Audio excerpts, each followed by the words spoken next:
War is my trade. Death is my craft. Backup plan? I am the backup plan. My destiny is what I make of it.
Chat. You will never learn. Mystic magic is so wonderful. Face yourself.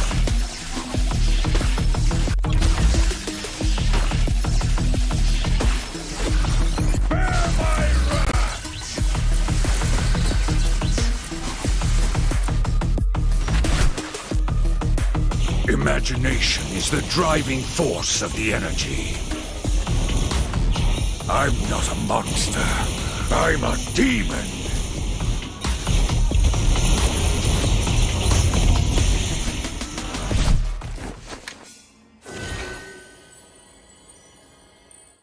Get 8 gigabytes of all-access power. To do it all! Plus only TikTok to scroll and share non-stop.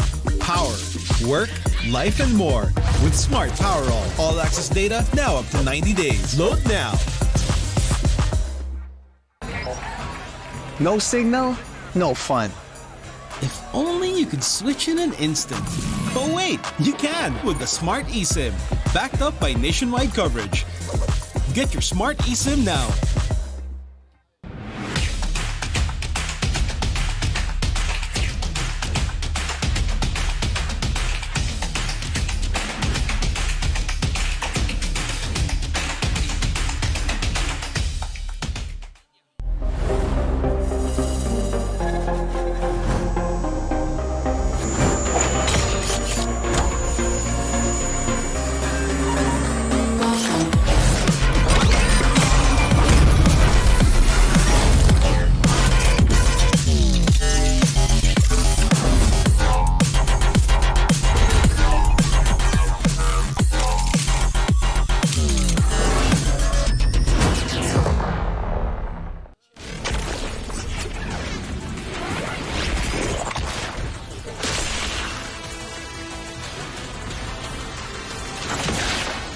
Strike first and without mercy.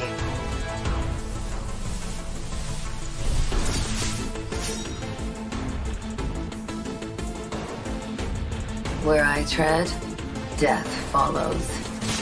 Enjoy your last breath. Deploying smoke.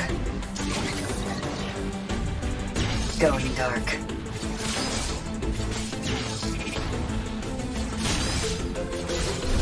War is my trade. Death is my craft. Backup plan? I am the backup plan. My destiny is what I make of it.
You will never learn. Mystic magic is so wonderful. Face yourself.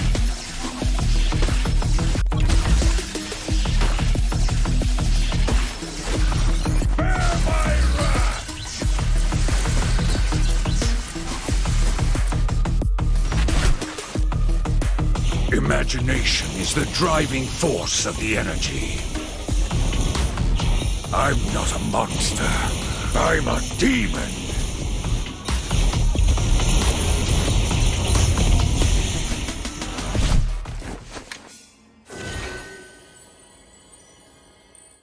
Get 8 gigabytes of all-access power. To do it all. Plus only TikTok to scroll and share non-stop. Power, work, life, and more. With Smart Power all-access data now up to 90 days. Load now. No signal, no fun. If only you could switch in an instant. But wait, you can with the Smart eSIM. Backed up by nationwide coverage. Get your Smart eSIM now.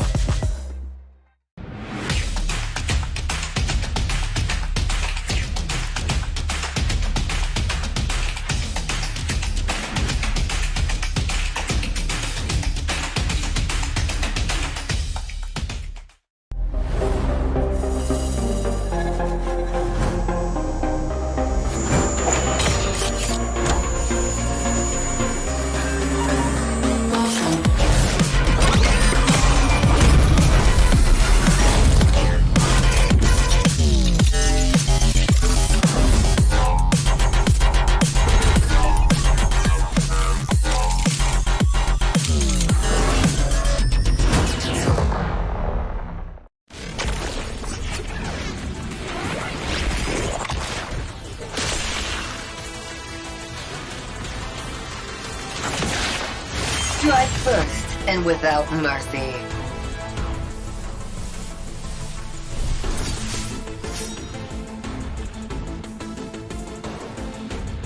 Where I tread, death follows. Enjoy your last breath. Deploying smoke. Going dark.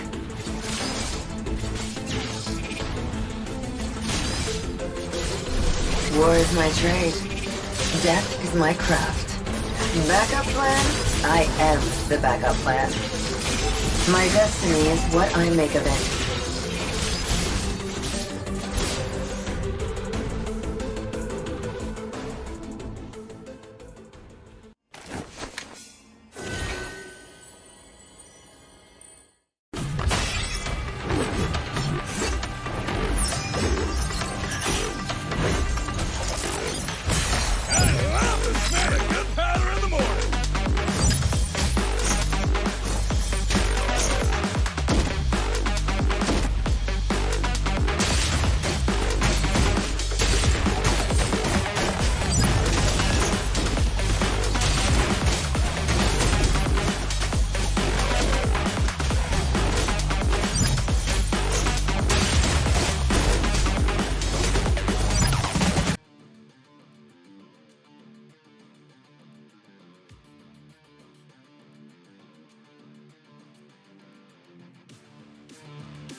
Malakas ang Pinas. Lakas ng Pinas. Malakas, Pilipinas, malakas. Kahit anong lane, we become the monsters. Malakas, Pilipinas, malakas. Face the golden sun and repping for the 3 stars. Look at us to the top, no ifs, no buts. Winning any game, para to sa yan na yes. Di mo matikin ang aming boses sa new level. Nasa kalye man o mobile, you know I become a legend. Open fire, we unite, we winners. Built with pressure, the diamonds are made of. Switch in a lane na parang gera. HP racing, may reset. Built na kitang buhat, we hit that full load SS parang Lyra. Susundan ko ang iyong bakas, kasama patas. Tagumpay natin to dahil tayo'y malakas. Para sa Pinas. Nasa amin ang alas, hindi to atras. Kinikilala sa taas kasi kami ang malakas. Para sa Pinas. Nasa amin ang alas, hindi to atras. Kinikilala sa taas, ganito kami sa Pinas. Wow! Hold on. Yeah, malakas ang Pinas. We are lacking every beat, no surrender, no retreat. Pag nagsama-sama, just imagine what we can achieve. Lacking every beat, no surrender, no retreat. Giving 100 all my all, cause we just cannot be defeated. We are unstoppable, immune and invulnerable. Ready ang equipment, lahat frozen, malang crowd control. Pakita ko na jab like pow, beast of the southeast. Taas sa matawag, proud and loud, cause every enemy we devour. Susundan ko ang iyong bakas, kasama patas. Tagumpay natin to dahil tayo'y malakas. Para sa Pinas. Nasa amin ang alas, hindi ko atras. Kinikilala sa taas kasi kami ang malakas. Para sa Pinas. Nasa amin ang alas, hindi ko atras. Kinikilala sa taas, ganito kami sa Pinas. Wow!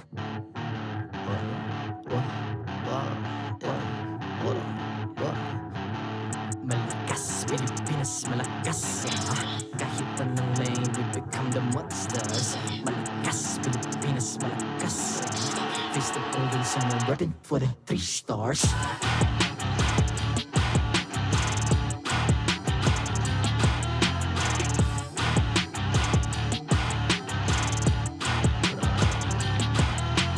Ang lakas ng Pinas, we unite, be the stars. Ang lakas ng Pinas, we unite, be the stars. Ang lakas ng Pinas, we unite, be the stars. Ang lakas ng Pinas, we the stars. Ang lakas ng Pinas, we unite, we the stars. Ang lakas ng Pinas, we unite, we the stars. Ang lakas ng Pinas, we unite, we the stars. Ang lakas. The 14th season of MPL Philippines is brought to you by the following sponsors. Smart, the official telco partner of MPL Philippines Season 14. The official tournament phone of MPL Philippines, Infinix GT20 Pro. Official suppliers, EMC Asia and Index Salon. Experience the MPL PH Season 14 action live at Green Sun, Makati City. Grab your tickets now via official MPL PH website. Don't miss any MPL action by following our official Facebook and subscribing to our YouTube channel. Follow MPL PH on TikTok for more content. And to ensure the equality and fairness of our games, MPL Philippines is also monitored and supervised by the Games and Amusements Board.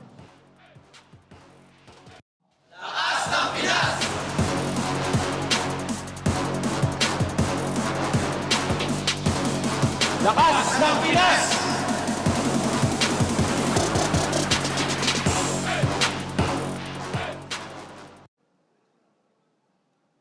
Magandang hapon sa inyong lahat and welcome to the MPL Arena. We've finally reached the halfway point. Rain or shine, the hero within us will always be ready to fight. Malamig man ang panahon, pero mainit ang mga bakbakan. Kaya tara at saksihan na natin ang lahat. And let's remember to always keep safe and dry. Ako po si Mara Aquino and this is MPL Philippines Season 14. Casters, Paso. Welcome to Week 4 of MPL Philippines Season 14, and Mara couldn't have said it any better. If you're watching from the Philippines, there is still a storm afoot, so please stay safe, stay dry, and enjoy from the comforts of your home at your service. My name is Leo, here with Jose Ingan, and we're bringing you tonight's best of 3 matchups. How are you? Has the rains been treating you well, my friend? So far, it's good. I honestly like the cold weather because it gives me an excuse to wear a hoodie. I see. it. I see. I thought it was for a modicum of other reasons. But for y'all at home, whether you like the rain or not, let's hope for safety and just that everybody is healthy and fine, because there's a whole other Season 14 coming up our way. This is the mid-season point, and you're not going to want to miss the action tonight. Real quick, a reminder from our friends at Smart: be part of the digital transformation in the world of connectivity. Say hello to convenience, flexibility, and local connectivity with the Smart Prepaid eSIM. And it's now available for digital delivery through the Smart online store for only 99 pesos. Ian, Yo! we got 7 matches this week. We're starting with 2 best of 3s, but before we get on with the action, let's look back at the week that was Week 3. Couple of core memories from you from last weekend. Of course, one of that was Falcons APBren's Super Marco, and of course, Ogwen with the Lolita Hanabi combination for the first time. We've seen it here in a professional league. As if it wasn't enough to be haunted by it on your ranked games, it's now made it onto the strongest leagues games last week. A couple more headlines we'll talk about in just a bit. Real quick, let's gander on to our leaderboards. Fnatic Onic Philippines still on top of the food chain, unbeaten 5-0 with Falcons APBren and Aurora MLBB tagging along. Smart Omega and Team Liquid PH at 3 points each, and RSG Philippines capping off the safe zone with TNC and Blacklist still winless. Wow, so you could actually know, or we'll figure out later on in this week, who's the real #1 between Fnatic and Falcons APBren, because they have a head-to-head matchup on day number 3. And for TNC and Blacklist, they'll also be facing each other tomorrow. It's tomorrow, right? Or Sunday? I think it's Sunday. No, Day 3. tomorrow. We're opening up with TNC Blacklist tomorrow. Oh. So finally the drought ends for one of these teams. Yeah. But tonight, a streak is on the line. Again, you mentioned Fnatic Onic. They'll be in action against RSG later on tonight. And we're opening up with Falcons APBren versus TNC. That's scheduled coming up. Real quick, let me remind people of what happened as well last weekend. If you remember FCAP's Hanabi Lolita, I remember FCAP's almost hour-long bout against Team Liquid PH. Yeah, Tell us 35. what your favorite memories are. Yeah, 36-something, right? 36-something. 35-45 to be exact. There you go. Let us know what your favorite memories are from Week 3 are. Here's the lineup for tonight. We're starting off with TNC going up against the Titans of MLBB, one of the two, Falcons APBren, and then we're closing off with Fnatic Onic Philippines against the Kingslayers, the Streak Breakers, RSG. We're closing off with a banger. Yeah, with a banger, especially since, you know, Irad's been cooking a lot with his Lancelot. So it's a good jungle matchup between Irad and King Kong. King Kong. Woo, the king of the jungle. Woo! You think King Kong will do it? You think he'll steal away the lands, like choke out all of the picks, and then he'll take the lands? I think, yeah, it's a statement. It's a statement for King Kong if he used Lancelot up against Irad, which is the only player, according to Midnight, who's been using the Lancelot in the professional scene. I would not want to argue with Robert Neil de Guzman. Yeah, He's about correct 9 out of 10 times. But you're right, again, Irad, John Darituazon, has gotten this young man jumping up and down. If you haven't, check out his reels, look for him on social media. Admittedly, me included. Like, I would also go wild for his Lancelot. We'll see if that's coming up in tonight's bouts. But first up, let's throw it over to the Infinix Game Tambayan with Rockheart and Reptar as they break down our opening bout. Thank you so much, Leo and Jose. Welcome to the Infinix Game Tambayan, where we will break down everything that's happening, all the storylines, all the headliners that are happening here today. And of course, this is, of course, brought to you by the Infinix GT20 Pro. It's official tournament phone of MPL Philippines Season 14. Rockhart and Renmar here, and it's been a banger, brother. Yeah. It's been a banger week number 3. It has been. It was a banger week number 3, and again, we're all very happy that you are spending your time with us here in MPL Philippines. The fans here who are braving storms and inclement weather, and of course those who decided to stay at home and still watch us. We are all equally grateful. Yeah, really surprised that there are still actually quite a number of fans that went here, despite MPLPH offering like refunds in case people got flooded and all that. Dude, I was already prepared to move the Infinix whole game tambayan we have to where the audience would initially seat. I was ready to do that be cool. in the audience area. Yeah, for sure. But yeah, like we said, last week we did see a rise for, at least a glimpse of a rise for TNC last week with their 1-game win against Aurora. But of course, today is going to be a bit of a different story. It's one of the, like Leo said, one of the 2 titans of MLBB right now. Of course, highlighted or backed by Coach Wolf and Coach Ducky. What a matchup that's going to be, a battle of the mind. Yeah, behind the scenes, Wolf has always looked up to Ducky for many years. There would be so many times where after a great draft from the coach of Falcons APBren, Wolf would go up to us and just go, "Grabe! Coach Ducky's so strong!" But of course in Filipino, Coach Ducky is so good. So it's really going to be, it feels like fan fiction that we're seeing this head-to-head, because unanimously the community has said that they have all been in favor of the drafts and even the early game strategies of TNC Pro Team, heralded by Coach Wolf, Coach Itamax, and even Coach Goya. Yeah, that's been very rampant on social media. Like people, TNC would lose, but they would always say, you know what? That's a pretty good draft. And I like that. I like what I see whenever I read those. But right now, here in the matchup for the players, I think Kozen and Super Marco, they even the vessels of pocket picks here. Yeah. When it comes to the pocket picks for Kozen, I think the only thing that he trumps over Super Marco in terms of the really unique picks are the Ruby Gold lanes. We haven't seen Super Marco Ruby Gold lane, if I'm not mistaken. And he also has the Gold lane Phobius. Well, Super Marco has shown, he has also played the Ruby, there we go. But what Super Marco has is the Hanabi. So they both have the Ruby there. Kozen has the Phobius, but Super Marco has that Hanabi, which I will not be surprised if TNC Pro Team will really watch out for and considering respecting, because they're one of the teams that actually has one of the highest, if I'm not mistaken, they are 4th in turtle control time, or the total time that they've crowd controlled their opponents. And you can see that in their other top picks with the Cho, Terizla, Aurora as well. So now as we look at Kozen, the fact that he can build the fighters show for Falcons APBren that, okay, we've been doing really good with the Assassins. That's right. The Roger, more often than not, will end up in the hands of Kyle TZ in the jungle. But TNC Pro Team has an answer for that in the gold lane with the Ruby and the Phobius. It does feel like when you have a Phobius, it just becomes doubly hard to play a Harif or a Roger. And I feel like that's the reason why they actually drafted up. Yeah, and I'm so glad that you mentioned the Harris, because that's other than the Roger, that's also one of the top picks of Falcons APBren in terms of their main damage dealers. Yeah, there you go. And again, relying on the bulletproof dashness of Super Marco to actually pull it off, which has proven to be a real thing in the past few weeks here in MPL Philippines Season 14. I think Marco only died just a handful of times, right? Yeah. For those who are unacquainted with it, yes, Hanabi was played in MPL Philippines by Super Marco, paired up with the Lolita, with all the shields that you get from that. And Super Marco is one of what we call the bulletproof players. So bulletproof means you suffered no deaths in a game win. And he's actually tied with Kelra, King Kong, Benny Cutie, and Domeng with 6 games, or 6 bulletproof games this season.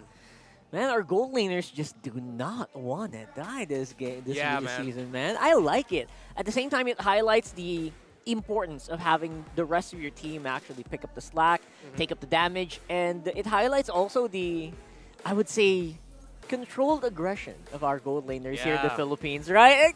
That's true. It's just a thing. It even it kind of bled through over to the other regions, right? A little bit where you'd see gold laners, specifically like we were talking about earlier, Eman going with the Matrix, yeah, like Megatron. Just relying so much on just the gold laners just making sure they survive and doing the job that needs to be done. Yeah, gold laner surviving means it's an easier life for the jungle, which is now the core of majority of the drafts. Now that people are using the terminology, right? The actual core. The actual core. Right. But with the gold laners really prioritizing them not going down, yes, the gold laner priority has sort of dwindled a bit because now you're leaning more towards the center of the map with the jungles, but it's still so important because you still need to win the early game laning phase, and most importantly, know how to farm in the mid game when you've fallen behind. It's funny because it's just exactly what's happening, right? Like less reliance on the gold laners. Yeah.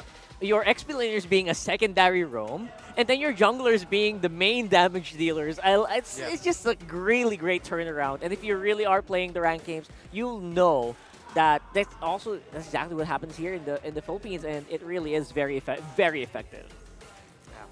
Yeah. So far so good. We'll see who is going to be playing up tonight here as we see our teams walk up onto the stage.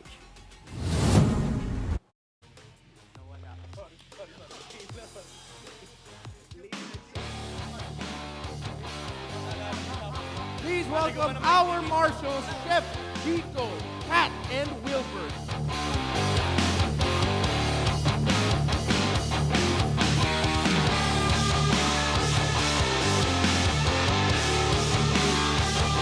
Now, entering the arena, it's one game at a time for the team. It's only a matter of time until we see this determined team to rise up.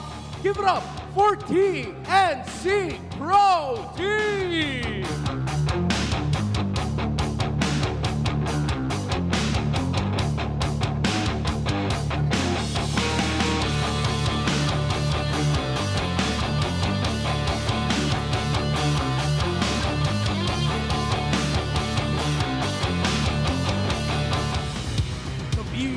Buzzing through our opening day of the week.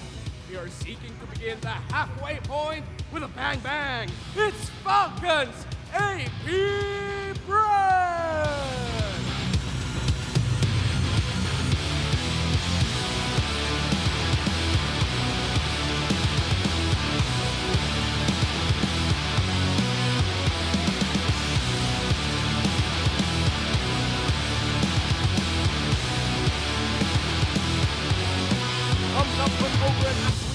Into the arena, their coaches. For TNC Pro Team, it's Coach Woo. And for Falcons APBren, Coach Ducky.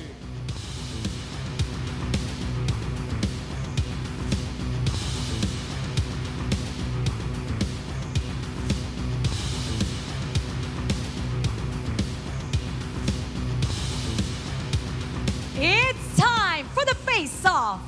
Coach Ducky, Coach Wolf, come forward.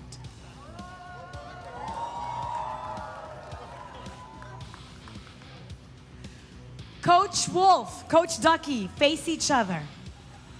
Stare each other down, take a step forward. Coach Wolf, ano ang palag mo kay Coach Ducky?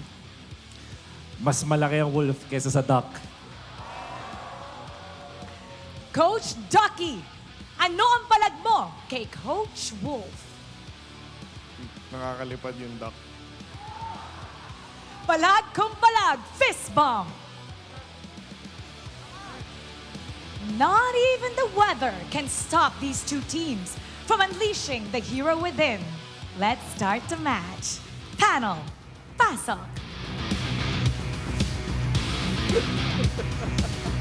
Here we go, another zoo in the making here.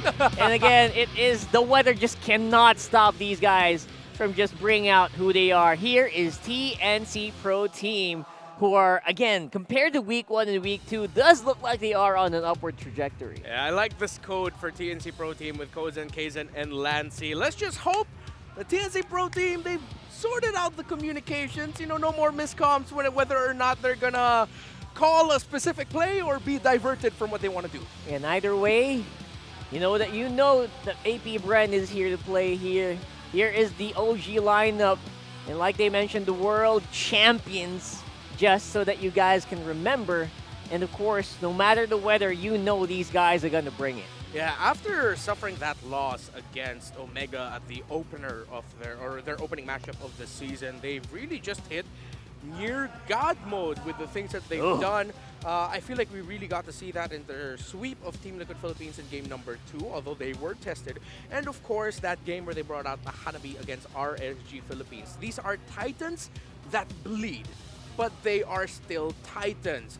TNC Pro Team need to respect the fact that Falcons APBren aren't an easy team to take control of in the early game. And we will see which one of these keys to victory brought to you by Infinix they will be using. First off, continue polishing shot calling and decision making for TNC. Like I said, not the best start for this team, but it does feel like they're on the up and up. And I think, yes, decision making is the biggest thing that you need to work on. Yeah, people have always questions like, chemistry, come on, you guys have been playing together for weeks, how come where's the chemistry? That really just takes time, man. Like, you've been here for so long, Rockhard, so many teams have you've seen crumble before you because of their lack of chemistry. Well, for Falcons APBren, as we mentioned, be the earlier bird and catch the W. Control the early game, don't let TNC get their comfort, and force errors and capitalize on them. That's the key to victory for both teams, because this meta, again, it is great if you know how to punish errors from your opponents. And to be fair to APBren, I feel like if you're talking about errors, they're probably the team that has the least of those. And whenever these errors do appear, whenever something doesn't go according to plan, they have the backup plan, right? They said it in an interview. They literally just say, what's the term? Group up, something like that. They ultimate defensive something, right? And they group up together and they reset in game. Yeah. So that's something that's really interesting. At the same time, it's also very difficult to beat. And I love it. I love it for APBren. Yeah, and that's so true. And I'm really glad that you mentioned that, because with Falcons APBren saying that errors for them are just opportunities to make new right moves, for TNC Pro Team, so far what I've seen from them is when they commit an error, they're punished. It's hard for them, it seems like, to bounce back from an error or turn things around. Yeah. For TNC Pro Team, it's either they control and don't let go, or they're the ones that get controlled. I don't know if it's just me or if it's just like everyone who's watching TNC waiting for them to make a good play or make a big blunder. It feels like we're watching their every move. That's why maybe sometimes you guys even might notice that we notice their missed plays more. Yeah. I guess people are just really looking forward to them, stepping up and making the big plays, especially you got to do it against a team like Falcons APBren. Yeah. But right now we have an update. Game 1 is going over the TNC's blue side. What do you think about that? Well, now I think it's going to be a big contention between the Roger and the Harith between these two. But we also have to consider that High Loss has risen up in terms of a priority pick. For sure. Now, if TNC Pro Team, I feel like one of the best things that they could do is contest 3 heroes. Roger, Harith, and specifically the Nolan. Nolan actually has risen up as one of the picks that you will often see, if not as in the first phase blue side, as the 3rd pick on the red side. Yeah, and for sure. Nolan is actually the most efficient jungler right now that we have in this meta in terms of the win-loss that he has. And the Roger and Harith is one of the best options that Falcons APBren likes to go for. Yeah, I personally like the Nolan. Very high damage output, takes care of first pick threats like a Zask as well. So it's actually really good for like red side as well. So I like it when I see these things, and we'll see if that's going to happen here in this game. Another thing that I'm looking out for is a TNC Pro Team, or even Falcons APBren are willing to give up the High Loss, the Jawhead. To either of the 2 roamers, because Escalera and Ogwin. And High Loss, I feel like, can be contested between these two, between Escalera and Ogwin, but Ogwin's like one of the best, if not the best, High Loss that we have right now, as the roam High Loss in the Philippines, stats-wise.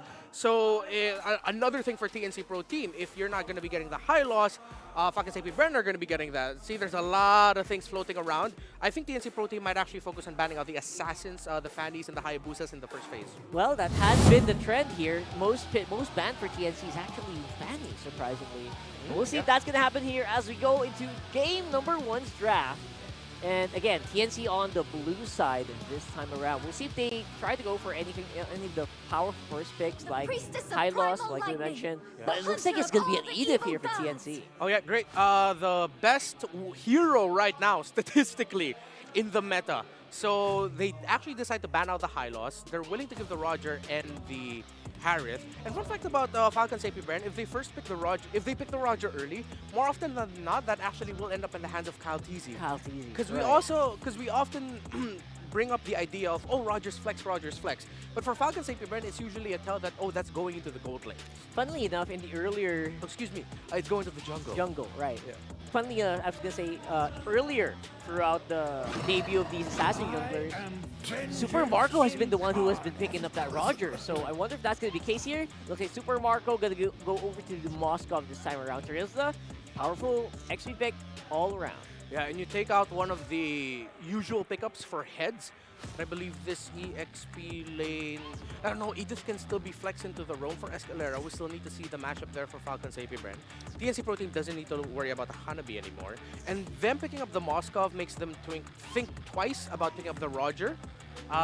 Maybe they might lean a little bit more towards, if they want to take away a Kyle TZ hero, they'll go Roger. But the thing is, the Nolan or the Hayabusa will still be open. But they decide to take the Hayabusa and they go for the Harith instead. All right, very, very spicy picks here for TNC Pro Team. It does feel like this Edith can go either way. I love me some Edith on the mid. Work around with the Hayabusa, invade a lot, maximize the tankiness of the Edith, and invade the enemy jungle. I like this Julian third pick here. So we're going to go into the second phase with no clear idea of the roamer for Falcons APBren. And they're deciding to respect the roamers of Escalera. They take away the Cho, one of the most picked for TNC Pro Team. And when they won that only game that they won so far against Aurora, it was with the Cho. So if they want to go pick off, they'll still have it. But we still don't see their mid laner. I wouldn't mind something along the lines of a Vixana for TNC Pro Team's Lancy. Whoa, wait a second. Kozen is first in gold share among all gold laners? Yeah. I wonder where that came from. Yeah, that's them. So the gold share stat is how much of that person has the gold in the team. Compared to the rest of the team. Compared to the rest of the team. So expect that Koz is going to be the most farmed up guy. So long story short, in TNC Pro Team. It feels like TNC is like doing a bit more like something like the funnel strat that we saw like a few seasons back. Right? Yeah, a little bit. Where he's getting almost every single bit of gold, less to the jungler of TNC, I would say. I wouldn't say it's funnel, but more of they also just want to make sure that the gold laner has gold. Because the old funnel strat, remember, it really was just like, okay, we'll focus it on the guy jungling. The only one. The only one. Getting the gold. Where it's like, this one, it's like, all right, it's a party. It's a little bit more democratic with our money, where we split it up. There you go. Oh, so Falcons APBren, they take out the Vixana that we thought band. TNC Pro Team would be good for. And yeah, they do take out the Jawhead from Ogwyn, but they're willing to... Excuse me, the Grok is still available for them, yeah. Yeah, 100% Grok, I would say, here for the pick for Ogwyn. I don't know if they need to pick it up right now, but I feel like because of the flexibility of Edith, they might have to. Minotaur can kind of work here as well, maybe. I agree. But will we see a Lolita somewhere here? Probably not, since there's no Hanabi. Yeah, we don't see the good sign for Lolita. There's a Faramis. Okay, they go Faramis for like a few. Valentina's still open for Lancy if he wants to go a little bit more up close. But the thing is, up against a Terizla and the Moskov, and you mentioned the Minotaur is still open. TNC might think twice, because yes, they'll be able to steal away the ultimate of the Minotaur, but the Valentina will always be at risk of getting knocked up by the Minotaur with how close range she is. Ooh, you don't want to get that, right? So obviously, if you play Valentina, you got to play up close and personal, but you also get the advantage of getting a nether realm for your team. So maybe that's something that is weighing on the minds of TNC right now. Then again, who are they going to pick? Escalera has also some history on the Grok. Yeah, they need something that can invade and maybe give info. If not that, maybe Aurora for the mid, but yeah, it's the Valentina, because it's the Faramis that he's up with. And Arlo. Arlo. Wait, but we still don't know who's going where. Oh, good point. Probably Arlo roam, but Arlo can also kind of go on the XP lane. Either way, it's very flexible for TNC. We'll find out later once we load up into the game, or once they swap it out. But it does feel like Escalera is feeling it a little bit. And now for the roam picks for APBren. Yeah, Grok's looking pretty good. I agree with you, though. I kind of like the Minotaur here. But Grok up against Ahaya, you can go in, get a little bit more info. But the pokes, if it's going to be... Okay, no, it's Lolita. Huh, they decided to go for that instead. I really thought they wouldn't. Yeah, me too. All right. So even without the Hanabi, obviously Lolita is your go-to setter right now. And protection is Oh my goodness, they're overwhelming with protection with the Netherrealm and the Guardian's Reflection. Yeah, you're right, dude. They Luminon Energy Core, Guardian's Reflection, a lot of defensive utilities for Falcons APBren, and this feels like it's a little bit more of a response for the Edith. Yeah, it also blocks, the Guardian's Reflection will also block the enhanced basic attacks of the Harith, but that's not his main moneymaker for damage. Right, so we'll see. Falcons APBren does feel like they are cooking right now. They are, Let's dude, they see are. what they're gonna pull off here. And again, it's TNC's, you know, rise or just the Titans gonna take over. We'll have to find out. Throw it over to Leo and Jose. Jumping into the first matchup of Week 4, it's TNC Pro Team versus Welcome Falcons to APBren. Mobile Legends. The winless TNC facing off against the Titans of MLBB, Falcons APBren. Woo! Ingan, how you feeling? Do you like TNC's draft? For me, I like it because Kaizen's Hayabusa. Again, the moment that they beat Aurora was a snowball coming in from Kaizen with the Hayabusa. So if TNC controls the early to the mid game, I think this could go. This could be a fast game for TNC. I'm a little worried about that last pick, Valentina, but look at this, they're making it work. They're giving Few and Ogwin quite the headache, forcing Ogwin to pull out the Revitalize early on. The concept here is just to get the Netherrealm for your team, and whoever casts the Netherrealm first, for sure, will lose during the skirmishes. All right, let's talk about the XP lane matchup. You got Heads going up against Flapteasy, the Terizla versus the Arlo. Oh, wait! Ah, oh, what? Oh, first blood. Escalera will fall down on the hands of Falcons APBren. That was an unexpected pickoff. Very aggressive rotation for Falcons. Yeah, no, I don't think even TNC knew that Falcons were going that way. Again, fast hands and faster thoughts from Falcons APBren, even faster communications. I'm not even sure if words came out to say that we're rotating this way. And now they're rotating onto the top lane up against Kozen. And looking at the gold lane matchup, you'd expect Kozen to dominate, but with the fast rotations coming in from Falcons APBren, I think it's going to be a really hard game from Kozen. Not to mention the easier to activate automatic bonk from Ogwin. I think that's one of the main things you buy for yourself when you pick up Lolita. More than Edith, because again, Edith does have the damage output. Yeah. She does have the easier to pull off combo, because again, it's so much CC for just your first and second skill. Yeah. But yeah, no, the Lolita you just find Kaizen, you just find Kozen, and you force something. Yeah, especially if you have Blast of the Oasis. But wait, first turtle up for grabs. Two teams from TNC are here against four members of Falcons APBren.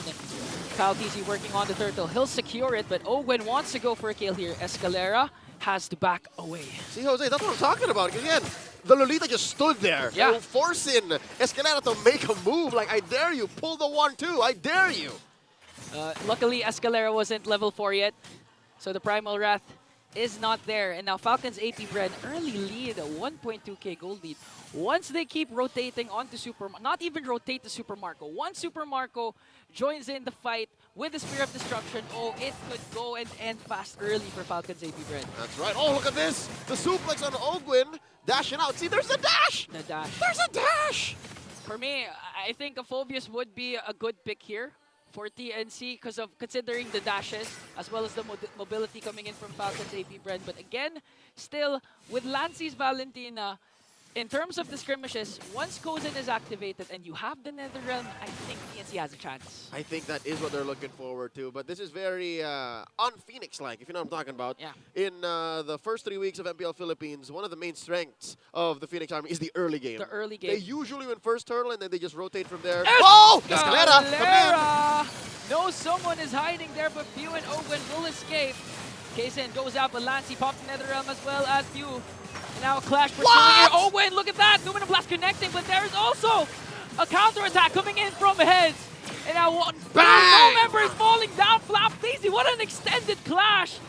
And it will favor the Falcons as Heads will fall down as well. A 2-for-none trade, and the clash will end. Wow! I call that a DPZ, a delayed penalty zone. A delayed penalty zone. It was not at all the penalty zone we wanted, but it was the penalty zone they needed. Check it out once more. The Infinix instant replay. Here comes Flapteasy coming in from the flank. I'm gonna save you guys. And he gets 4. Was that 4? Almost 2. I think 3. Yeah, 3, because Kaizen was able to go away with the shadow. Yeah, he did. Regardless of however the number was, how big that is, the fact that you zone out TNC, you disperse him. Oh, wait, here we go. One more time. Oh, want a revenge onto Flap TZ here, but he's going to survive. One more hit. The Shuriken's not going to be enough to bring down Flap. And now Kyle will secure an uncontested turtle away from TNC. Oh, no. Now he's looking for one. Goes in! Oh, no. Kyle TZ in the mix of everything here. Oh, he's still able to sustain the damage. Luckily, Ogun was there with a Bulwark Shield. And now turn things around for Falcons APBren. And I love what Kyle TZ actually did there.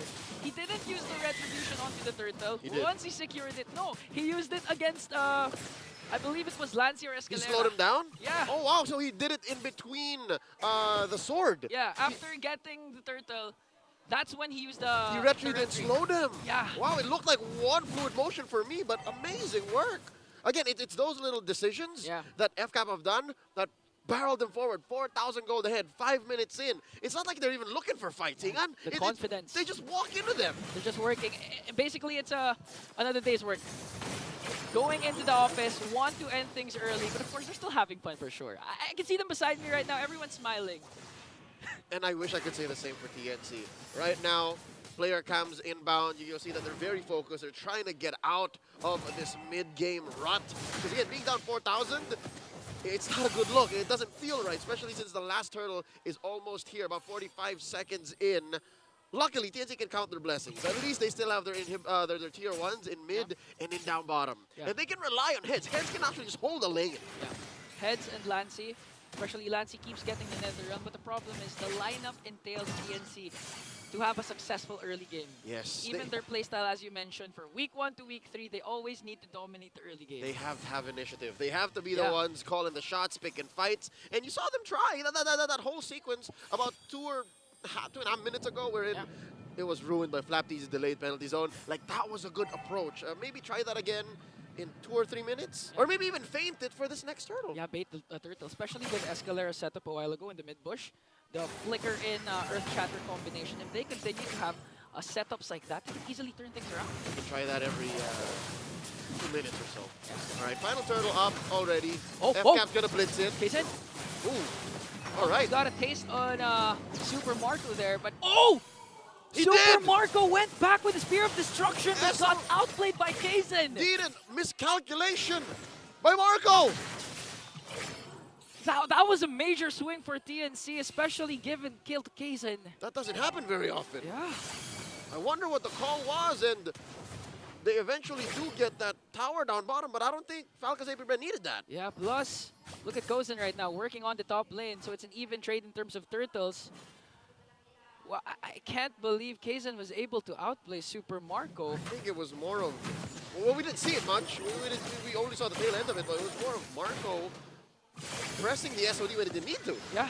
That's what I reckon. Again, I don't know, folks, if you saw anything different, but he definitely hit the ult even when he didn't need to. Now this does equalize a little bit. Shrank the gold lead by maybe, well, stopped the bleeding, slowed it down, definitely kept it down about 3. Still, though, look at how well Falcons APBren recover. Okay, recovering right now. 5-man rotation into the middle lane. A lot of flickers available, especially for Heads and Flap TZ. It's a matter of who can set up first. The Few comes in. Look at those bursters. Escalera with a conceal. Is he going to make a pick off here? Ooh. There's not enough in the bush for him. Like, that's Few and Flap. Few has a Purify. Not worth it, though. Not worth it. Not at all. Kyle TZ committing Grand Theft Orange. That's a star for the young Kyle Saison. And goes right after Kaizen. Kaizen has to use his Zaman Force. It's 1v1 between Kyle and K. Oh! Kaizen. Oh, he's going to outplay Kaizen there. But look at that. Was able to get the kill. And now here comes the reinforcements coming in from Falcons APBren. But Escalera with Earth Shatter combination. Fuel with the save. Netherrealm in, but Lancy has his own Netherrealm. Phoenix Army rising from the ashes as they take 3. TNC's momentum slowly going back. FCAP is definitely looking for their cap, man. They were limit testing. There's no reason for them to take a 3v5, but they did, and they did. Oh, and now it's going to lead to free Lord for TNC. What a mid-game swing. And look at this, the Lord. Can FCAP do anything about it? Okay, Zen might secure the Lord here. Oh, but Ogwin steals it! Master Ogwin! Now TNC has to fight back. They're outnumbered. But Super Marco, Kaizen evades the Spear of Destruction. but with the Numinum Blast from Ogwin. That was a full charge Numenon Blast. I'm not sure if Kaizen used the Retribution, but man, oh man, Ogwin. He did. Look at that on cooldown. Now he did. And just like that, the mid-game. It's as if the blunder didn't happen. Unbothered. I call it falling with style. Yeah. They literally tripped and went into a yoga pose. I call it unbothered. What Really was unbothered. that? They don't care. I mean, to be fair, the only people who really dropped the ball here was the 3 down bottom. Yeah. And Marco against Basically against 4. And Ogwin was the one who saved just them. comes up and, you know what, let me just clean up on aisle 4. Basically, Ogwin's cleaning up their mistakes. And it was more than worth it. Again, a single Numenon Blast against 4 members of TNC. Come on. Man, that's heartbreaking for TNC. The moment you find an opening. Tell me you can replicate that in your next RG. No, you can't. You can. You can. And the only moments you actually pick up the Lolita is when you have the Hanabi. So For you sure. really won't replicate it. Oh my God. Add this up to Ogwin's Florin, to Ogwin's Minotaur, to Ogwin's... Wait, I'm actually not sure, but looking at the third item of Ogwin, it's actually Blood Wings. Oh yeah, no, this is as per usual. I don't do that because I only do a Flask of the Oasis, then Dominance. And then just full defense, then right? full defense. Yeah, no, this is the equivalent of Ogwin building magic items on his Minotaur. Like he knows that they're so far ahead that he just needs to build shields and then just affect the game. So this is a stroke of genius from Rogan Onigo, the roamer from Falcons APBren. About 5,000 gold ahead now. 11 minutes in. Oh, here we go. Escalera finds few, but the problem is Ghostbusters is there. Escalera goes in, getting pinned down here at Black Teasy! 4-man penalty zone. Super Marco trying to finish them off, but Lancy clutched at the realm here. TNC expended their resources. Falcons APBren got Escalera in exchange. Amazing work by Lancy. Do note this young man has been always on point. Yeah. Picking up the Nether Realm anytime he can. I don't think there's ever a second since he hit level 4 that he did not have his hands on the Nether Always Realm. ready. Lancy always ready. And again, TNC can actually turn things around. In terms of the Nether Realm, okay, they can actually rely on that for extended team fights. But Escalera heads, they really need to get a catch. Either a Super Marco or Kyle TZ. It's hard to catch Kyle TZ, but on the other hand, here Kaizen goes in with a Wiggy Shadow kill on the few. They're just juggling the damage coming in from the Hayabusa. Now, Falcons APBren has an opening for the Lord. I think TNC, they won't contest anymore because that's a 6.4k gold lead coming in from the Titans. And now they get their hands on a Lord that is 100% theirs. Very difficult to think of a situation where TNC would want to try to contest, being down 7,000 gold. Again, I think the doctor would prescribe just take it in the base. Yeah, take it in the base. One defense at a time, one Lord at a time, and make sure to watch out for Flap TZ. But the problem is in 36 seconds, Flap, his flicker is going to be available once again. And so far, the flicker final slash from Flap TZ is always connecting onto 3 or onto 4. You mean penalty zone? Penalty zone, sorry, penalty zone. Yep, here we go, Super Marco, the gold bringer. He holds the record for the all-time highest average GPM across 100 games played. Amazing to think that this young man debuted in season 9? Season 9. It was Kyle and They had a Ogwin. 10-man lineup before. Yeah, it was Kyle and Ogwin who was in season 10. Oh, but Lord marching in the bottom lane here. Amazing. They're gonna get an inhibitor turret working on the middle lane. Escalera pops his Primal Rat just to defend. But look at that, Ogwin catches him off guard. Penalty zone coming in from Flap Numenon Blast! And Numenon Blast connecting onto 4. They have to use the Nether Realm just to attack, but Kozen with his Amin Force. Falcons APBren still standing tall with 5 members, but Kozen here dishing out the damage he needs to bring down Falcons. Lord still alive. Final slash coming in from Heads, but it's not going to be enough because the Falcons are still on top. 1-0 by Falcons APBren. Some moments of shining glory for TNC, but really they were over. In just a bit, we'll throw it over to the Infinix Thematic for Redman and Rock Hard to break it down. King and Leo out.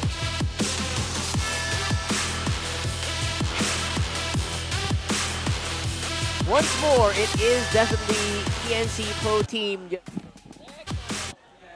coming up a little short, right? Coming up a little short just when they needed it the most mid-game. We saw some stuff that could happen, but Falcons APBren, their consistency just cannot be beat. Yeah, they just fell victim to one of the best qualities of one of the titans of MLBB. It's their understanding of when to trade and especially what they're trading for. They decided to give Kozen a little bit more time to farm up top, but then they were getting wins in the bottom lane. And of course, with Ogwen miraculously being able to get that Lord, with unfortunately Kaizen retributioning the Lord with 19 HP remaining. It was a Numenon blast, a pretty good one. Coming in from Ogwen to secure that Lord, and from there it just felt like a demoralized TNC Pro Team because they knew that was their Lord to take, that was their Lord to win, and from there they could continue their turnaround, but they couldn't because that man, the MVP, got the Lord. Yeah, that's a big shoulda, woulda, coulda moment there for TNC Pro Team. But then again, we were wondering why this Lolita came in clutch for Falcons APBren. Falcons APBren answered almost immediately there, making life hard for a lot of members of TNC with that pick. Yeah, when you have a lineup that are ultimate-based or burst-based, you go for sustain. You bring in healing, shielding, and of course, with what you pointed out earlier, Rockhard,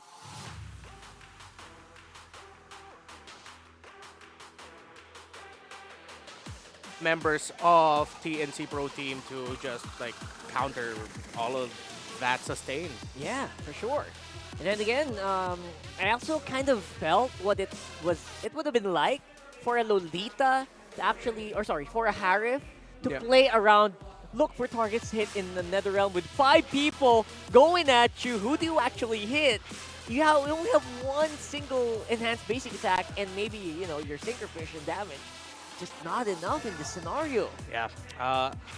TNC Pro Team also fell victim to a really good early game rotation by Falcons APBren in the first minute. The Hayabusa was yet to even get to level 4, but with Lancy pushed back in lane, left to clear, it was Ogwen and Few who decided to go into the bottom part of the jungle of TNC Pro Team alongside Kyle TZ to... They weren't able to take down Kaizen, but they took down Escalera first, and they brought Kaizen low, resetting his rotation to an unfavorable timing, and Falcons APBren getting a small win there. And from there, they continued that, which is why we saw them eventually take that trade that we mentioned earlier. They allowed Kaizen to push up top, farm up, because they were trading that for more control into the bottom half. TNC Pro Team, we gotta give them their credits because they turned it around there. We saw the power of what the Harith can do when it's not a full-on, blown-out 5v5 team fight, when it's a little skirmish. Yeah, and they actually won a lot of those skirmishes. Some miracle kills as well coming in from the Hayabusa here, and I kind of liked it for the first few. I mean, obviously we're trading some gold, and the Hayabusa going for kills meant that the turtles in the early were basically uncontested for Falcons APBren. So they were taking some trades that they knew they could cash it on in the later parts of the game, but we didn't see that happen anymore. Yeah, great drafting by Falcons APBren. The last 2 picks on the Faramis and the Lolita. Yeah, because now they ended up playing a lineup that just looked much safer to execute, a little bit easier to execute compared to TNC Pro Team. It's good to have lineups now in this meta. Like, looking at the stats, there's one thing that stood out for me for the #1 team in the league right now, which is Fnatic Onic Philippines, is that they fall out of the normal percentile for average kill participation. So a lot of the kills that they get is actually spread out across the map. Really? They're all not just playing together. So TNC Pro Team decided to roll with a lineup that will allow them to do that in different parts of the map. The problem is you need a good early game to make it happen. If you're coming back from behind and trying to play that style with this lineup, it's not going to work too well. We saw it in one sequence in the bottom lane, but that was one sequence. They needed a snowball. When it got to a closer team fight, well, again, we saw what happened with the Lord and with Ogwins taking that away. Yeah, it just felt like, you know what, they were looking for a bit of an unorthodox way to get back into the game as well, right? Yeah. And I felt that what I think what you mentioned, where Escalera was having a really hard time in the early game because of the hero picks as well. Like we mentioned, like that Lolita really did tear it up. Yeah. And I gotta one agree shield. I gotta agree with Why are they? Someone. I heard the meow meow. Yeah. Why are they meowing? Meow. It's the meow. comment, the MPL fan comment. It's an MPL fan comment. So scary. I don't know if there's a team that can beat. There is teams that can beat. There's teams can beat Falcons APBren. I think PH again will win in M6. We're just reading comments. I'm We're just sorry, reading that's comments. not me. That's not us. We're just reading comments. Wild Boys meow. Meow meow. Meow. What's that called? Is A that tilde. a tilde? Tilde. Tilde? Is I it? know it's a tilde. Yeah, it's like.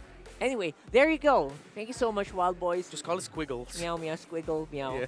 Yeah. Yeah, we'd love to hear from your comments. Let us know if you think you agree.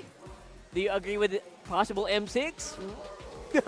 I feel like It's we're a bit- early. It's early, man. It's early, but you We're know, we're I just like at it the when you say midpoint. that. Even we're not saying that. Yeah, so we're just reading comments. We're just reading doing our comments, job. that's yo. not us. That's not us. So, I don't know. If you guys agree or there's another team you have in mind, Yeah. maybe for M6, let us know. But again, playoffs is pretty far away, and don't worry, guys. That's not from us. But you know what? You know what other opinions we can get? Maybe Mara has someone to talk to. Yeah. Let's throw it over to them. Maybe someone has something else to say. We have beautiful guests here in the MPL Arena. Ladies, introduce yourselves. Hi everyone, we are Index APBren FE. I'm Nami Sawan, the gold laner of APBren FE. I'm Nowatch, the multi-role of Index APBren FE.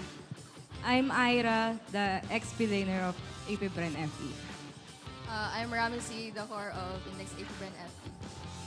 And I'm Sarah, the captain and the mid laner of the Index APBren FE. Welcome to the MPL. And first of all, ladies, I'm so proud of you for making changes in the Mobile Legends Bang Bang scene. Now, tell us about your experience in the pro scene, being woman, and the challenges that you guys face. So far po yung experience is exciting and adventurous. Pero yung challenges talaga po is siguro yung as a female, yung pag-underestimate sa amin. Yeah, same thoughts. But it's already 2024 and super thankful with Mundon kasi there are merong mga tournaments right now for women para maipakita yung kung ano talaga yung kaya namin. Being woman in esports, do you also wish to join MPL someday? Yes, of course. I think it's everyone's dream to play in MPL stage. Now, if you were to give a message to aspiring players out there, women who want to be in your position, who want to succeed just like you, what do you want to say to them? I just want to say na don't give up kasi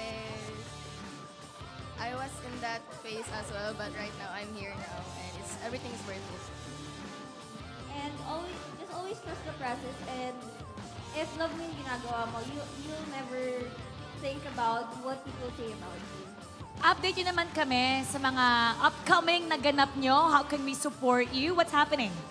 Yeah, guys, you can follow our social media at Infinix Esports on Facebook and at Infinix APBren Esports on TikTok. We have upcoming tournaments and pinopost yun doon sa mga sockmed namin, so abangan nyo. Thank you so much, and we hope we see more of you here in the MPL.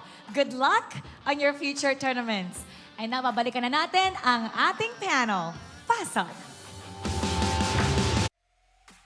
There you go. Women in esports, always a pleasure to see them. Maybe probably why APBren's playing so well. They got backup. Yeah, ladies are there. And it's really good to see that, you know, especially Ramsey coming back home. With her stint abroad, I believe with Zeno Lilies alongside Taro. So, yeah. There you go. So hopefully we'll see them here. And then again, like what they mentioned, maybe here in the MPL. But you never know. You never really know. And for the meantime, though, of course, for you guys, catch the biggest Clash of Legends every Monday with We Are Legends. Also get a chance to win 10,000 diamonds in-game just by liking and supporting the show. More details on WeTrends official Facebook page. 10,000 diamonds. 10,000 diamonds! Just for liking and supporting. That is generous. That's, thank you so much, MLBB. Maybe throw some of that our way. MPL Arena, though. Please. Please do. There's a lot of skins coming up that I really want right now. And I really like that, you know, I play a lot of Rome. So, you know, I like that Atlas skin. Like, never mind. All right, so for now, we are looking for the freshest face in the MPL arena. We're looking for some Index Salon Beauties, and I wonder if those are the ones we're looking for right now. A lot of people here in the arena. And again, despite just having such a rainy weather, I like that we still have some fans. Yeah. I'm sure some of them camped out or something in the hotel because we're the venue that has a hotel built right in. So I wonder. So those are Index Beauties. Not surprising at all. They were the ones. I mean, they already got the branding and everything. Yeah. Yeah, I'm really glad that we get to highlight the ladies of the Index women's team. Yeah. So yeah, wish them luck in their tournaments. I mean, we are, after all, the home of the female world champions and even the men's world champions right now. So that feels really good to hear. And they're probably some of the people that are screaming with the current world champion. Yeah, don't forget Smart Omega Empress, born and raised in the Philippines. Right here. Cebuana Pride. Hey. All right. So getting back into the matchup here. That's probably cold. It is. And empty. And empty. Probably FCAP or blue side. Teams picking up the blue side. What's the win rate right now for blue? I actually have to double check that. But with what happened in week 3, it balanced out. I think we're a little bit closer to 55-45 now than it was 60-40. So it balanced it out just a little bit more. Just a little bit. But it's still not great. And this is not great news for TNC Pro Team because Falcons APBren, they're not undefeated in the blue side, but they currently do have 6 wins on the blue side. I think they only lost once, right? They lost only this Smart Omega, yeah. So far. And to take it into account, Falcons APBren have played 12 games. So half of their games are on the blue side, and they've won majority of that. So be careful, TNC. Be careful. Really scary. Well, I mean, if you're looking at Falcons APBren right now, what's the power pick?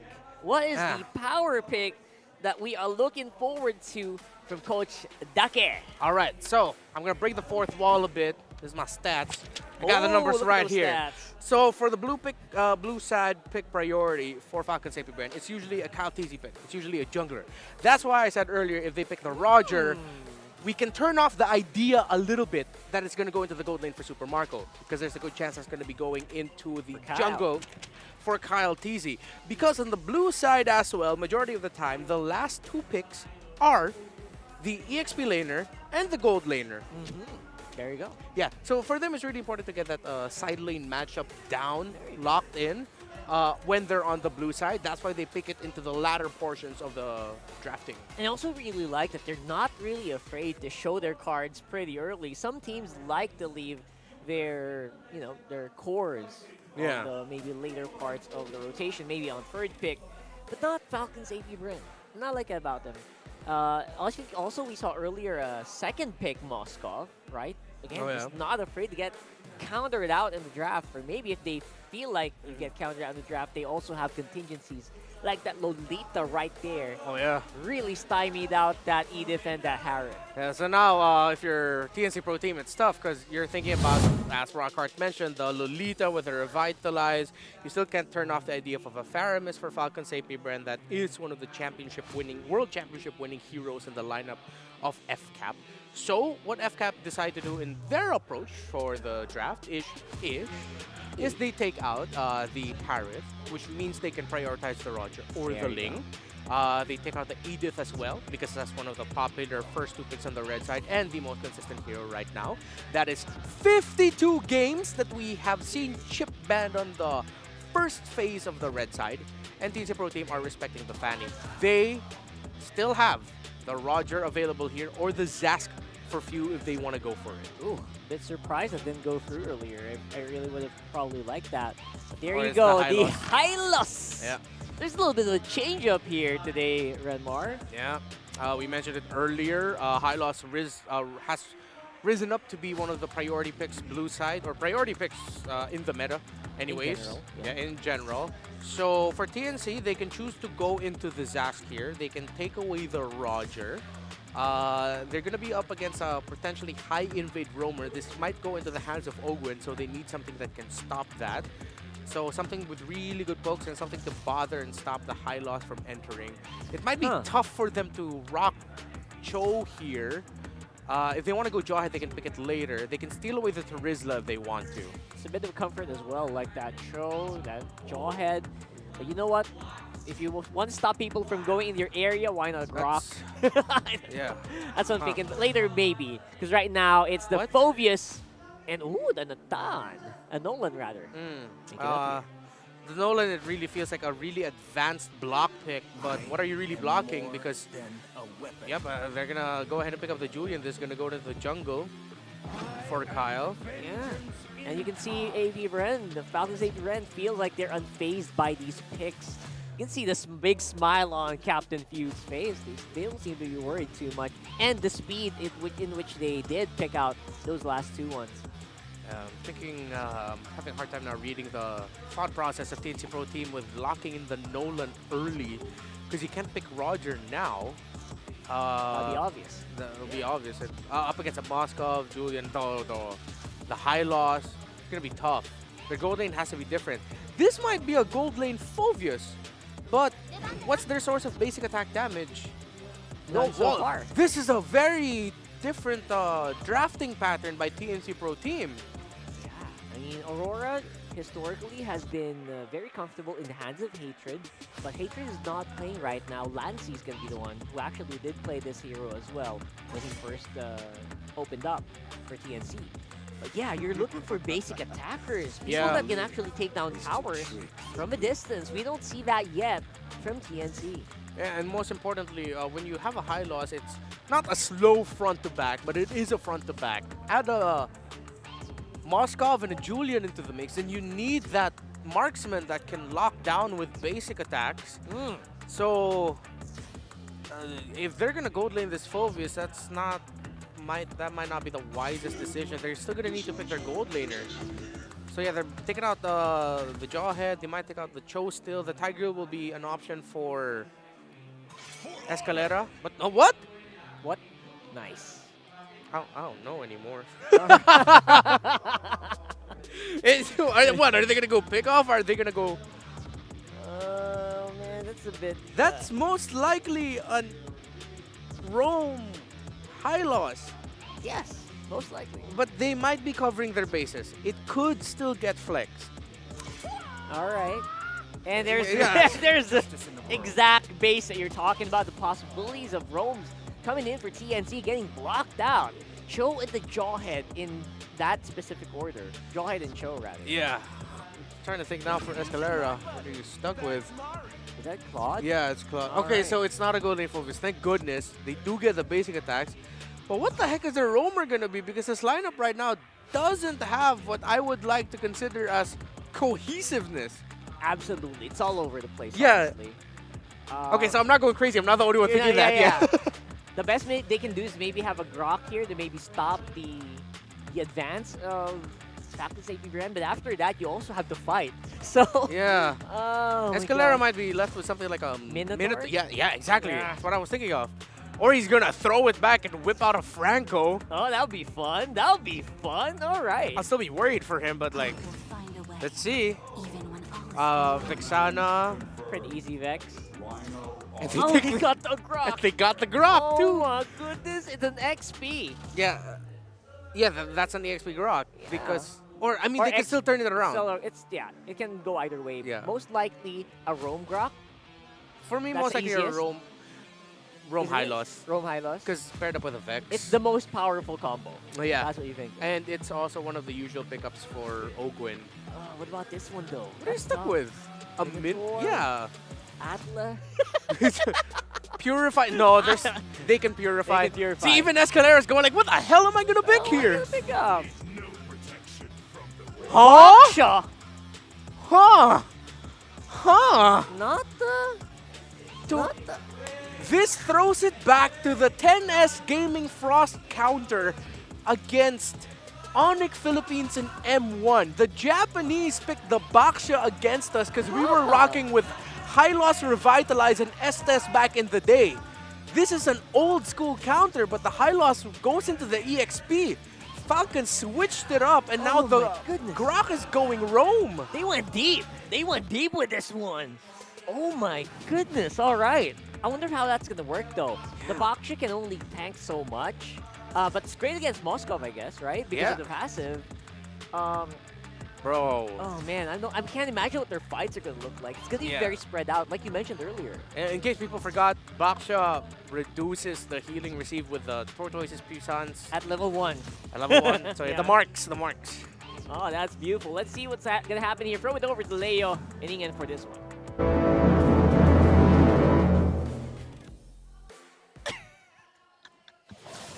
What's up? Leo and Ingan here at your service. About to call game 2 of this best of 3, and we are HOTTOGO. Ingan, you saw the Baksha. Everybody saw the Baksha. What's up with that? Wait. HOTTO. GO. We're hot to go, brother. Hot to go. Okay. Wow. Brings me a lot of memories. The Baksha. Again, the concept is simple. Go in, get the Turtles Poissons, anti-heal up against a high loss with the Revitalize. But I do agree with Rockhart that it could only take in so much damage. And there's a reason why we last saw it about 4 or 5 years ago. There's a reason why people don't play it anymore. I mean, what it does, though, is it... Oh, wait. Kazan! Oh, goes in up against Kazan. Fracture out. But is he gonna escape? Wow, the wall coming in from Ogwen, but still not enough to bring him down. Now the counterattack coming in from Falcons APBren, and here is what you are saying. It only does so much. It acts as, I guess, one of TNC's, how do I say, buffers? Like, it's a mobile wall. Maybe. Literally. Yeah. There's a reason why Baksha was a dominant jungler, yes, but that was in the age of the utility jungles. Now, where you need some damage or CC, wait, Lancey! Wow, okay. That's a Pride Device. The Pride Device was popped there. And now this is what I believe the Filipino panel was saying, that they had to switch up the Grok and the Hylos because of the Baksha. I thought they were going to do it anyways. Yeah. I think a Hylos in the XP is so much better at holding dead lanes. Yeah. And if really all you were going off of was an XP Grok with the, shock value of the damage, I think you're better off doing this anyways. Yeah, better off, especially since, again, Ogwen can have a lot of beautiful setups, especially going up against Lancy and Aurora, because one of the main things roamers hate right now is a mid lane Aurora. No matter how good your setup is, if the Frigid Glacier is casted, your setup's gonna be wasted. And what sucks even more, she can put it over herself. Like, Yeah. if you get caught in the initiation, speaking of, here's one. Oh, but Heads has to pop his Vengeance here. He's gonna escape, but the Eternal Guard is there. Flapteasy has to pop that Glorious Pathway, and Few will fall down. TNC answers right back with a kill of their own, but Ogwen is here. Spear of Destruction connects onto Heads. No! But will Super Marco go in? I think not. Ogwen surveying the scene. He zones out the members of the Phoenix Army for Kyle Teasy rather, to get the Brutal. Oh, there's not done! There's not done! Oh, when you think FCAP is done, think again, because now they're still continuing to clash. Going up against Lance, he doesn't have the passive, that's why he's gonna fall down. A 2 for a non-exchange. Impressive turret aggro juggling, and they're not done. They want to catch Oh my Heads! gosh, no room for breathing here, because they're gonna get Heads. Make it 3 for non-exchange. Heads is rolling, fam. Falcons APBren up by about 2,500 here, 3 minutes in. Looking at the item game, because of Marco's discipline, because Marco did not roll the dice and went upstairs, Escalero knocked up! Again. And taken down. Knocked up, taking down. This is Rockhart's main concern. Like, how much damage can you soak up? I mean, I get it. That's 4 members of Falcons APBren bursting down Escalera, but ideally, you'd want a very tanky Baksha early to mid-game to be your main front line. At but this point, he's not going to make it in the mid-game. Yeah, he's not going to make it in the mid-game. But again, we'll still see, because again, the concept of Baksha is to counter out the Revitalize and the Glorious Pathway. It's too much, fam. We'll see if it happens during the clash, but right now, Ogwen's being a thorn in the neck. Kazan, because even his own purple buff making sure. 4 members of TNC are backing away from one Ogwen. He doesn't care! He doesn't care. He's not going to go right after the buff, but that bought enough time for Falcons APBren, especially for Super Marco. He got a tier 1 turret in the bottom lane. And that's what I was saying, because of his discipline. He didn't press the SOD, even when it looked like there was a party upstairs. He said, I needed to farm up. That's what put him near 500, 600 gold ahead of Kozin, who's getting some decent farm, but now he's going to be forced to double lane, double time. And all this while, a lot of plates taken up top by FLAP. Here we go. Ogwen still can escape here, but Escalera dodges that. He literally limboed underneath the Baksha Unite. Did you see that? It's like a car driving under a jumping car. That's what happened. That's monster truck. Wow. All right, well, already because of TNC's, I'd say, over-analysis and over-commitment to this Baksha idea, Falcons APBren played to the strength of the current metagame, putting them 5,000 gold ahead 5 minutes in. That's basically light years ahead, Igan. Honestly, you'd think that Escalera would perform the way Ogwen's performing right now, just soaking up the damage, unbothered, going right after the front line. Even Flap TC, tanky as hell, not even popping the Revitalize yet. That's against the damage dealers of TNC. Although Kozen's not there, you'd want Kaizen to actually burst down any of the members of FCAP at this point. Look at that, that's already a fracture committed. Yeah, and Oakwood is just walking through, walking under, and around. He's tankier than the tower. 6,000 gold, Ingan. They could lend me maybe 1,000 or so, and they'll be fine. Oh wait, what is Another it? combination, but the Glorious Pathway is there. He popped his Revitalize though. See, the Baksha marks didn't do anything. Okay, but he forced Flap Easy to pop the Revitalize. He forced the Rev, Sure. I guess. All right. Okay, Ogwen, he has the Wild Charge Flicker again. Can make an amazing play once again from Ogwen. You know what? Ian, sometimes what? Somebody just has to be the voice of reason. Yeah. Somebody just needs to be the negative Ned to make sense of things. This Baksha doesn't make sense to me right now. Doesn't make sense. It's hard to pull off. Again, it goes in the concept of TNC's playstyle. You have to dominate the early game for this Baksha to work. You have to go full send. Yes. But the problem is, again, they got a beautiful pick off in the turtle pit. 3 for none exchange. Although they were able to get few prior to that turtle fight, there's no follow-up afterwards. See, the kill scoreboard is 5-1. It's very 1:1. 1:1, yeah. They're going hand to mouth here. This counters this, so we're going to do this. And then if that doesn't work out, what's the follow-up? We're watching TNC right now struggle and figure out a plan with a pick that really no one's seen in such a long time. Unless there's something going on in the scrims or, you know, down the grapevine that only really the pro players know about, that might explain this Baksha. But right now, all 3 turtles going over to Falcons APBren. Looking at the items, that's a, oh dear lord, that's a 2,000 gold lead on Super Marco alone. Yeah, has the Corrosion Scythe, Golden Staff, DHS waiting. So look at this, Flap TC Ogwen, unbothered with what Escalera is doing. Even the pokes coming in from Lancy is not even hitting them. Oh! I mean, look at the HP of Flap and Ogwen. Jose, that hurt. You see that? Kaizen presses Retribution only to miss out. Kyle still successfully stole it away. Oh, depriving the necessary buffs just to extend the game. I mean, TNC's lineup compared to game number 1 is more balanced in terms of the late game because they have Kozen with the Claude. But the problem is, will they reach the late game? And even if they do, really the bulk of there's also Super Marco. Yeah, the bulk of their CC is off of Escalera catching someone off guard with the jump and the roll, and Lancy. But the problem is, it's hard to execute a Frigid Glacier if you don't have an initial CC. Exactly. So if your CC is already so fragile, and you're throwing bodies literally, a Focus and a Baksha, to act as your peel, that's trouble. Oh, look at the ultimates from Falcons APBren connecting onto every member of TNC. Heads is the first member down for the Phoenix Army. Now they're working their way onto the top lane. They have the minions though. Are they going to be able to clear it? Kyle TC, one more hit onto Lancy. But the discipline from Falcons APBren still respecting the damage that TNC can give. All right, once bitten, twice shy. If Super Marco clicks, that's too much. That's asking for it. And here we go, Falcons APBren, 10,000 gold ahead. You'd stop the world just to stop them pushing in. They take that mid lane inhibitor. Awesome. All right, luckily, I think TNC just have to accept the fact and, you know, get into the mindset that we're going to take this in the base. Yeah. And it being mid allows for a good chunk of waves and XP to come in. Yeah.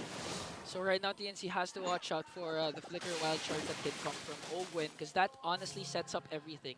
That first, then a combo from Flap Easy with the Glorious Pathway and Eternal Guard from Few. If they evade the initial Wild Charge, they can come back from this game, but look at Super Marco's damage! Oh!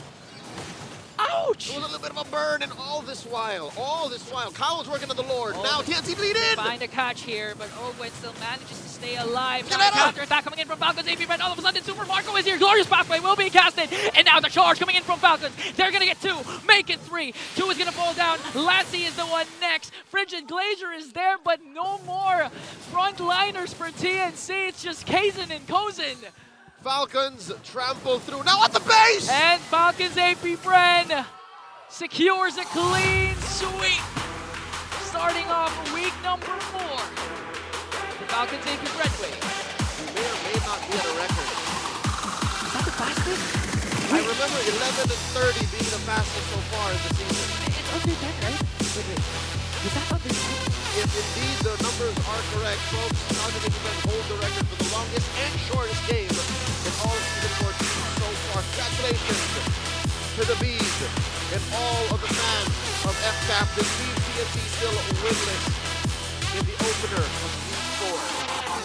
That's how diverse Falcons APBren. They can win very fast. They can win into a very late game. But look at the camaraderie coming into these two teams. Again, still, I believe TNC still need to work on their chemistry, but you know they're brewing something for sure. I appreciate the boldness and how they're willing to, bring up back old favorites. But as it is, TNC have a lot to work out. Usually well played to these young men, these athletes as they take their bow off the stage. TNC, I think there's something with this lineup. It's just a tech they're working with that they might have to work out. Falcons APBren taking the stage with the lovely Mara Aquino for their post-match interview.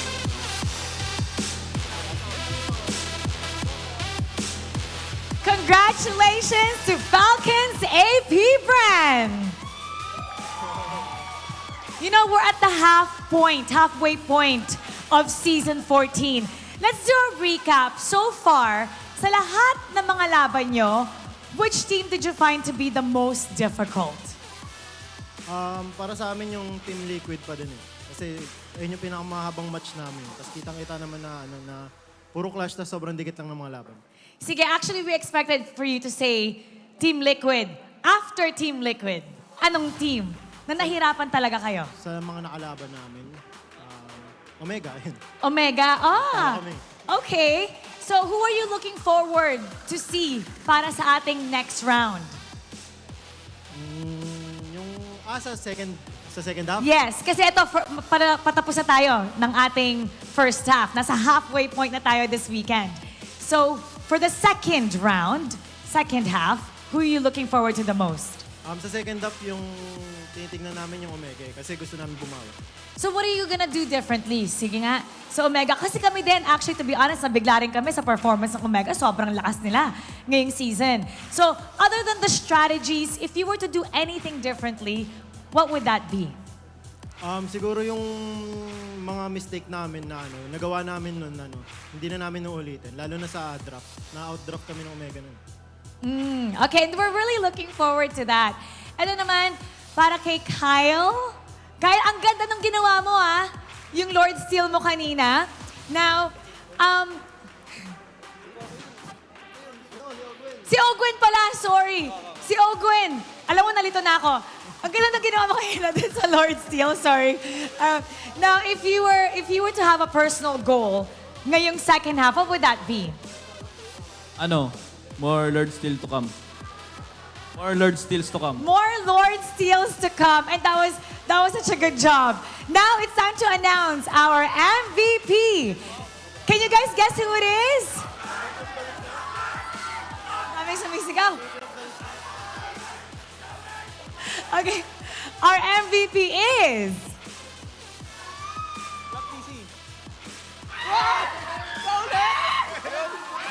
Na-surprise ka ba doon? Kyle, na-surprise ka ba doon? Bakit parang na-surprise ka doon nung in-announce na ikaw yung MVP? Akala ko si si Ogwen, sinisigaw ng mga fans eh. Kasi siya sinisigaw, tsaka yung Lord Steal nga. Now, what do you want to say to all the fans dahil kahit hindi napakaganda ng weather, the weather's not the perfect weather, they're still out here cheering for your team, here to watch you live and online.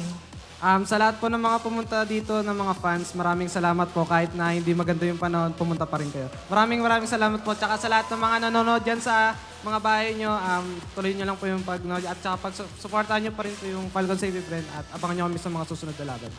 And you know, we have a very passionate supporter here na mananalo ng 3,000 diamonds. Congratulations! Come on up!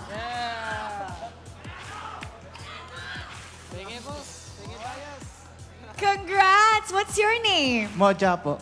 And sino sa kanila ang favorite player mo? Moja? Kapitan Few. Si Kapitan Few. Kapitan Few, tabi ka sa kanya. Sige nga, bakit si Few ang paborito? Since season 1, talagang supporter na ako ng DD Pro Team. Oh, talaga ba? Since season 1? Sige nga, magbigay ka sa amin ng trivia na maybe hindi namin alam tungkol kay Few. Nung season 1, talagang talaga yung team. Hindi pa ako more on ML fan talaga. Talagang nanonood lang. Tapos nung pagdating ng M2, nag-champion sila sa Burmese Goals, which is 4-3. Ang inisip kong magandang moniker sa Bren Esports is the Kings of Lower Bracket. Oh, that's so nice. Galing naman ng trivia. Sige nga, isa pang trivia dyan. Galing nga. Tapos po yung po talaga, ang iniisip ko sa akin talaga is PH is more on talagang mataas na and need ng mga other teams like Indonesia or kaya kumukuha ng mga ibang imports yung ibang teams para malaman ng mga playstyles nila para matalo tayo sa laro. At dahil yon kay Few, anong gusto mo sabihin sa kanila? Sa kanya pala. Sobrang laking pasasalamat ko sa suporta kasi kilala ko na din talaga siya. Matagal na siya nasa group chat namin ni IC. That's nice. Okay, now you get the honor to bow with your favorite team and take a walk of victory with them, all right? Congratulations! Bigyan ng diamonds! You may now take your bow and take your walk of victory! Congratulations to Falcons APBren! Interesting nga ang sinabi nila that they're looking forward to the next matchup versus Smart Omega. Pero before that, they've improved a lot in this sweep of a game. We're gonna break it down for you, so we're gonna go back to our panel. Pasok. There you go, a 2-0 for Falcons APBren today. And what is it? What are you cooking up here? It's not Ogwin, it's Godwin. Godwin! Godwin, block the rotations. I mean, he deserves the MVP. The man dealt the damage, got the crowd controls. He was always there to be there for what Ogwin gave him. Ogwin gave him the information. And Kaltizi said, thank you very much. I will do what I can do with this. And he always turned it into gold. Yeah, and gold is what he got. Again, people are a little surprised that he got MVP there. Even he was surprised from what we heard in the interview. Even he was thinking it was going to be Ogwin. Yeah, for sure. But you know what? It was really just a bit of a difficult fight here for TNC. It was uphill from the first 3 minutes of the game, where you could tell, because of the high lost roam, like you guys mentioned, like Leo mentioned as well, man, that was just the ticket. That was the ticket that Falcons APBren needed to keep control of the early game in the mid game, and as you can see, we didn't even reach the late game here. Yeah, the Grok roam of Ogwin, the Baksha roam of Escalera did not... They couldn't get what they wanted to get. That's 2 games in a row in this series wherein it was a story of Falcons APBren reading the early game rotation of TNC Pro Team.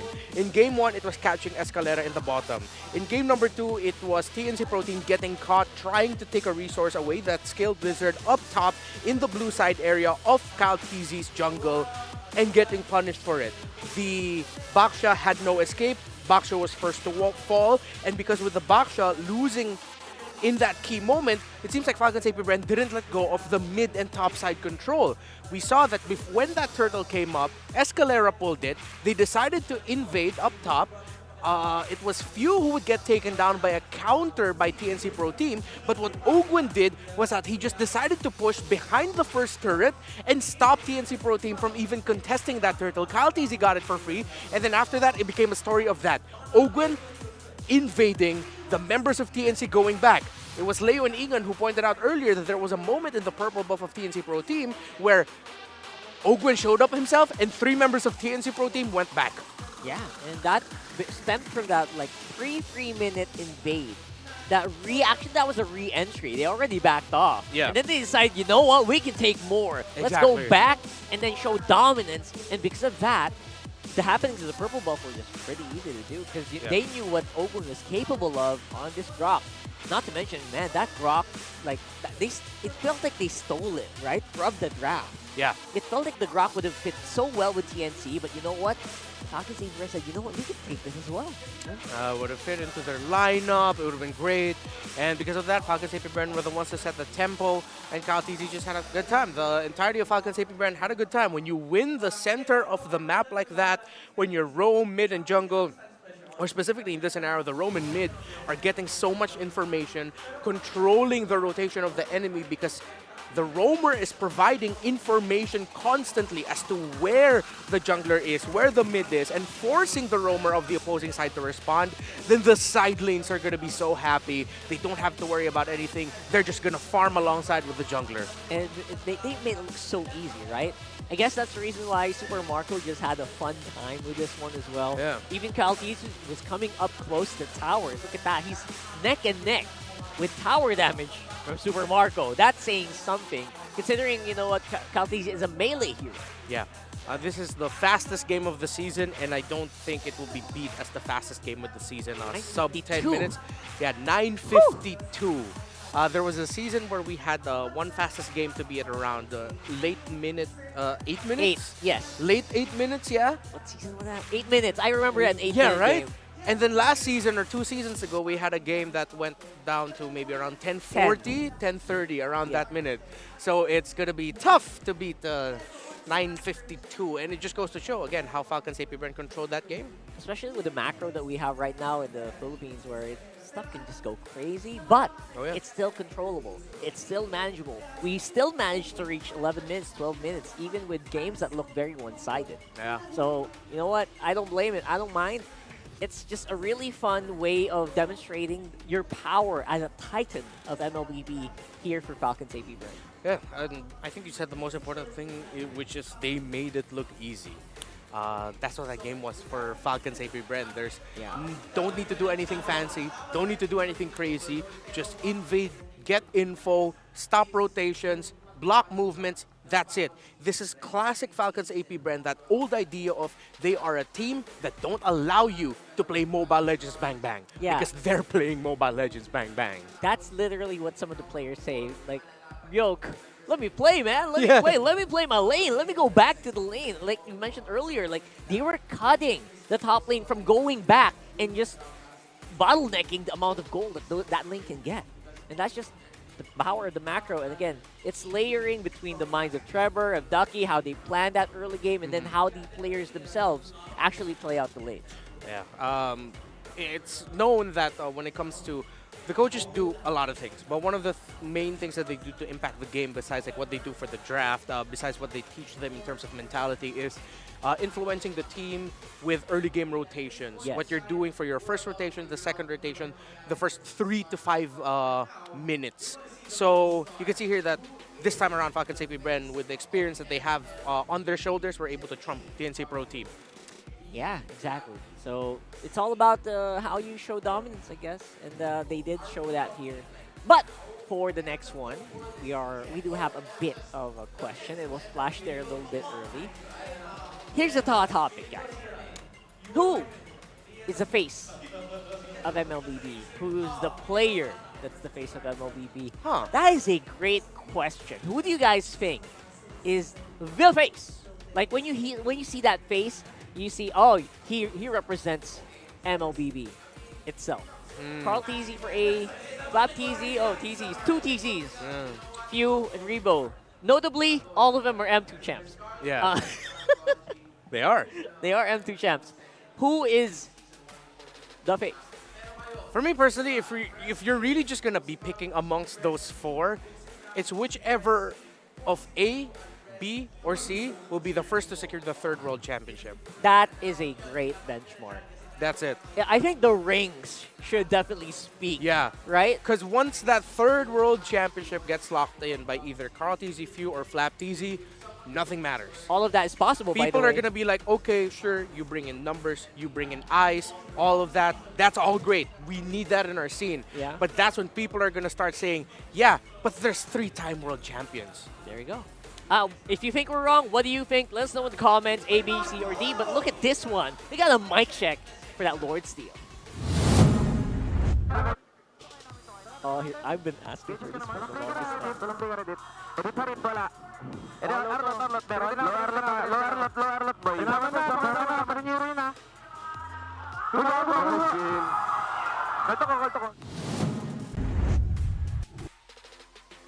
Yeah, he said kaltok. Kaltok means you bonked. You bonked, right? Yeah, he bonked it. Like, he bonked the Lord.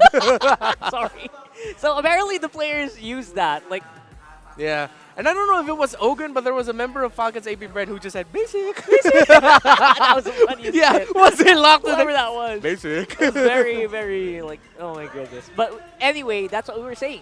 They make it look basic, not the player, the style. The style. Very basically, just press 1, 2, 3, boom goes the dynamite, you got what you want. Yeah. In that scenario for Ogun, it was specifically the 3. The 3. Just press it. Bonk. Basic. Again, possibilities of M6 and who the face of MLBB is. I don't know who the face of MLBB is. We sure want to know what you think. But right now, that is going to be it for the matchup. We have another matchup coming at you right now here in this Friday afternoon here in the Philippines. Very rainy. Stay dry. Stay chill like us. Do a coffee as we go into a quick break. I need some more. Man, we need some more. We need some refills here. We're going to go ahead and go over to the break room, get some coffee, and bring you the next matchup. So don't go anywhere. This MPL Philippines Season 14, Week number 4.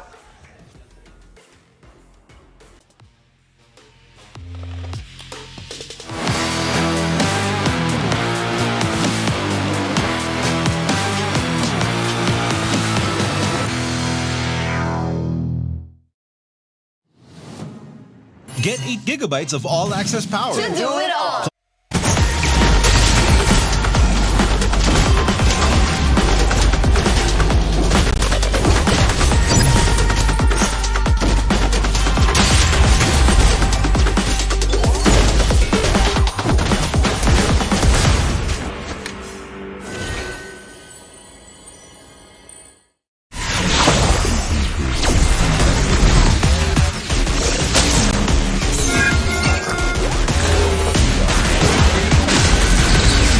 There's no time to chit-chat. You will never learn. Mystic magic is so wonderful. Face yourself.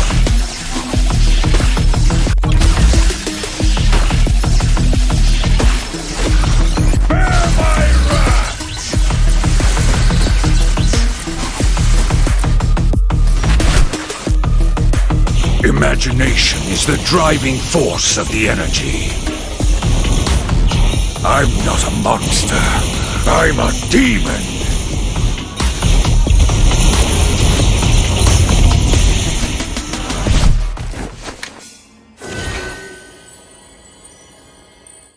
Get 8 gigabytes of all-access power. To do it all. Plus only TikTok to scroll and share non-stop. Power, work, life, and more. With Smart Power all-access data now up to 90 days. Load now. No signal, no fun. If only you could switch in an instant. But wait, you can with the Smart eSIM. Backed up by nationwide coverage. Get your Smart eSIM now.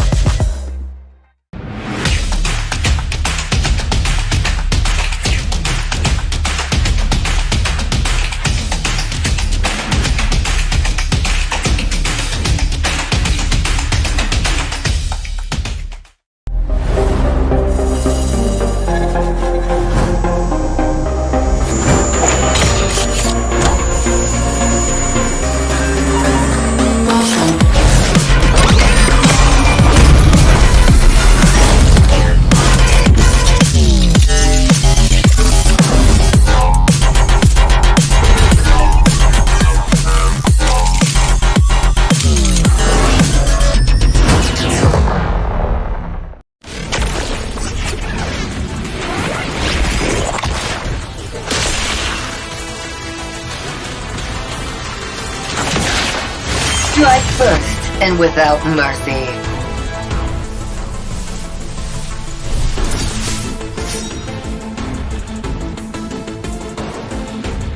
Where I tread, death follows. Enjoy your last breath. Deploying smoke. Going dark.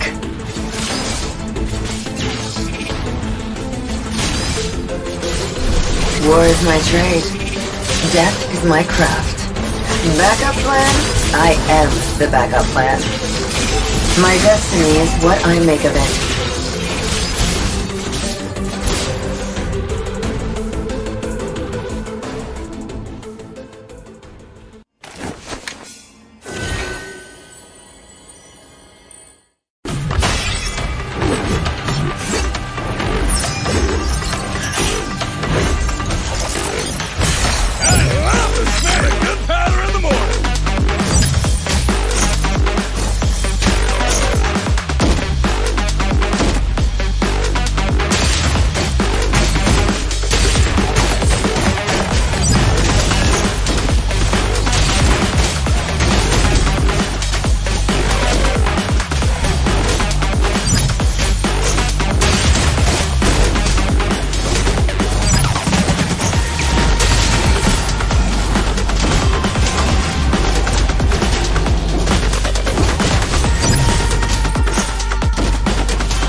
You will never learn. Mystic magic is so wonderful. Face yourself.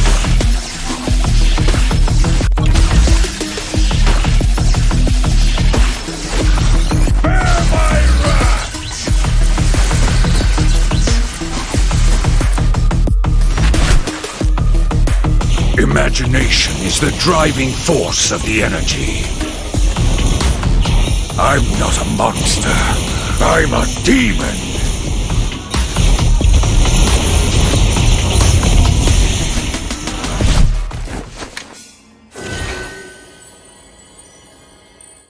Get 8 gigabytes of all-access power. To do it all. Plus only TikTok to scroll and share non-stop. Power, work, life, and more. With Smart Power all-access data now up to 90 days. Load now. No signal, no fun. If only you could switch in an instant. But wait, you can with the Smart eSIM. Backed up by nationwide coverage. Get your Smart eSIM now.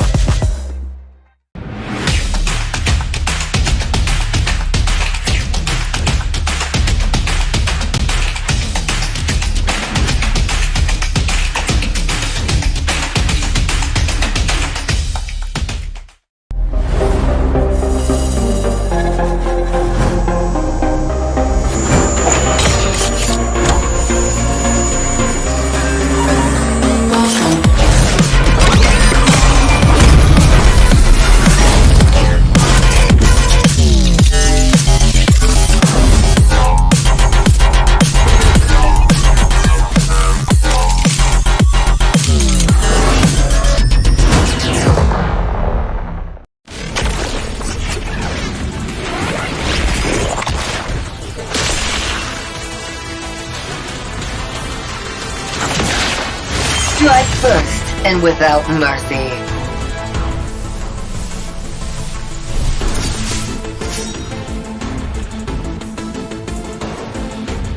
Where I tread, death follows. Enjoy your last breath. Deploying smoke. Going dark.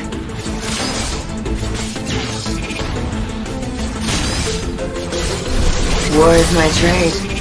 Death is my craft. Backup plan? I am the backup plan.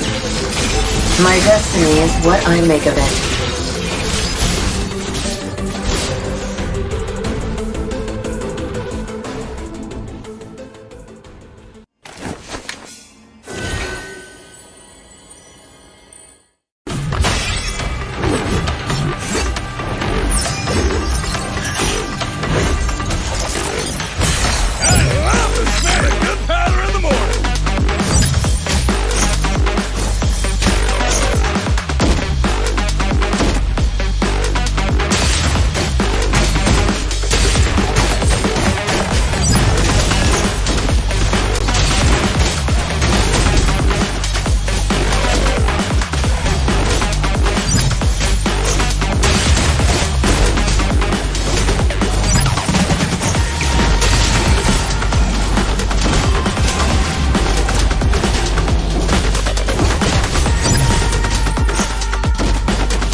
There's no time to chit-chat.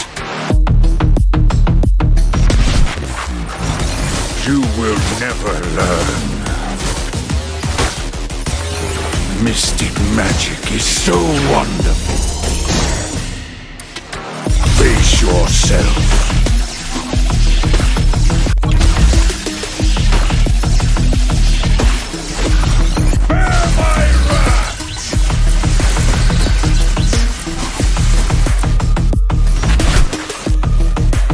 Imagination is the driving force of the energy. I'm not a monster. I'm a demon.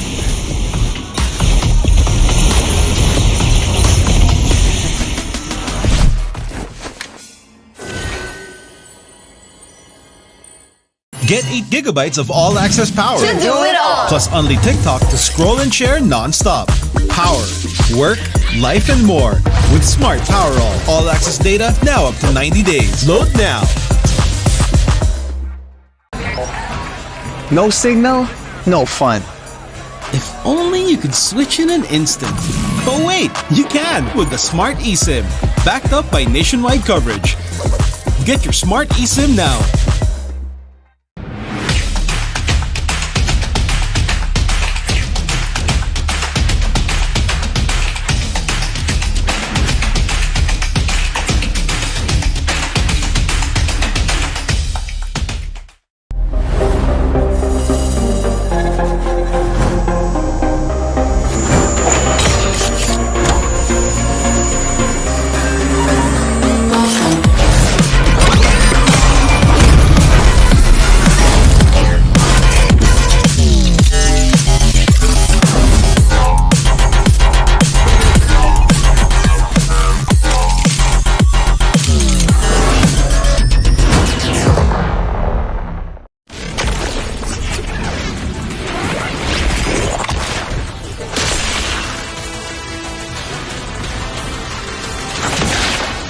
Strike first and without mercy.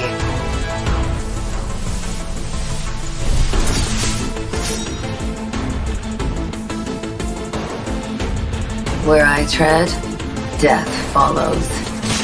Enjoy your last breath. Deploying smoke. Going dark.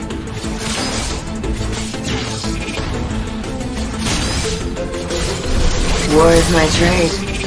Death is my craft. Backup plan? I am the backup plan. My destiny is what I make of it.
Chat.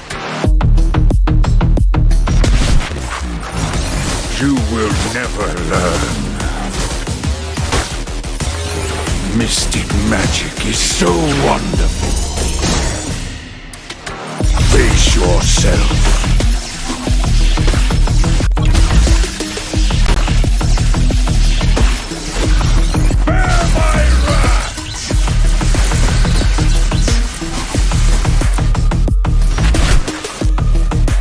Imagination is the driving force of the energy. I'm not a monster. I'm a demon.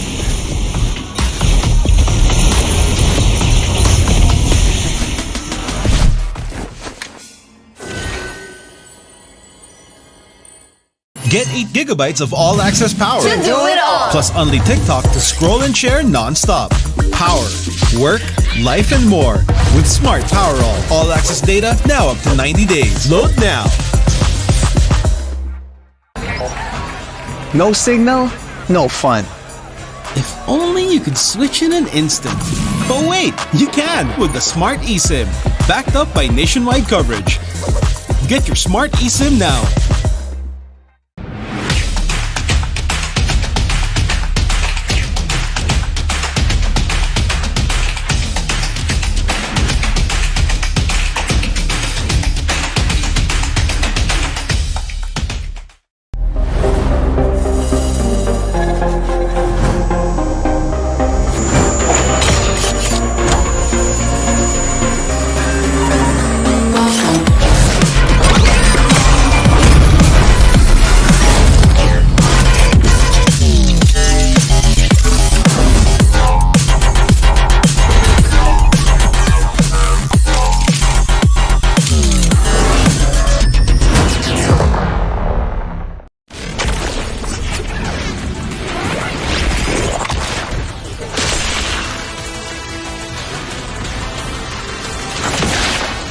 Strike first and without mercy.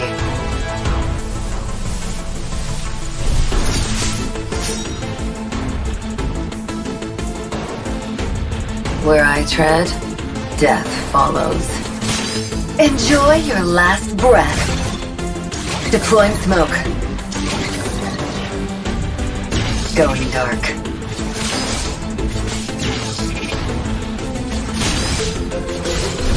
War is my trade. Death is my craft. Backup plan? I am the backup plan.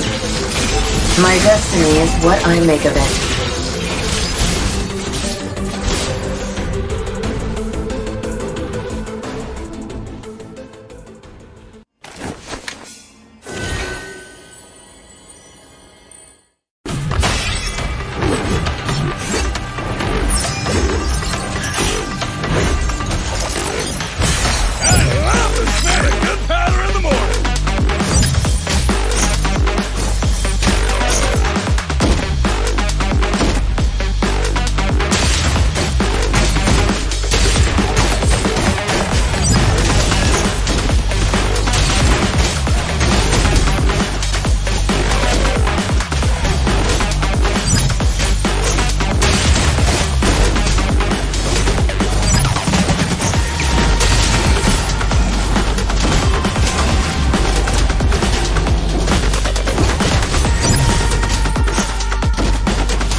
You will never learn. Mystic magic is so wonderful. Face yourself.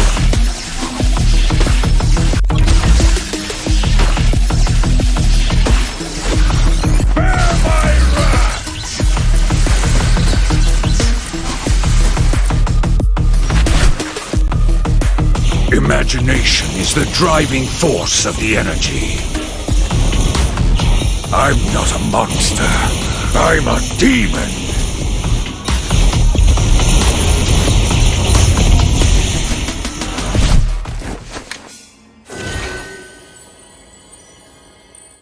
Get 8 gigabytes of all-access power. To do it all. Plus only TikTok to scroll and share non-stop. Power, work, life, and more. With Smart Power all-access data now up to 90 days. Load now. No signal, no fun. If only you could switch in an instant. But wait, you can with the Smart eSIM, backed up by nationwide coverage. Get your Smart eSIM now.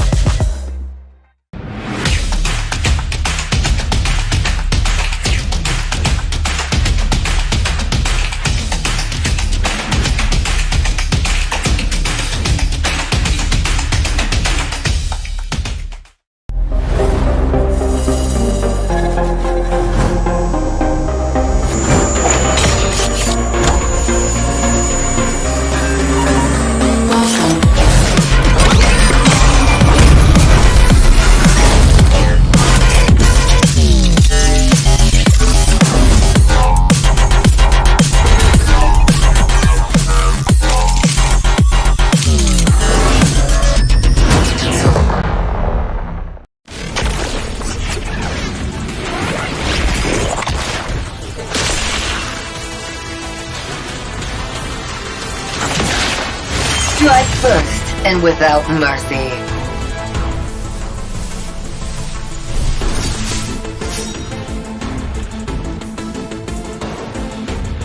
Where I tread, death follows. Enjoy your last breath. Deploying smoke. Going dark.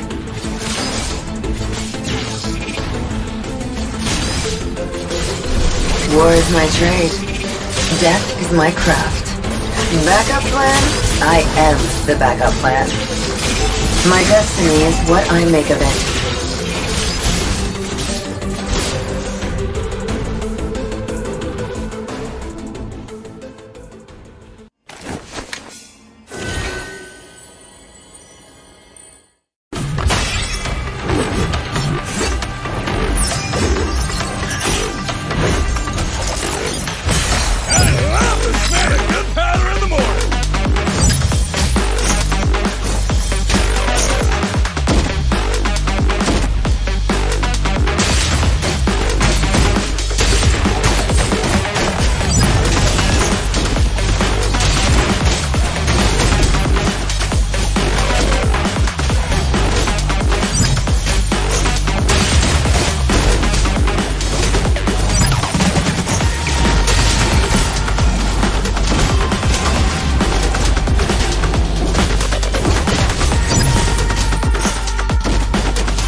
chat. You will never learn. Mystic magic is so wonderful. Face yourself.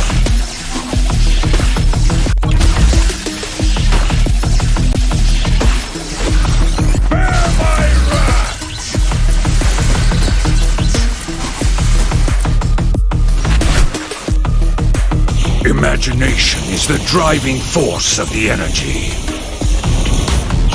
I'm not a monster. I'm a demon.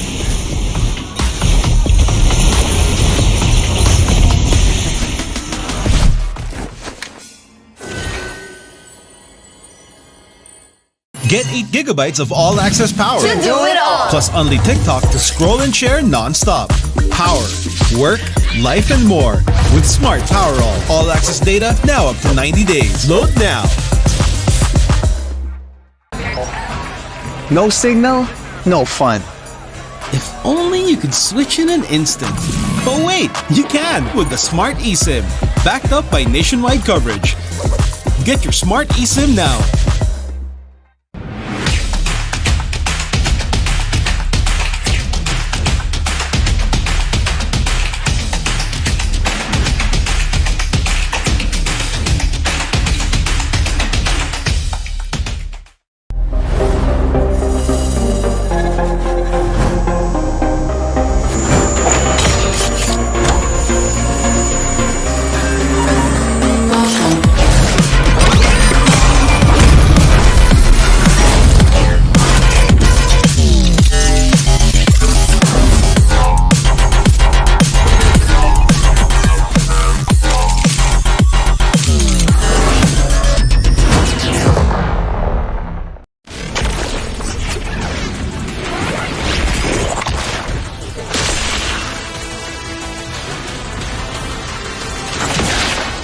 Strike first and without mercy.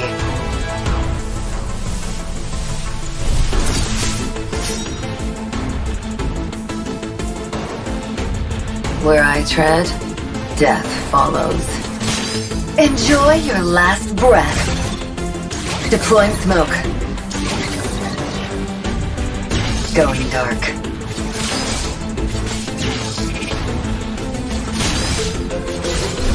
War is my trade. Death is my craft. Backup plan?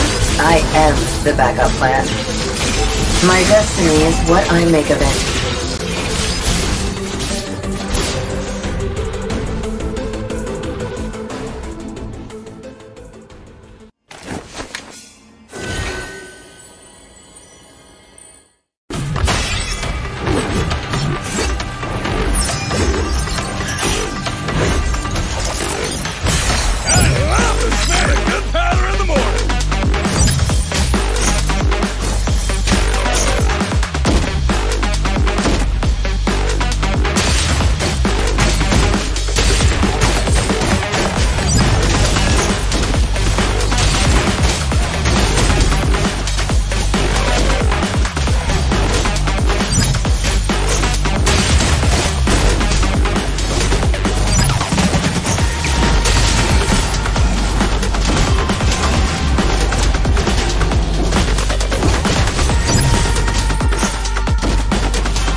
You will never learn.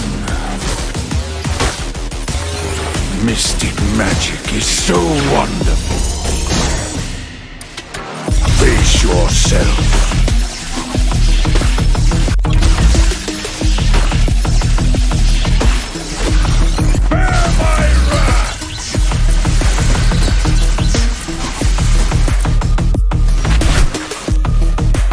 Imagination is the driving force of the energy.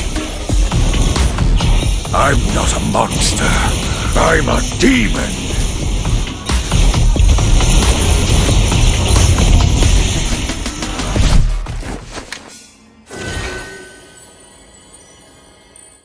Get 8 gigabytes of all-access power. To do it all. Plus only TikTok to scroll and share non-stop. Power, work, life, and more. With Smart Power all-access data now up to 90 days. Load now. No signal, no fun. If only you could switch in an instant. But wait, you can with the Smart eSIM.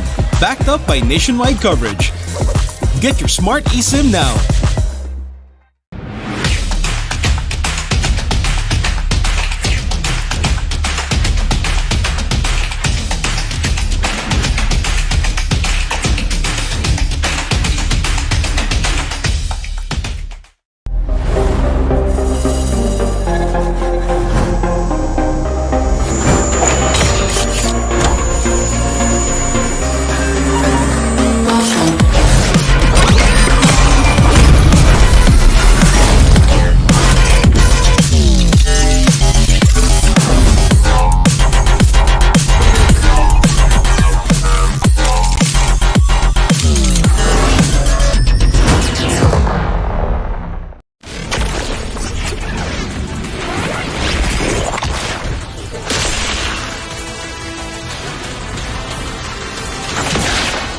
Strike first and without mercy.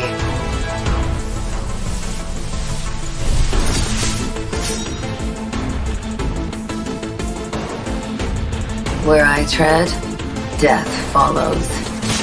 Enjoy your last breath. Deploying smoke.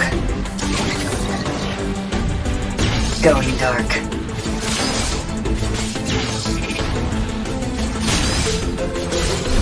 War is my trade. Death is my craft. Backup plan? I am the backup plan. My destiny is what I make of it.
chit-chat. You will never learn. Mystic magic is so wonderful. Face yourself.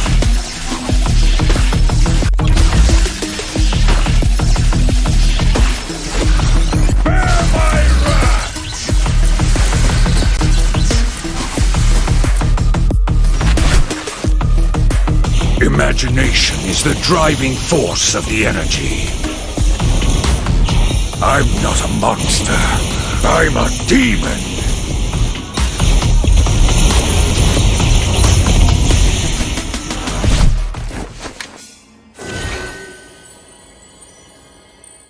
Get 8 gigabytes of all-access power. To do it all. Plus only TikTok to scroll and share non-stop. Power, work, life, and more. With Smart Power all-access data now up to 90 days. Load now. No signal, no fun. If only you could switch in an instant. But wait, you can with the Smart eSim. Backed up by nationwide coverage. Get your Smart eSim now.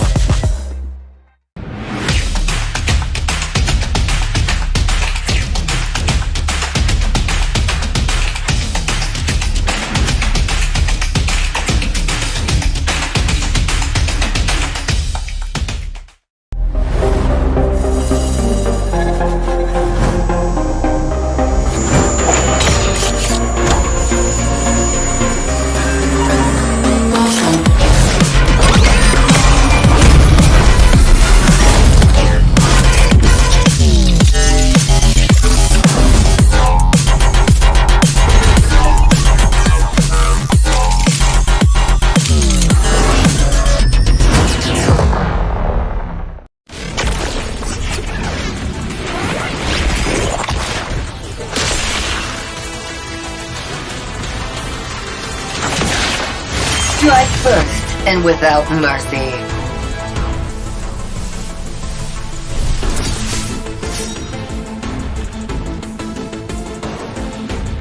Where I tread, death follows. Enjoy your last breath. Deploying smoke. Going dark.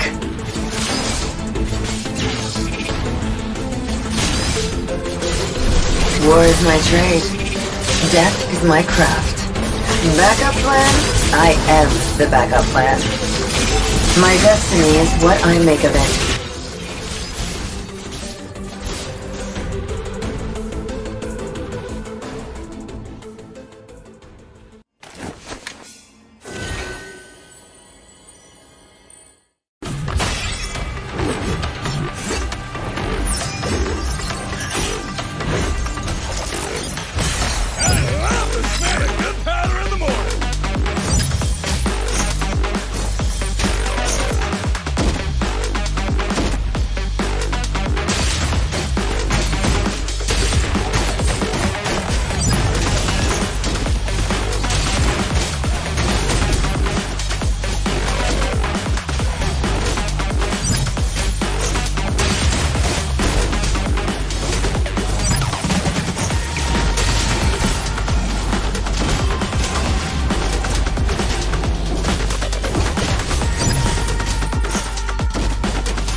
There's no time to chit-chat.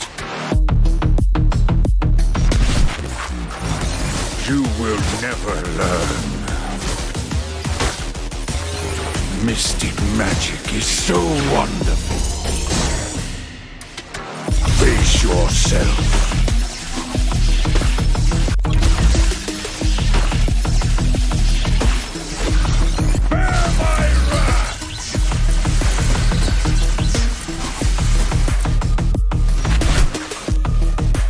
Imagination is the driving force of the energy. I'm not a monster. I'm a demon.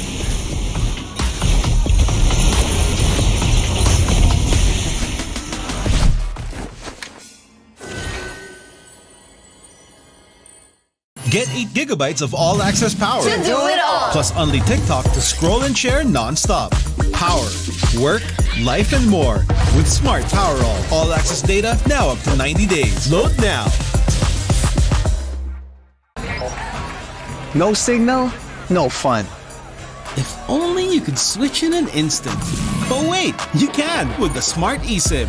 Backed up by nationwide coverage. Get your Smart eSIM now.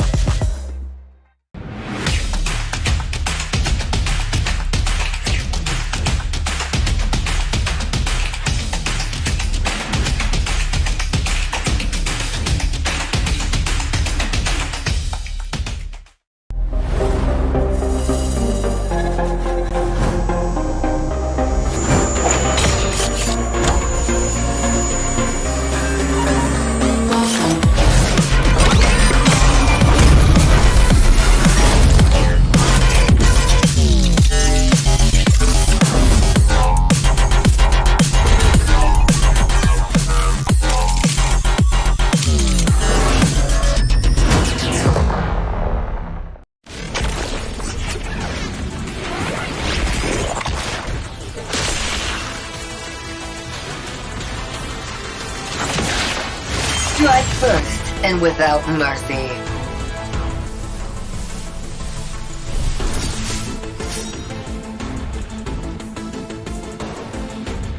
Where I tread, death follows. Enjoy your last breath. Deploying smoke. Going dark.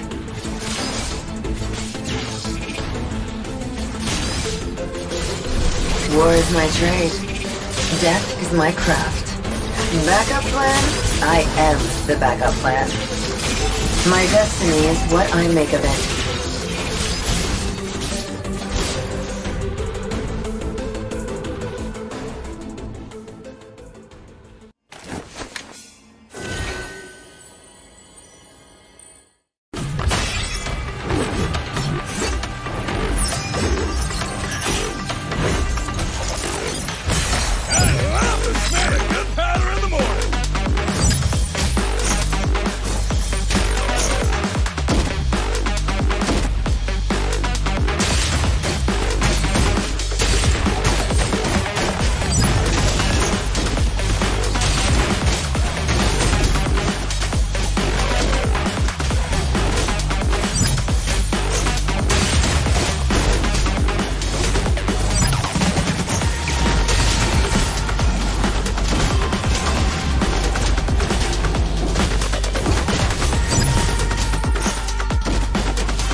There's no time to chit-chat.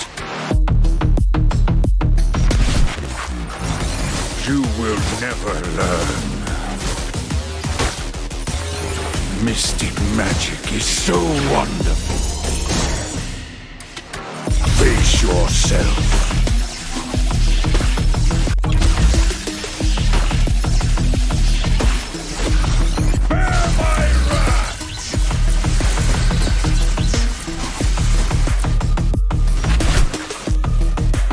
Imagination is the driving force of the energy. I'm not a monster. I'm a demon.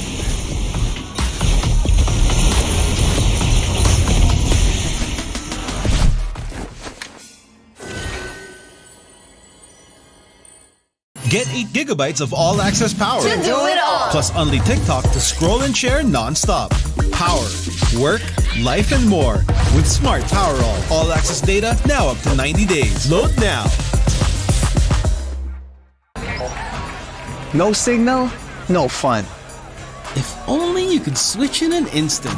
But wait, you can with the Smart eSIM. Backed up by nationwide coverage. Get your smart eSIM now.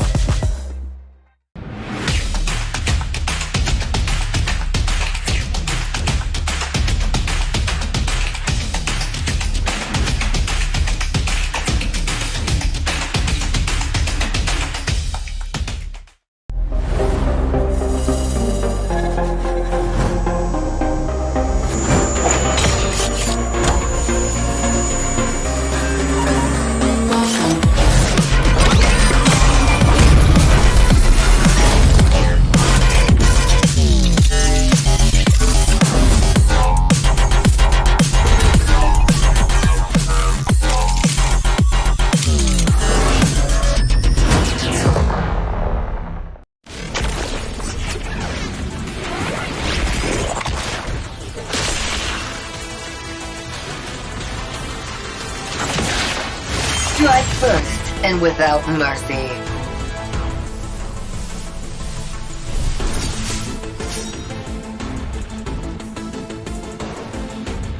Where I tread, death follows.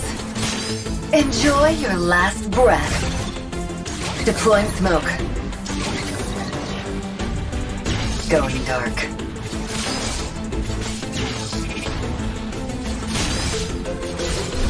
War is my trade. Death is my craft. Backup plan? I am the backup plan. My destiny is what I make of it.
You will never learn.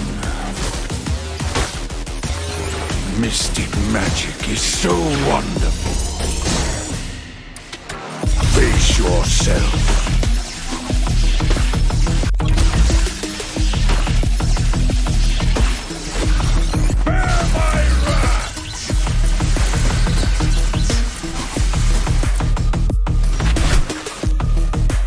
Imagination is the driving force of the energy. I'm not a monster. I'm a demon.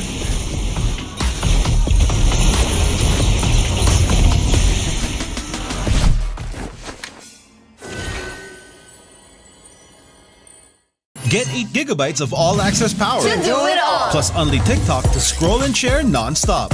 Power, work, life, and more. With Smart Power all-access data now up to 90 days. Load now. No signal, no fun. If only you could switch in an instant. But wait, you can with the Smart eSIM. Backed up by nationwide coverage. Get your Smart eSIM now.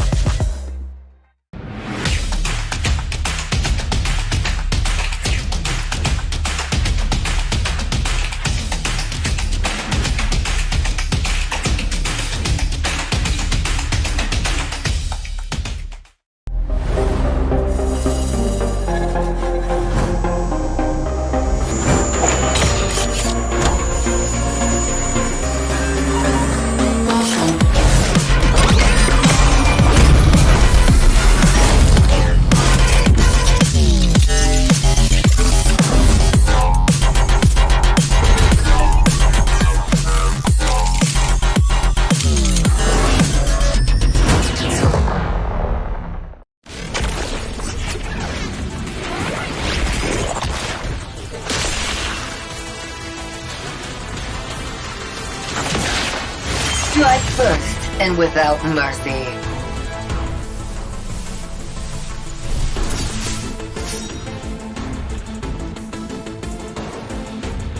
Where I tread, death follows. Enjoy your last breath. Deploying smoke. Going dark.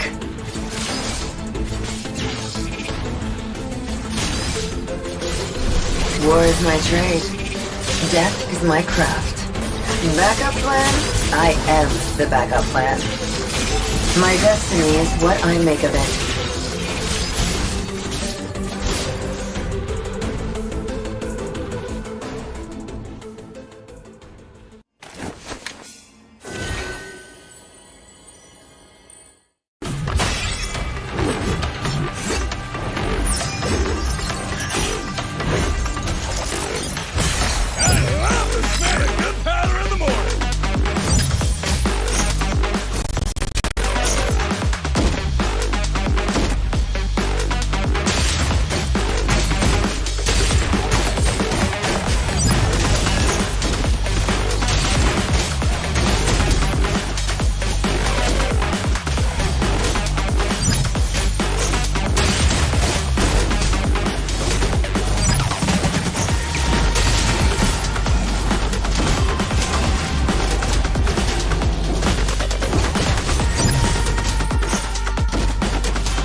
You will never learn.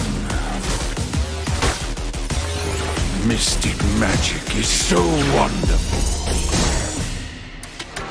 Face yourself.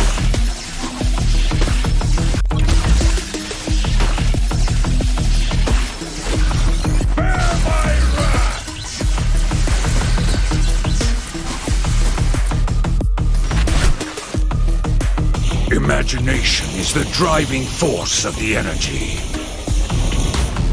I'm not a monster. I'm a demon.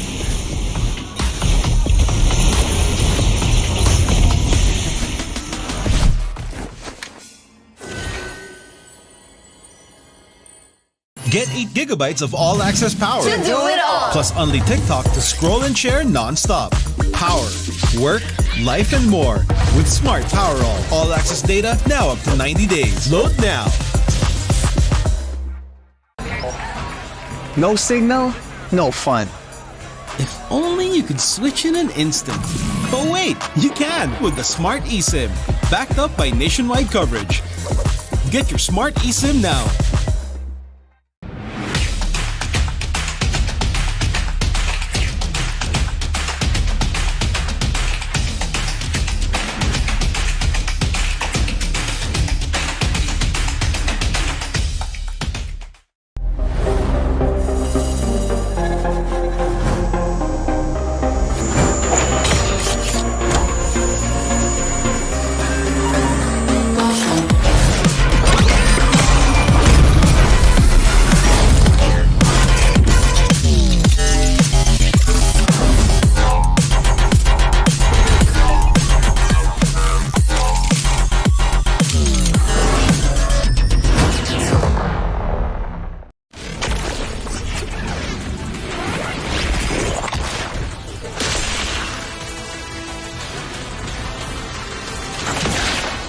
Strike first and without mercy.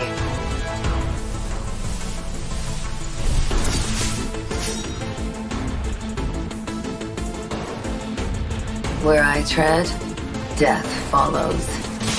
Enjoy your last breath.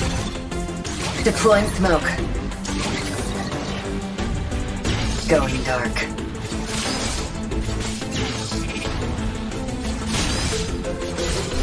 War is my trade. Death is my craft. Backup plan? I am the backup plan. My destiny is what I make of it.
chit-chat.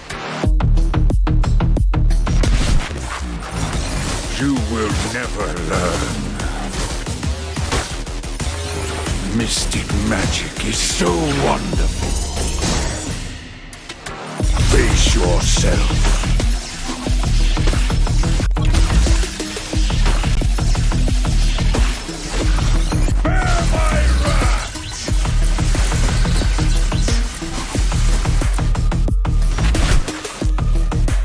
Imagination is the driving force of the energy. I'm not a monster. I'm a demon.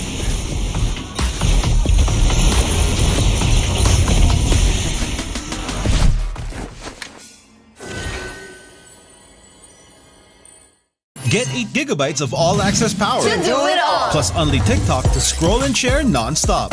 Power, work, life, and more. With Smart Power all-access data now up to 90 days. Load now. No signal, no fun. If only you could switch in an instant. But wait, you can with the Smart eSIM. Backed up by nationwide coverage. Get your Smart eSIM now.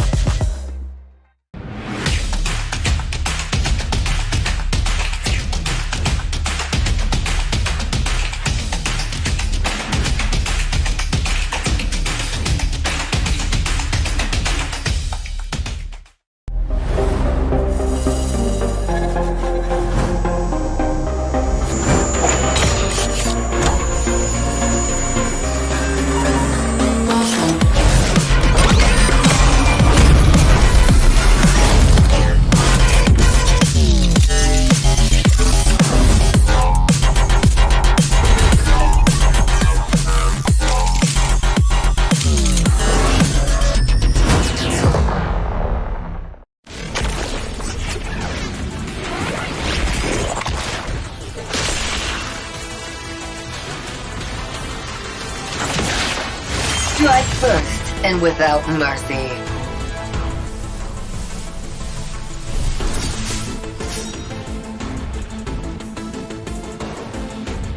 Where I tread, death follows. Enjoy your last breath. Deploying smoke. Going dark.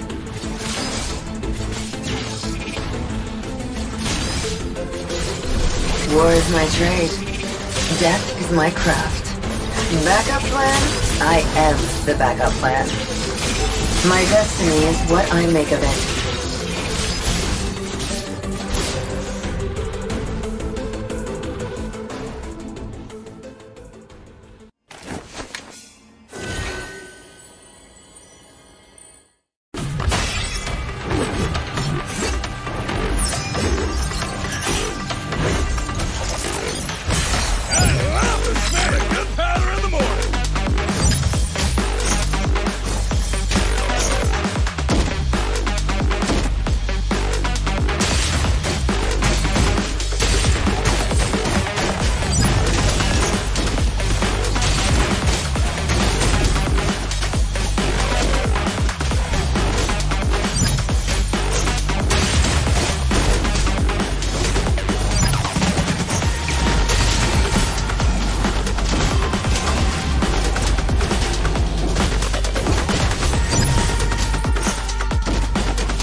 There's no time to chit-chat. You will never learn. Mystic magic is so wonderful. Face yourself.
the 3 stars. Look at us to the top, no ifs, no buts. Winning any game, para to sa PIN na yes.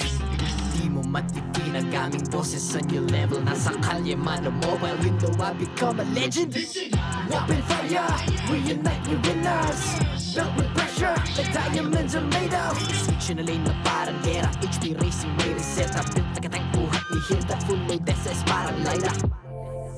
Susundan ko ang iyong bakas, kasama patas, tagumpay natin to dahil tayo'y malakas. Para sa Pinas, nasa amin ang alas, hindi tuwa atras, kinikilala sa taas kasi kami ang malakas. Para sa Pinas, nasa amin ang alas, hindi tuwa atras, kinikilala sa taas, ganito kami sa Pinas. Wow! Hold on. Yeah, malakas ang Pinas. We are lacking every beat, no surrender, no retreat. Pag nagsama-sama, just imagine what we can achieve. Lacking every beat, no surrender, no retreat. Giving 100 all my all, cause we just cannot be defeated. We are unstoppable, immune and invulnerable. Ready ang equipment, lahat frozen, malang crowd control. Pakita ko na jab like pow, east to the southeast. Taas sa watawat, proud and loud, cause every enemy we devour.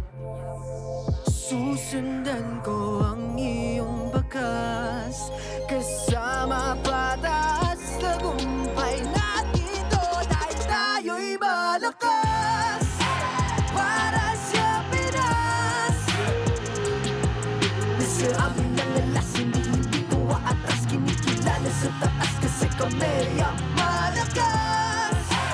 Para sa Pinas, nasa amin ang alas, hindi tuwa atras, kinikilala sa taas, ganito kami sa Pinas. Wow!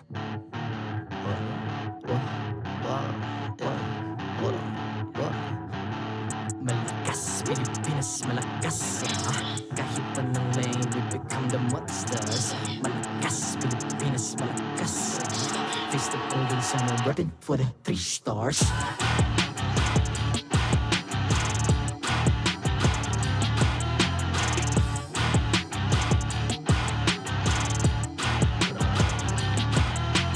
Ang lakas ng Pinas, we unite, be the stars. Ang lakas ng Pinas, we unite, be the stars. Ang lakas ng Pinas, we unite, be the stars. Ang lakas ng Pinas, we the stars. Ang lakas ng Pinas, we unite, we the stars. Ang lakas ng Pinas, we unite, we the stars. Ang lakas ng Pinas, we unite, we the stars. Ang lakas ng Pinas, we the stars. The 14th season of MPL Philippines is brought to you by the following sponsors. Smart, the official telco partner of MPL Philippines Season 14. The official tournament phone of MPL Philippines, Infinix GT20 Pro. Official suppliers, EMC Asia and Index Salon. Experience the MPL PH Season 14 action live at Green Sun, Makati City. Grab your tickets now via official MPL PH website. Don't miss any MPL action by following our official Facebook and subscribing to our YouTube channel. Follow MPL PH on TikTok for more content. And to ensure the equality and fairness of our games, MPL Philippines is also monitored and supervised by the Games and Amusements Board.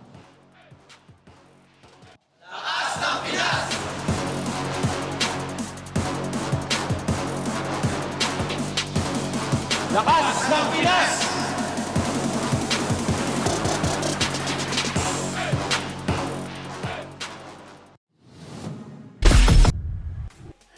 Welcome back to MPL Philippines Season 14. You're smack dab right in the middle of day 1 of week 4 at your service. My name is Leo, here with Jose Ingan. And let's call back to exactly what happened in our opener today before we move on with our next bout. Can we actually, I think we can actually call back the whole game number 2 because it was the fastest so far. 9 minutes and 51 seconds.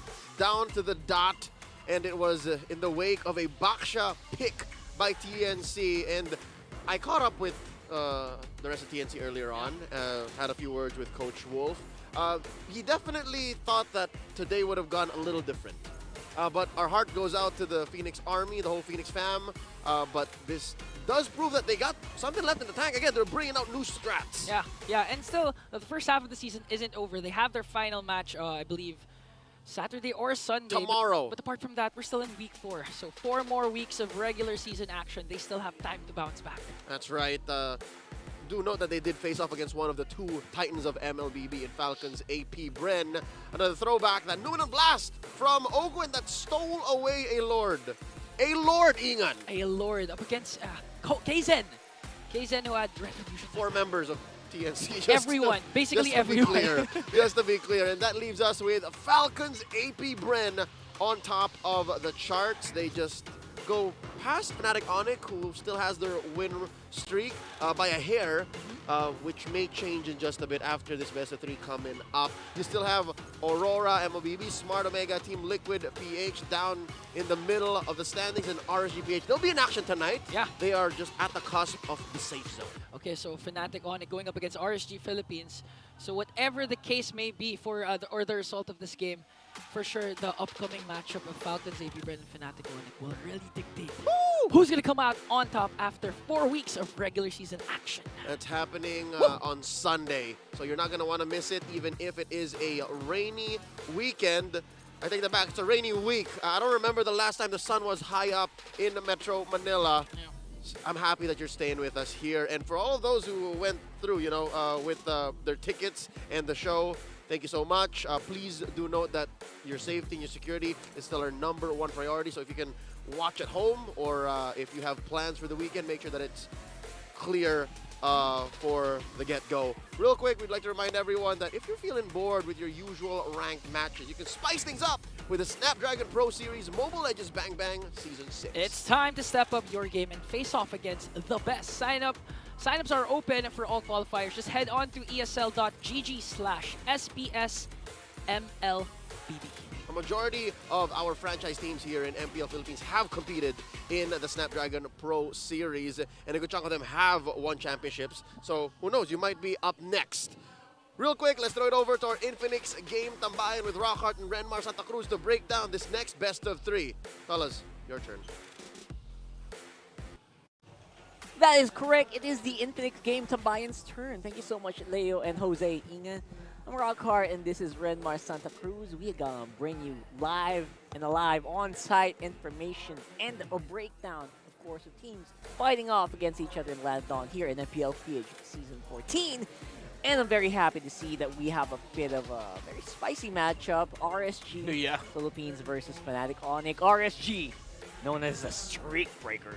Yeah, that's what they've been doing for many seasons now, and they're finally going to go up against a team with another chance to break another streak. 5-0 are Fnatic Onic Philippines, and for RSG Philippines, they're trying to find their streak.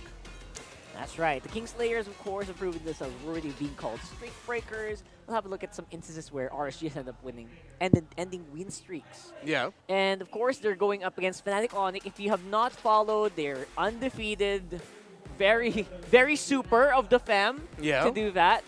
And we're gonna highlight a few key players, right? Because right now, it does seem like Fnatic Onic Philippines has been capitalizing on their roamer Barusco. Yeah. A lot. The man who was already confident that, and not even surprised that their team is on the streak that they are on right now. But again, across him is Light, the roamer of RSG Philippines. They are Kingslayers, but also streak breakers. Here are the streaks that RSG have broken, and RSG are looking to repeat history from last season because they're the ones who snapped Onyx's 7-match winning streak. Ooh, wow, what an opportunity that RSG has here, despite their placement right now in the rankings, to actually do an unthinkable and so far undoable task, a Herculean task, if I may. It is Herculean. Defeating Fnatic Onic, who seemed to have such a good synergy going on. They got such good vibes, and RSG has been able to do that with the help of Light, who's, by the way, has been present all throughout all of these broken streaks for RSG. I feel like he is one of the main streak breakers, really, for RSG Philippines, because he's been consistent. RSG are trying to find that consistency, though, for this season. But now with a streak in their face, knowing that they are the team that is known for breaking streaks, that might give them a little bit of a mental edge. You know, teams always speak up about that, where they know if they're known for this, if they know they're strong with this, then they're going to go into a game confident. Yeah, it's like, you know, when you're up against TLPH, you know, oh my God, they're gonna backdoor us for sure. Yeah. If we don't watch the map, Exactly. right? That's Exactly. what you're talking about, right? The Yeah. mental attacks that can happen here. It's all like, guys, it's not always about just playing the game here, right? We got teams, we got coaches, we got psychologists, analysts, and all of that. But of course, we're talking so much about RSG. Let's hear a little bit from Brusco, who seemed to have a lot of things to say about this matchup right here. Hindi rin po kami manatalo kasi confident po ako sa team ko na kaya namin manalo kahit sino yung kalaban namin at tiwala rin kami sa isa't isa. Ano yan? Just a lot of trust, right? A lot of trust with each other. And I think Brusco, I'll translate it a little bit further because I think that was cut a little bit in the middle. He's super confident that this was going to happen, that this streak was going to happen for them. Yeah, let's highlight Brusco's career. In MPLPH Season 11, he played with Minana Evos. Didn't get a lot of playing time in Season 12. And for those who watched MPL Indonesia, he was part of RRQ Hoshi before, of course, their roster shakeup, which eventually brought Vin back into the Rome role. And now, this season, he's been shining. He has been the best Tigreal in the league, undefeated. He is 5-0 with that hero. So definitely that's something you're going to have to watch out for if you're RSG, those AOE setup type of roamers for Brusco. It does feel like an evolution as well for Brusco, right? So many Lolitas back in Season 11. And again, the healers, the shielders, Matilda, Angela, and now he's the set man. He's the guy to look out for here for Fnatic Onic Philippines. And despite all of that, obviously, his stats are pretty consistent, I would say, across the board.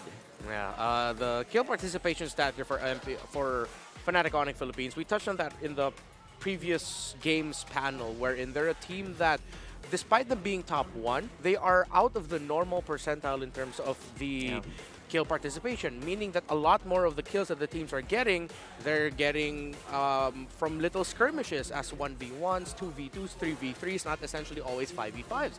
And I think that's been one of the strengths, really, of Fnatic Onic Philippines. They can play around Brusco's roaming and Super Prince's combination with Brusco, but they also have EXP laners and gold laners who can play and make plays on their own, similar to King Kong in the jungle.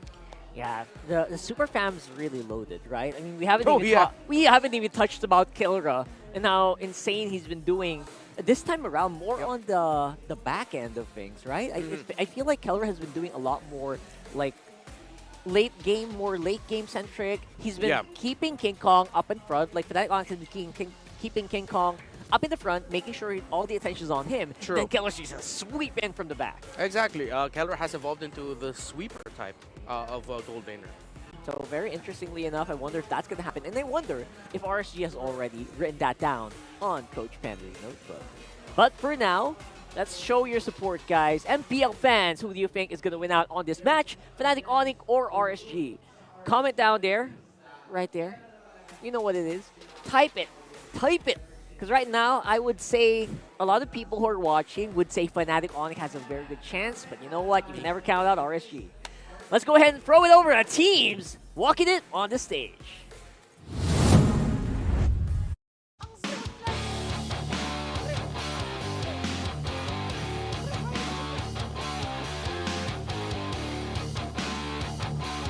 Our marshals, Jeff, Chico, Pat, and Wilbur.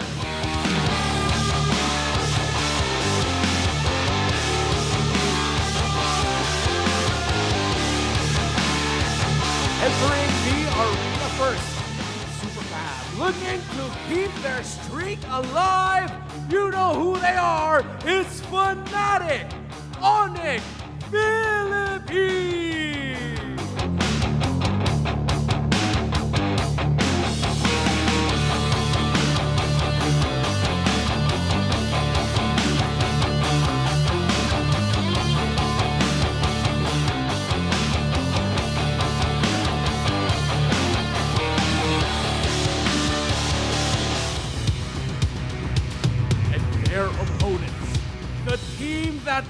their streak last season.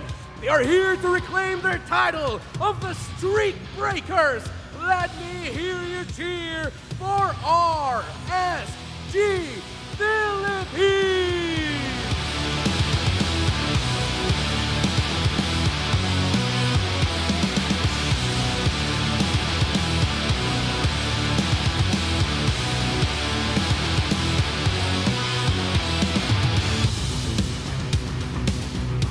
And their coaches for Fnatic Onic Philippines, Coach, why not? For RSG Philippines, Coach, Panda.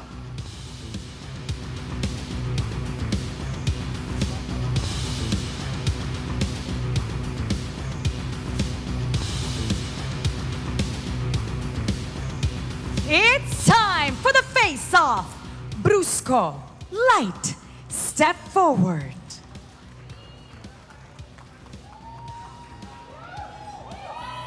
Light, ano ang palag mo kay Brusco? Mas confident ako, tsaka lang ko sarili ko, mas malakas ako. Brusco, ano ang palag mo kay Light?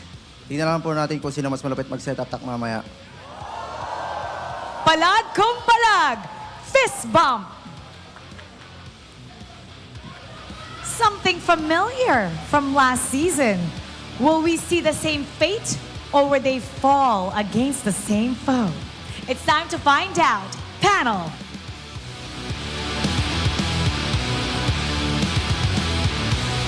All right, now we gotta know.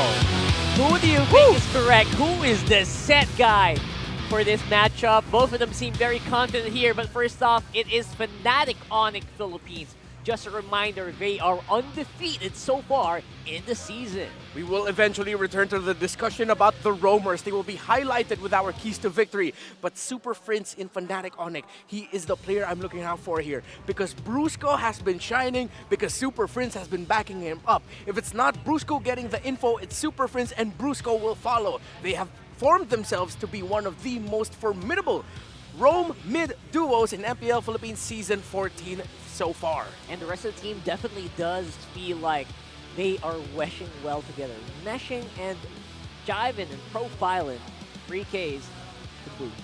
And here we have RSG Philippines, who, again, that confidence was overflowing, not just from Light, but from the rest of the team as well. It does feel like Panda has something up his sleeves this time around. Oh, brother, we were talking about this earlier. If you know you're good at one thing, you are going to preach it and you are going to convince yourself that you will come out the victor. I feel like it's not just Light saying that he's confident, he's the better roamer, he can set better, and that he's stronger than Brusco. It's just RSG Philippines are going into this with that vibe, with that knowledge that they are streak breakers. When you look at their stats, Fnatic Onic Philippines actually leads a lot of the KDA departments. And the most turret damage per minute in the league is actually heralded by Fnatic Onic Philippines. RSG Philippines are still playing around those objective team fights, things that Fnatic Onic Philippines know how to do so well. If they're not winning that objective team fight, they're going around in other parts of the map to get wins and objectives elsewhere. There you go. So Infinix keys to victory, like you mentioned, Renmar, coming into these two very talented roamers here. Respect Light single target, pick off heroes, seems to be the case here. Yeah, we mentioned it earlier, Brusco's AoE crowd control heroes that Tigreal is undefeated, while Light has been playing more of the Chos, Jawheads, and Kajas this season. Why, for both of these roamers, you gotta be the reason why your enemies need to check the shrubs. Light has been known to come from those what we call weird angles to enter team fights and get pickoffs. Backed up by, before it was Exort, and then it's also gonna be Aqua with burst damage from out of the wazoo. If you're Fnatic Onic Philippines, though, they are also capable of doing that. Brusco has been positioning very well alongside Super Friends. it just brings me back to like those memes where Tyrell's hiding in the bush. He's so tall and so big, but if he hides in the bush, no one can see him. Yeah. it's just ML things, right? It's like, MLBB things. What's that? What's that? A tuft of brown hair poking out of the shrubs. I can't see it. What is that heavy breathing and armor? It's invisible to me. Yeah, 'cause he's I in the don't bush. see that. I'm gonna Right? just walk in here. Whoop, you get set. So make sure to check your bushes, not just for these guys, but for you guys watching at home as well. So let us know who you think is coming out on top here. We're still checking out your polls. We want to know who you think is the bigger setter. Did I say that right? Yeah, who's the better setter? Yeah. And right now, obviously, aside from the sets, we do see that a lot of these, a lot of the plays of RSG and Fnatic Onic has been really meshed around really good synergy, chemistry, which is the big topic last week. Yeah, and it's so funny that when we think of Fnatic Onic Philippines, we think of chemistry. So automatically you're gonna be thinking, oh, they play together. Yeah. They play a la Ube style. They fight together. All of that, similar to what Falcons APBren Team Liquid Philippines likes to play as. But no, they are separate. They are gonna play as 3 or 2 or 2-2, and then one's just left to farm. Usually that's Keller or King Kong.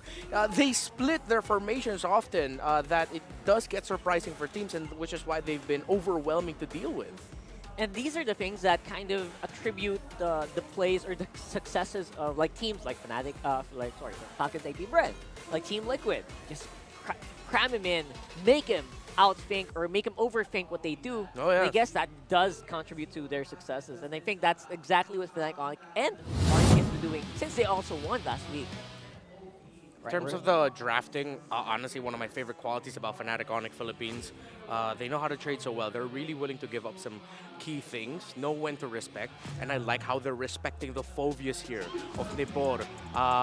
They did mention, or we did mention, Fnatic Onic Philippines is one of those teams that can make plays as 1, as 2, as 3. They don't necessarily need to be together as 5. Phobius is one of those great duelists in the game right now with all the dashes that we have. And I think the biggest thing about Nibor is you don't need to always mention him. I love it. He's stepping so well into the big shoes of Mr. Nats here. And I have to give him a lot of commendation for that. I don't know if you guys agree, but I love seeing that Nibor is, you know what, he's meshing well, and he also is confident as a kid of his own right, of a player. Smart kid. Panda really knows how to develop, and pretty much a lot of coaches in the Philippines know how to develop their EXP laners. 100%. I like this Moskov ban out by Fnatic Onic Philippines because, again, it is one of those heroes that deal well with the Fnatic Onic Philippines playstyle. We know how Moskov can just split a map. You can go for a 4-1 rotation around an objective. The Moskov is the one splitting, and then he'll just throw in the ultimate to bring it in. Yeah. They're also respecting here, again, one of the pick-off type heroes of RSG Philippines, of Light. They take out the Jawhead. So for Fnatic Onic, you actually see very tailored bans, while RSG Philippines just go for the... These are just the bans of the meta. Of course, Chip, that's his permanent spot. If not first there, ban. He's just there in the first phase. Second, first phase. And then they're also going back to one thing that Fnatic Onic Philippines did before. They paired up a Jushin and a Jawhead, Jushin and whatever, Jushin, High Loss, all of that. They can rock those really well, so they're just taking it away from the hands of Super Friends. Yeah, for sure. Super Friends, obviously, he man a few words, by the way. This guy, I've barely seen him talk in how many years, how many seasons he's been playing. But he really is one of those key players that you have to watch out for. It's a high loss ban. I don't know why everyone shouted. Yeah. The audience shouted there for a bit, but I guess I can see why, right? The high loss respect is massive. Yeah. So this might be an Edith, Roger, Harith as one of the first picks here for Fnatic Onic Philippines, unless they want to go Zask. Welcome to my hunting ground. Yeah, okay. So they do pick up the Roger instead. All right. So instead of the... speaking of the trades, the Harith, the Moskov... excuse me, not the Moskov. The Harith is still open. The Zask as well, but Zask has fallen off a little bit. Let's see if RSG Philippines will swerve and decide to early pick the Ruby, maybe the Terizla. Yeah, Terizla. Sounds like a great plan. The Ruby is not shy as well of showing up here, making him a gold lane / XP lane threat. Yeah. / roam threat, actually, right? For some teams. So you're absolutely correct. So that seems to be the case here. I will protect the world. Okay. So there's the the Edith earlier. Nice. They decide to rush the Fanny. They make sure not to give that to King Kong. So you still have the Ling and the Hayabusa available in terms of the assassin jungles. That's very smart. I would say for Coach Fan, especially if Iran has shown in scrims that he's capable of playing the Fanny, you know what? Why not? But one thing we're talking about here, if we're taking heroes, what about the Lancelot here? Or King Kong? Let's see. They might actually save the King Kong pick for last because they can go into they can Roger gold lane instead. I think now you pick up your EXP and the Roamer. I honestly want to see them. Oh wait, no, the Valentina might be good. Oh, okay. Ruby's there, like you mentioned, first phase material. That's why I thought RSG would take it because Fnatic Onic Philippines loves that that Ruby pickup. But instead of the Valentina, they go for the other V. It's the Vexana instead. Not bad. Basically, same disruption, mostly burst. Again, just coupled with very good tankiness and sustain here coming in from the Ruby. Love it. And can't wait to see how they're going to answer this time around. Still, mid lane picks are definitely going to be the target here, most likely, rather. Yeah. Valentina wouldn't be out of the question. I love me some Eternal Guard, but it's not necessary, right? That's a Harif. Yeah, so they decide to go for the approach of, okay, we're going to go into the second phase. We're going to pick up our gold laner already. And I'm looking at that Ruby pickup. Kirk doesn't have a history with it. He's actually one of the most flexible EXP laners in the league.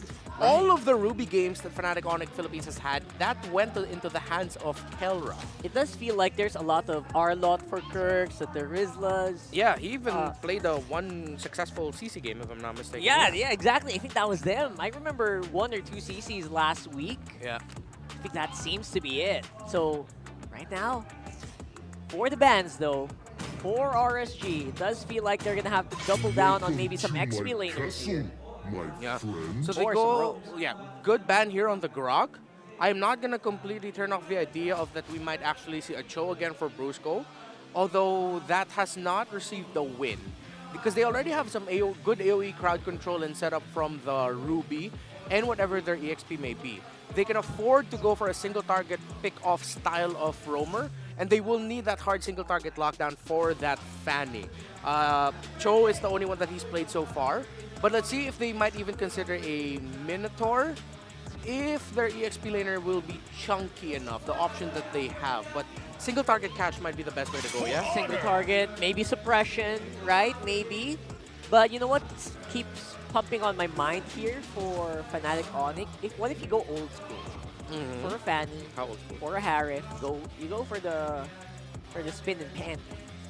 Akai? What do you think about that? You know what? I am one of those people that really think Akai Roam has a place in this meta. Kind of underrated, right? I'm not only saying that because you play it. I kind of look like him. Hey, that's a compliment. Pandas are awesome. They're cool. So we'll float that. We'll float that. I won't log it, but we'll float it because I agree. This is a very interesting fact, though. 7th player in MPL PH history with a record 1,000 kills.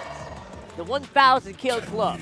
Ooh. So a lot of those are probably Carl TZ, of course, headed there. A lot of gold laners, probably jungler. Yeah. So remember how we mentioned that one of the conditions for Fnatic Onic Philippines to have a successful Cho roam game is for them to have the Terizla because you need that tanky frontliner. But RSG, instead of banning out the Cho, they decide to ban out the Terizla. So that's smart. If ever Fnatic Onic Philippines decides to go for the pick-off type, they're going to be lacking frontline here. They can actually swerve that Edith into the EXP, and then they pick up another chunky roamer for light if they want to, or they can still lean towards pick-off because we still don't see their mid and roam combo. They can I wonder, no, Loyi would be a little bit too overkill. It is, right? I feel like they're powerful whether you go front or back. Yeah, Zask might be a little bit better for Aqua. Or as you mentioned, the Valentina might be hard because of the Ruby. It's hard, yeah, because of the Ruby, right? Yeah. Because either way, you will not be able to escape and you will get caught sometimes. Yeah. But the safer route does feel like the Zask.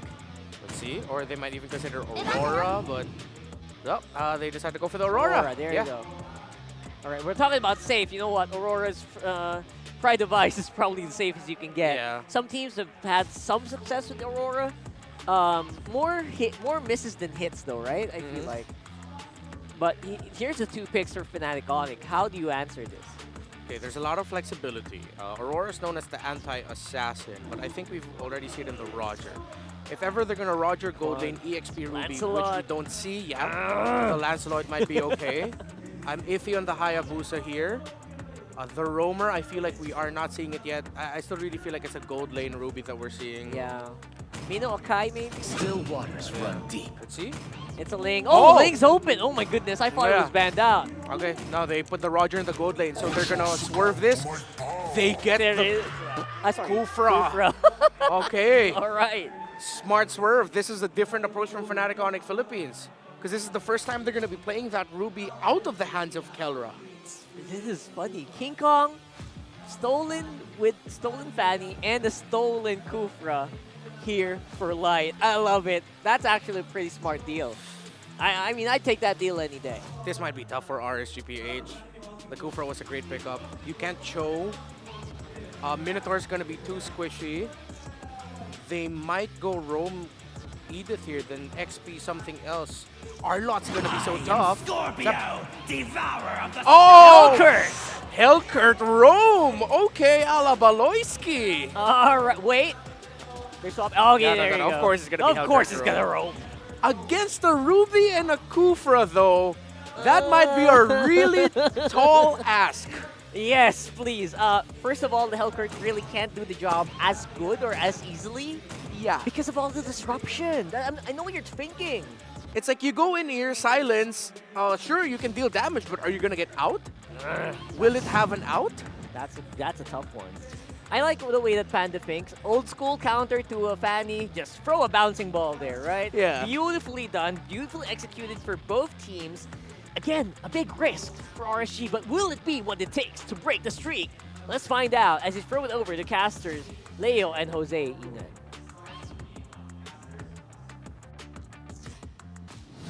Carl Rockarto, Renmar Santa Cruz, it's a pleasure to receive from you as we go into Game 1 in this best of 3.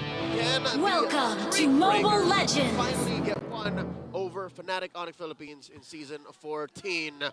Ingan, for the first time in a while, the Ruby goes anywhere but in Kelra's hands. Yeah, not in Kelra's hands. And of course, Baloyski-esque hero for Light, the Hellkurt. Not many pro players can actually pull this off, but if you're considering Light to pull this off, I think there's a huge chance this may work. There's a Mad Lad strat. Again, it was set up in the storytelling before the bout. Both actually are great setters. Yeah. One, a more individual or pick-off centric. The other, more for AoE. Nothing's really changed for Brusco here. Still can catch, several opponents with a well-timed combo. But for Light, this is very specific for him. I mean, yes, he still finds these angles. Yeah. But instead of CC, it's more damage. Oh, no! Oh, Kirk uses his flicker just to evade that. But look at Irad already showing his dominance with his Fanny. That was close. He's looking to eradicate the XP laner from Fnatic Onic Philippines. And not much of a blowback from bottom lane. King Kong did steal a little camp. Yeah, he was able to. Look at this cut by Nibor. Right now, Nibor is cutting because they were able to force Kirk to go back and recall. And looking at the lineup, again, I like the Kufra pick, but looking at the community prediction, woo, seems like majority of the fans are voting for the Super Family. That's a lot of Sonics. Look at the action up top. One more time on Kirk, but this time underneath the XP lane tier 1. That's about 15% damage reduction, so Kirk's going to be fine. It's actually good for RSG because there were 2 attempts to bring down Kirk. Unsuccessful so far for Fnatic Onic. And going back to my point, the Kufra actually answers 2 problems for Fnatic Onic. The Harith and the Fanny because of the bouncing ball. Oh, yeah. Now check it out. RSG looking to steal away. Not going to happen. King Kong secures. I think the Kufra does do well against even Light. Yeah, actually. This is a Hellkurt that jumps in, Actually, yeah. Ever since the revamp of Hellkurt. He's got a little hoppy hop. Yeah, plus you don't get an automatic silence when you jump in with the Kufra. Because before, the problem with Kufra is if His you hit combo that, stops. The combo stops. You can't just cast the Tyrant Whoa, Drake. whoa, But whoa, right whoa, whoa. now, look at Irad. Almost. But still, the fast hands were able to save him. This life flashed back before his eyes. Almost. Almost. Oh, and another steal by King Kong. Okay, now depriving Irad of his jungle creeps. And still Fnatic Onic has a good control. They were able to get the turtle at the same time. No casualties so far. Again, to execute this Hellcrit lineup, you really need a good start coming in from RSG. That's right. If it doesn't snowball, especially for Light, even if he has the lethal ignition plus the execute, he's going to have a hard time picking off anyone. Yeah, and slowly but surely what this does lead to is a 200, 300 gold lead. And if I'm not mistaken, that was a turtle take by King Kong. That's the first turtle going. Okay, so RSG really focusing on the XP lane rotation here, not giving Kirk good time. And just making sure that Kirk doesn't have an opportunity to rotate, make those I'm offended plays for Fnatic Onic. Luckily, he doesn't have to just yet. Fnatic Onic PH, they're very scale dependent. Like, you still need to get items on Kelra. You need to get items on King Kong specifically. And you know what? Even maybe Super Friends. You know, I'm looking at a mid-game spike. Really, Ling is the only real scaling hero because you can snowball off of Kelra. Look at the emblems here. Better late than never, folks. So double check on what you might be picking up. I like the Master Assassin on Kelra. Like, look at this. There's literally just him and the Harriet there. Just ensures that he wins the early game, the laning phase, one-on-one. They're dueling. Yeah, they're dueling up against Kosei, but now the second turtle is here. A while ago, it was uncontested for Fnatic Onic.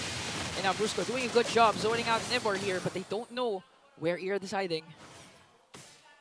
I think it's just a matter of time before RSG strikes. They're also waiting on their power spikes and for Light to get his full kit. Oh, Earth Shatter plus Blazing Glacier combination. Gonna connect onto Kirk, but Brusco answers right back. And now Dark Knight Falls is there. First blood, Kirk will fall down in exchange for Nibor. Ira onto the back line here.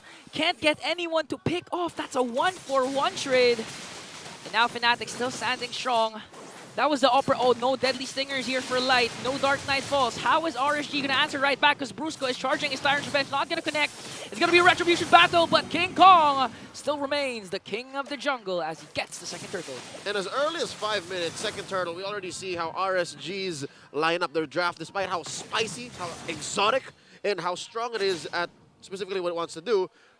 It is just that. It's very specific. It cannot start fights, at least the old-fashioned way. It cannot respond to fights the old-fashioned way because, look, you got two chunky frontliners for Fnatic Onic Philippines. You got Kirk and you got Brusco. Even Light had to think twice. He threw, blanks at the Deadly Poison Stingers. And that's so easy for Fnatic Onic to take advantage of. But kudos to Light, though, as he picks up the Blade of Heptasis. He was able. Look at this, Brusco! Tyrant's Revenge plus the Flicker combination. Light has to pop that Dark Knight Falls, but no counterattack from RSG as they take the purple buff away from Irad. What I say. 6 minutes in and already Brusco has plenty to show for in the Anong Palagmo before the match began. We'll see who is a better setter, and he set the hell out of that move. So far, 2-for-2 with the Tyrant's Revenge range combination from Brusco. Very beautiful, right on target, and at a crucial moment because they were contesting for the purple buff. And you know this Fanny, he needs that purple buff, especially in the early game. Haven't seen as good of a Kufra set in a while from the names the likes of Ogwin, Chaknu, and Gani. Okay. Yeah. If you played with Gani, you would know. I was supposed to say, if you played with me yesterday, you would have seen me with the Kufra. Oh, yeah? As Ira picks a Malefic Roar here, you can assure that RSG really wants to get the pick off. Again, it's hard because... Oh, wait a minute. Okay, FNOP. Brusco charging once again just to make sure he's carrying Kosei here as they pick up Tier 1 turret. So far, so good. 2.2k gold lead for Fnatic Onic. That's clean. You were saying, and the whole pick-off situation for RSG, right? Yeah. I don't think the pick-off's going to happen because Fnatic Onic are making themselves scarce. Look, if you want to pick one off, it's one of the chunky dudes. I don't think it's worth it. Plus, if the Frigid Glacier connects, but look at this unoffended play onto Nibor. Is he going to be able to cast that Primal Wrath Flicker out?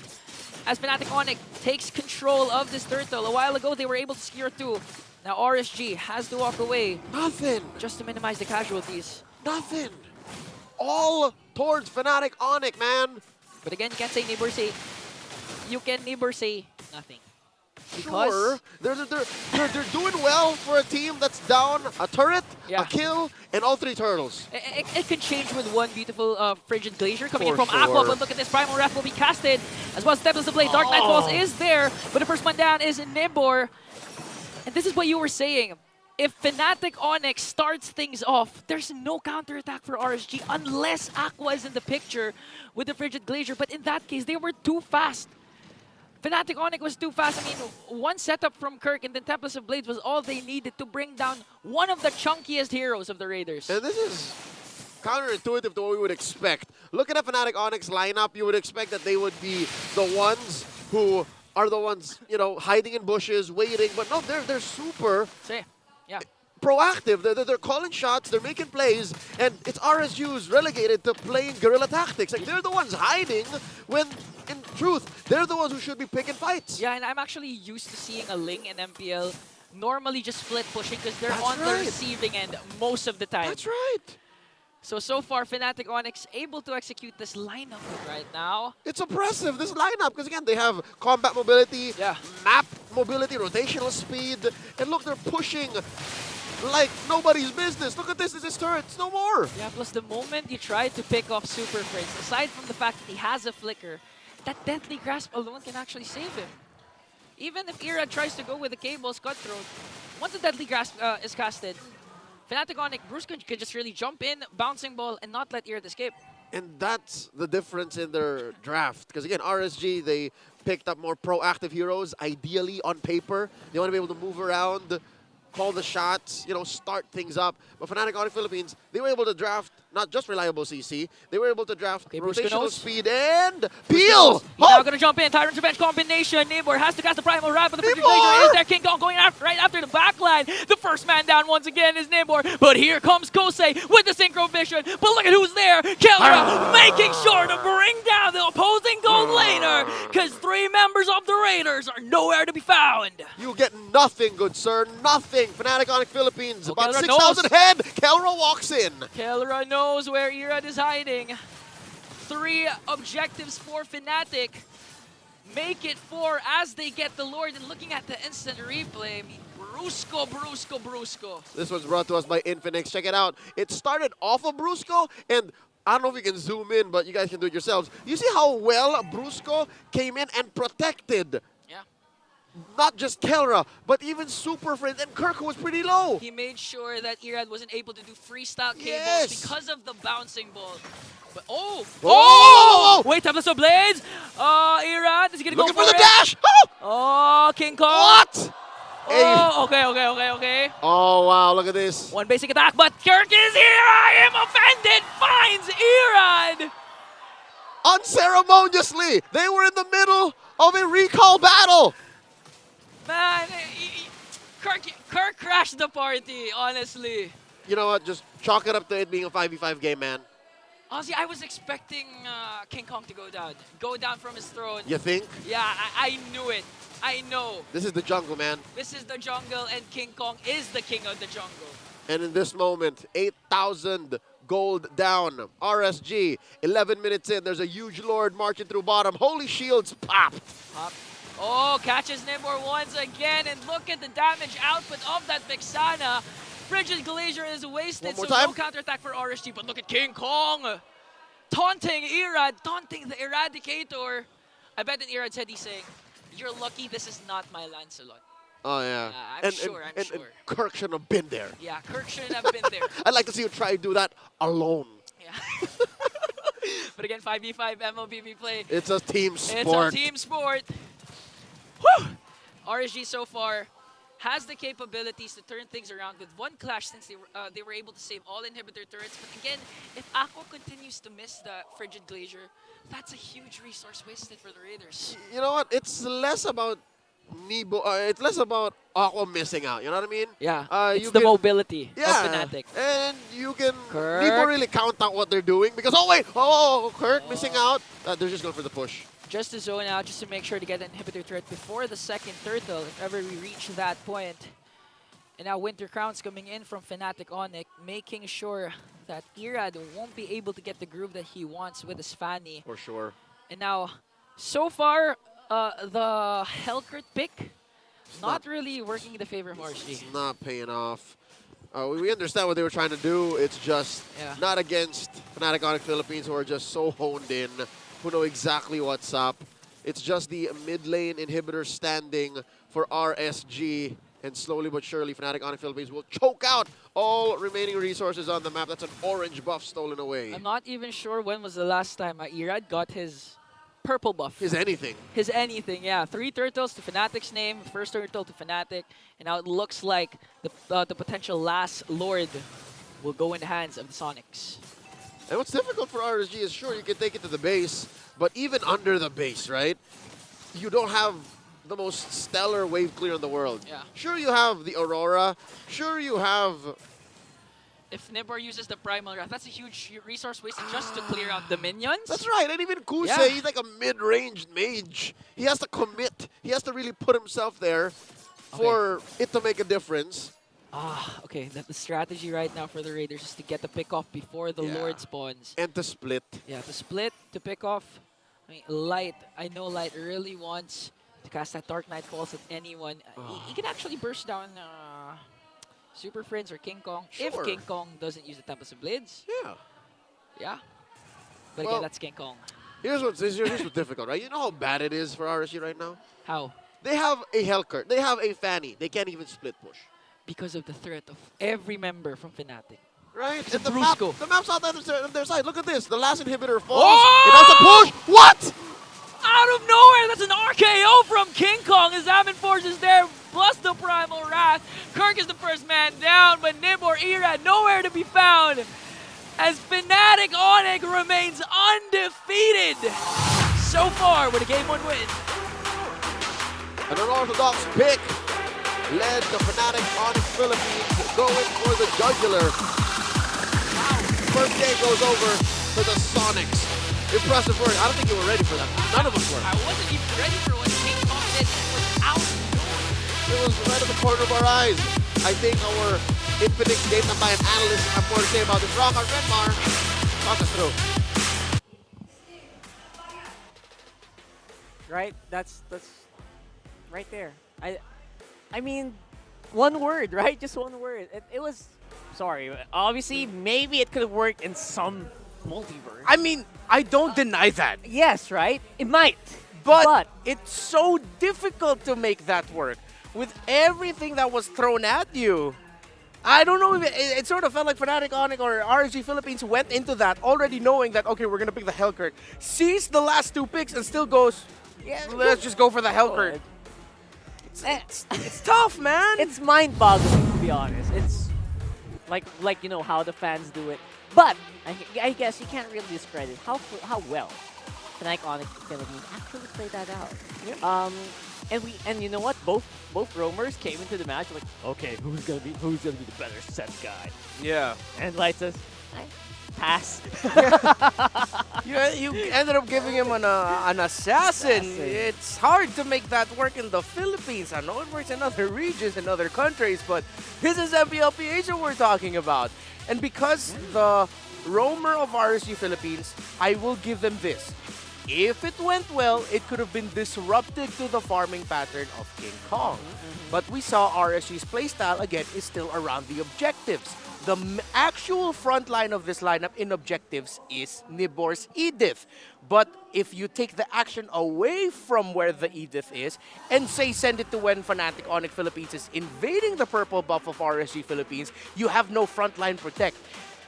The Aurora can only do so much to buy time and crowd control, but up against an invading Kufra, an invading Vexana, the Hellcurt will really have a tough time. Yeah, I mean, I feel like we were talking about how kind of fragile the lineup of RSG Philippines was before the draft started, or while the draft was happening. And it did seem apparent right there that they really needed someone to really bridge that early and mid. Yeah. And when we saw the Hellcurt, we said, you know what? Right after we went off cam, we said, yo, their early game is gonna be tough. Yeah. For us, if we see something like this in, let's say, our ranked games, right, we'd be scared of the Hellcurt and the Fanny. Correct. Understandable, because those are two heroes that can snowball if they get those early kills and those early takedowns. Big if. But this is the pro scene, where you have really strong roamers and mid laners who know how to rotate in certain areas at the right times to block the advanced positioning of Hellcurts, to give a lot of difficulty to the Fanny as well, so that he's just stuck farming, which he was. You know what? In the early phases, it could have actually really worked out. But at the very end, I think Fnatic Onic was also very smart to pick up the Kufra, which will disrupt Assassins.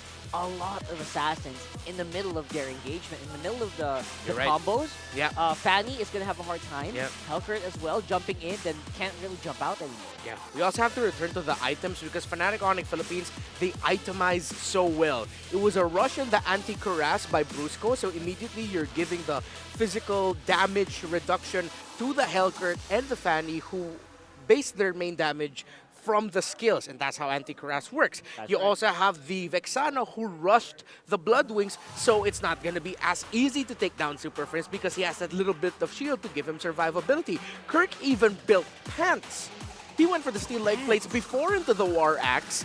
That's just really great itemization as well from Fnatic Onic Philippines. And I guess we can't completely put it on the fact that RSG picked Hellcurt. Yeah. But more also on the fact that Fnatic Onic Philippines responded to it so well.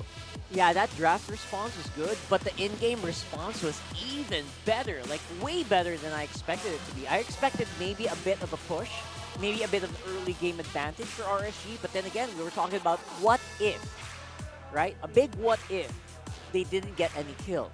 Because the domination of the snowball of the Hellcurt and the Fanny is very conditional on whether or not you can get those early kills. Get that gold, get those items, and then take the game from there. Speaking of confidence, like Kelro was so confident that RSG Philippines, the Fanny and the Hellcurt won't be able to get that snowball because his first item was he just rushed the Sky Piercer. Sky Piercer. He already knew. It's just like, I'm just gonna go ahead and build this because it's fine. I'm gonna be okay, and he was. Yeah, and that's exactly what happens. I think the confidence of the Super Fam is something that you can't really understate here. Yeah. Even coming into a matchup that looked very odd. Normally, initially, you'd be kind of rattled maybe if you're Fnatic Onic. Yes. Because you're faced with a bit of an unknown. I don't know if it's not unknown. Maybe it's unexpected turn. But you know what? They played around it very well. And I think they also kind of just compounded the rotation, the way that they went around the map about this. Yeah. Again, it's when you're up against a Fanny and a Hellcurt, the key areas where you want to get in are that Pixel Shrub in front of the objectives and the shrubs closest to the easily invadable objectives on your side, which is the Scale Lizard on the top side and the Crammer and or the Golem on your orange side. So if you can just visualize that, I wish we had like a map I can point Or these you can things draw, out to. you can probably draw I it have on no drawing abilities, man. But hopefully you understand what I mean. Here. Yeah, and when you block those specific areas, it's going to Yeah. be so hard for Hellcurt to position, a Fanny to find an opening, and they did try. RSG Philippines did try, but I think now, again, as our discussion is going on, I'm a little bit more lax now on the fact that it was a Hellcurt, and more just really want to appreciate how a Fnatic Onic Philippines responded to it with their items and their rotations. Then again, guys, we're not like it could have worked. Honestly, against maybe I'll any give it other that. team, it might have had a chance to work. But when we saw it against Fnatic Onic Philippines, who had really good macro, who had good understanding of the matchup, and a huge swerve pick with that Kufra, I knew that was going to be a hard game. I don't know if you guys agree. I don't know if you guys agree with the Hellcurt pick. Do you think it could have worked? Do you think there's another better option? Let us know, because we want to ask you, right? We want to ask you. Because honestly, I'm curious. I want to ask Panda later what that was about. Coach, what was that Hellcurt? Yeah. But, you know what? We want to ask you about what team should be what matchup should be a Week 5 star match. Oh, we have TLPH versus Fnatic Onic, again, undefeated versus the Titan. Yeah. FCAP versus Aurora, very hype, very Yeah. big fan bases. Black versus Omega, obviously Blacklist still looking for their first win of the season. Or Aurora versus Omega. I guess these are the two unexpected teams of the season so far. For sure. What's your star matchup there? Comment that. Comment it right there. Honestly, for me, FCAP versus Aurora is huge, but I want to see, because, right, these two teams, right, Aurora versus Omega, I feel like no one expected both of them to be here on the upper half, right? For sure. This is very interesting for me. But again, we want to know what you guys think, and then we'll probably take it from there. Yeah. I think it might people as early as now might be thinking about Team Liquid Philippines versus Fnatic Onic Philippines. But again, we also have to wait for is Fnatic Onic Philippines streak is going to be alive at that time, because they are going to be going up against Falcons APBren later in the week. Oh, that's a tough one. You're right. Oh my goodness. So the streak is not safe quite yet. Not just right? yet. I mean, this is their first big challenge. It does feel like they're doing well against this specific challenge, Yeah. you know, the streak breakers. But other than that, you're going to have to face off against the world champions. I don't envy you. But for you guys, if you want to win 90,000 diamonds, just go to the MPL arena, right? You post about your live experience on Facebook and TikTok with hashtag MPL S14 live experience, and then you get a chance to win 90K. All you have to do is use that hashtag, post about it if you did go. I mean, I guess you want to add a picture there to prove that you did go. And make sure that you tag MPL Philippines. You know the official MPL Philippines page, right? I don't know, maybe some of you might be watching there right now. Yeah. And then that's all. We're just looking to give away diamonds here. Apparently Moonton's having a great week or great month. They just want to give away some diamonds. But for now, we got another diamond diamond gifting thing going on here. Oh yeah. It is the smart gameplay pose. Is that? That's Chakno you just did just now. Or no. Is there someone who does that? I think not anymore. Not We had anymore. someone. We had. Yeah. Yeah. Before Yaoi, of course, was that. He was doing the Cho pose. I missed that. I missed those. I miss Yaoi overall. But either way, all all you have do. to do is just copy the pose right there. Oh, it's fairly easy. It's a Brusca pose. Come on, guys. Come on, guys. There. Oh my goodness! All right, That's good. I think this guy That's won. good. Come on. Come on. Yeah. Oh my. That's it. Tone it down a little bit. There you go. Oh wait, we're Careful with the hand placements, brother. That's all I'm gonna say. I think he. Careful with the hand going placements. back. All right. A little Don't bit lower. Push the guy. Don't push the other guy. Okay. All right, we got contenders. He's a little bit closer to Brusco because I go too close. Back up. He wins. Back up. I think he wins. Hands. He wins, yeah. Hands. There you go. Brother, your hands. Oh. Careful. He has glasses. Yeah. All right. He cool. has glasses. Come on. You're gonna be immortalized now. Congratulations on your code. Oh my goodness. Not like that. Wait, that's too. Yo. Yeah. That's. The man is pumped. The man is pumped. The man is happy to be here. You can tell. Oh my goodness. And again, these are fans who braved storms to be here, by the way. Literal rains and storms. So big congratulations to you. Yeah. That was a really fun experience. I'm grateful for all our fans for being here today. Thank you so much for being here today. And I hope you guys can also, if you didn't make it today, maybe one of these days, one of these weeks, you can come over here and then we'll have some fun here on the MPL Arena here in the Philippines. Join us. Yes, please join us. But for now, RSG, going back to their color, it's blue side. And yeah, for this one, I don't doubt that there's going to be a possible high loss here, maybe for RSG or maybe a Zask. But Aqua has been doing a lot. He actually one of the most flexible mid laners here in the league, probably. So I wouldn't be surprised by that as well. Yeah, like a later pick. Yeah, I mean, he has 6 unique picks. The Zask is his most picked and most successful right now. Yep. He's 2. Well, that's 2 out of 3. Or excuse me, that's wins. So 3 out of 4. He's 3 out of 4 with the Zask. Yeah, very powerful pick overall for any team. Yeah. Not to mention it's Aqua. It's funny because in game number 1, Roger was snubbed. Now in game number 2, we saw Roger obviously in game number 1, but now Zask has also just been generally snubbed today. People have fallen back to the Vexanas, the Valentinas, even the Lilias are starting to get picked a little bit more than her. I don't mind it. I don't mind it. Honestly, I feel like the mid lane needs a bit more, what's it called that? Attention? Attention, yeah, I guess.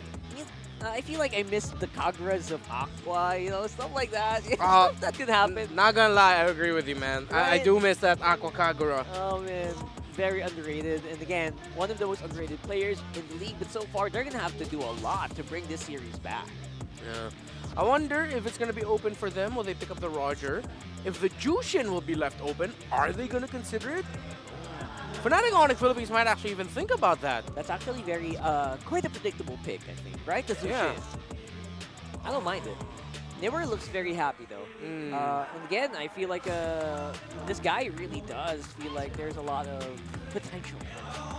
We might see one of those. Oozing with potential. Yeah. What is it? Okay, Jushin's open. Jushin. She's not always auto pick, but there's a lot open. It's a possibility. We're talking about the mid earlier, right? Yeah. This could be it. Hard to pick Zask into Jushin. But Roger's still open. Well, They that can go flex. Roger now and then pick their jungler later to surprise. Lots of approaches. So many approaches, actually. Health crit first, maybe. Just What kidding. God, no. What if they rush Fanny or something? That'd be funny. Oh! I called it. Yeah, I called it. Okay, so that leaves the Hayabusa, the Julia. Oh wait, no, Hayabusa, Julia, and Nolan are also open for King Kong. That's funny because. Oh, excuse me. Sorry. What? King Kong has not played Julian yet. He's more Roger, Haya, Nolan. So we're picking Kyle, right? Kyle's been playing a lot of Julian in jungle. Yeah, I was thinking of Kyle. Right. So right now, obviously, I think Coach Panda very aware of the possibility of King Kong just picking up that hero and said, you know what, Irad, you play a Fanny so that King Kong can play it, okay? That's exactly how Panda would say it. Terizla or Edith has to go here. Roger there. Yeah, Roger, Right. Terizla or Edith. Right. One of those two. Because I think RSG would want to go something along. There we There go. it is. Grok Terizla would be okay here. Or they pick their roamer alongside the Terizla. Just for sure, I'd want to see them get an EXP laner that can hold the front. Since Light is more pickoff, right? What if Light goes for Kufra here? Oh, it's not. Oh. Okay, yeah, Jushin already. Wow, And all they your do- damage dealers. Yeah. Right off the They bat. show, yeah. Oh yeah, you're right. Huh. So the roamer and EXP is gonna go later. That's very bold of Panda here, right? What's the answer going to be? How do you hunt down a Fanny? How do you hunt down a Harif? What's the key pick? Look at. I think this Roger will be going into the jungle. Oh, jungle. You think? The gold lane might be a more lockdown gold laner, basic attacks. I don't maybe. mind it. Yeah. Yeah, because they don't necessarily need to go something along the lines of a Nolan. They can, if they really just want to get that burst right away and then have Keller do cleanup with the Roger, if that's a combo they're going for. But against the Harith and the Jushin, maybe not needed. Haya. Yeah, so they go Haya instead. Not bad. Again, most damage dealers of jungle and gold lanes are locked in right now. So it's going to be a tank battle.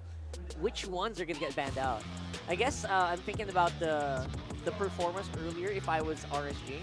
So I would either pick up or ban out the Kufra in these scenarios. Because again, the Fanny just can't work well with the Kufra in the playing field. I agree with you. Take out the Fanny, take out the Grok. Oh, excuse me, the Kufra. Take out the Kufra, take out the Grok. Okay. Again, we're talking about these two roamers, but we haven't actually seen the roamer picks yet. This is funny. Yeah. Tigreal probably gonna get banned out as well. Cho is a great ban out, to be honest.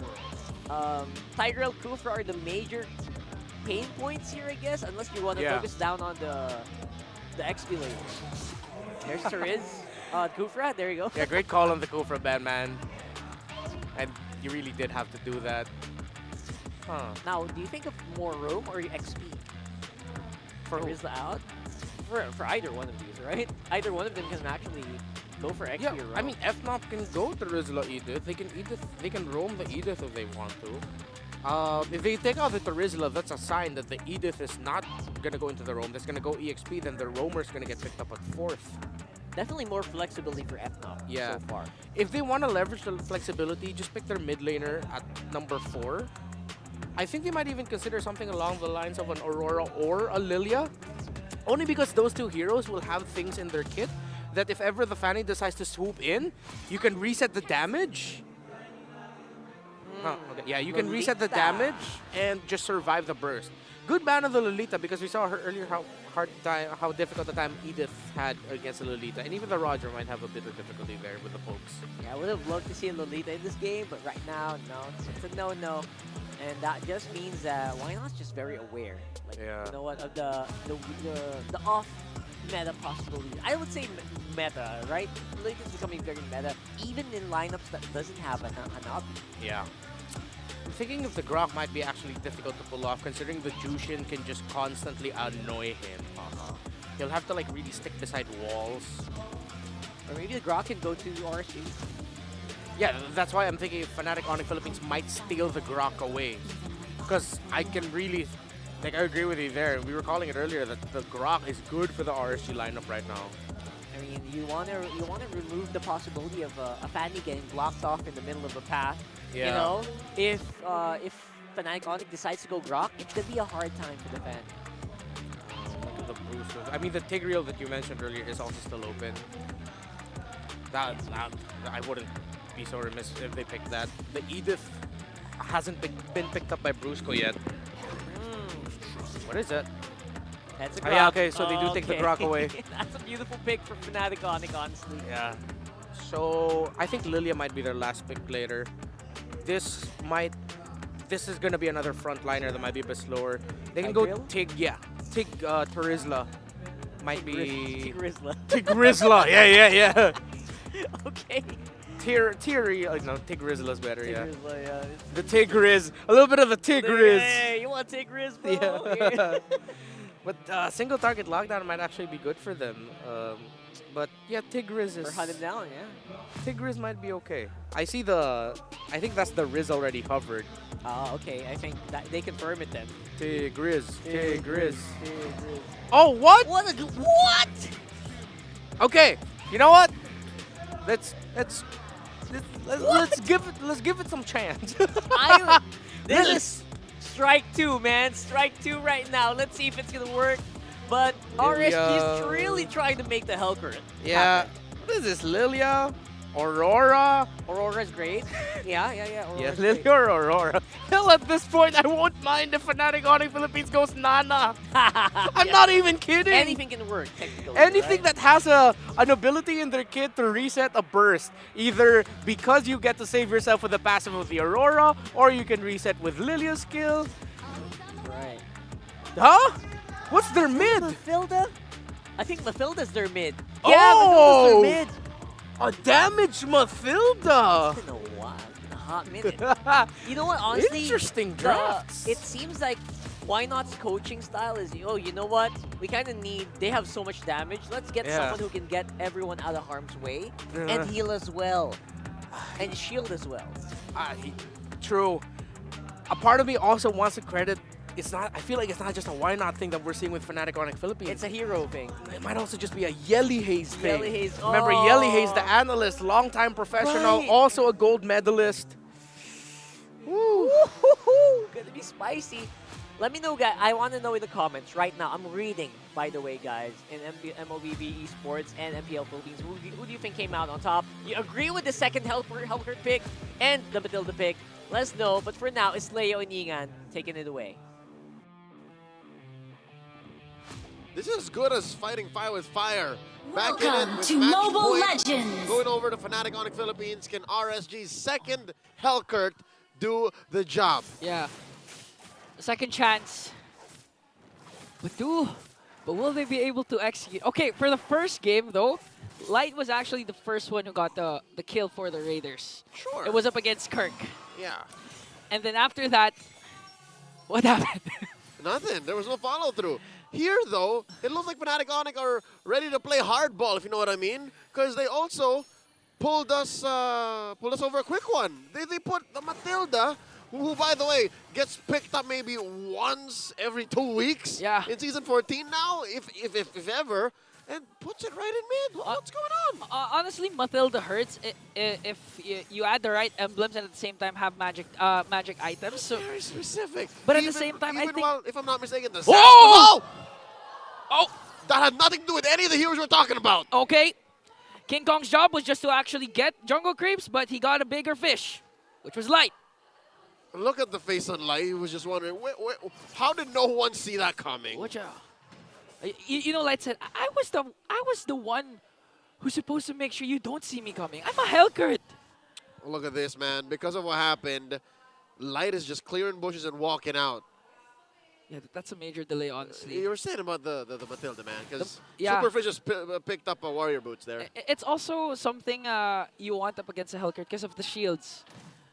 Making sure that you don't get burst down. At the same time, you also save your teammates with a guiding wind. From the Lantern Flare, yeah. You get him out of the Zaman Force, you save him from, lethal penalties. I get it. you help, widen the gap between the Fanny, who has calculated, Plus, honestly, closer. with Kelra and King Kong's physical damage, you're not gonna need that much magic damage, especially if Kirk uses the Primal Rat, because Primal Rat's damage is magic. Sure, so you we won't go. lack damage. Wait, did it happen? Nope. Okay, Brusco was forced to use that flicker, but the Lantern Flare is there. Again, the save coming in from Super Prince with a guiding win, and the counter punish. Era's gonna fall down in the hands of Super Prince, but they're not yet done, because Light steps in, jumps in the party, brings down Brusco, and again, the guiding wind to save Kirk. And all this while, it started off with King Kong taking on the Turtle, mano y mano. And now Nibor right in front of Kirk, and King Kong. It's not over yet. Oh. That was one Earth Shatter though. They were able to sustain. And now, so far that was a good counter initiate from Light. He was able to bring down Brusco though. Still, at least it was something compared to nothing. For sure. Fnatic Onic have a small lead, about 400, 500 gold.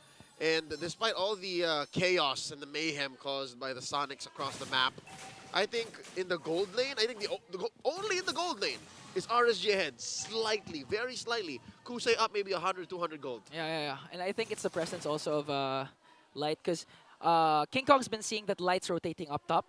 So Kelra really needs to play safe. Even if he's the gold standard, that's still a Hellcurt that could easily burst down Kelra once he's level 4 especially. For sure, even if he does have like 2 dashes out of there, the Flicker and the Lycan Pounce. Looking at the rest of the map, Fnatic Onic has about 500, 600 gold ahead, 3 minutes in. This is a slightly slower paced game, Egan. I don't know if you agree with me. Yeah. Because both teams are playing with, exotic picks with the Matilda and the Hellcurt. Even if it's a Fanny and a Hayabusa, it's relatively slow, apart from the early first blood kill coming in from King Kong. But this is the beauty of Aqua. Look at Brusco not being able to go right after, but was that a steal? Looking at I can't see Irad. It doesn't seem like he has a purple on him, and there was a purple aura on King Kong. We'll as see. he pressed the Retribution. I mean, they both have the Retribution on cooldown. Okay. We can only guess. One thing for sure is the Earth Shatter is casted as well as the Dark Knight falls, but here comes Fnatic Onic with a Circling Eagle. Nibor is going to get a taste of that Wild Charge. He's going to fall down as well. And now it's hard to counterattack for RSG, because even if you have setups coming in from Aqua, where's the damage coming from? Because your damage dealers are the ones getting bursted down. Yeah, it's an odd combination. Aqua needs time to set up. Nibor just happens look at the gold lane. in a single burrow. 1v1, 1v1. 1v1! And Kelra this time comes out on top. But Irad wants to answer right back. 1 dash away to evade Irad. And now they're going to punish Aqua here. The damage is there for Fnatic Onic. But again, the Lantern coming in from this Zushin is really detrimental. One Lantern combo can actually burst down anyone from Fnatic Onic. Apart from Brusco, maybe. Yes, but you're just talking about one. Light's in trouble. It's over. He crossed the threshold, man. Again, this was a question asked by our analysts at the panel, Renmar and Rockhard. They asked like 30, 45 minutes ago in the first game, where's the out? How does Light get out of those situations? No, he doesn't. He doesn't. He can't. He's all in. There's only one way. Death timer. That's the only way to get out of the skirmish. He gets sent home immediately.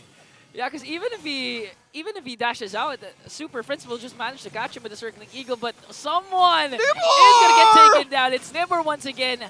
Was able to cast that penalty zone, but it's not going to be enough because Fnatic Onic wants to deprive Irad once again of his jungle. And another catch, but there's the Fleeting Lantern. And now Aqua is the only member here for RSG. But here comes Kosei, catches 2. Super Fringe manages to escape. Brusco flickers out.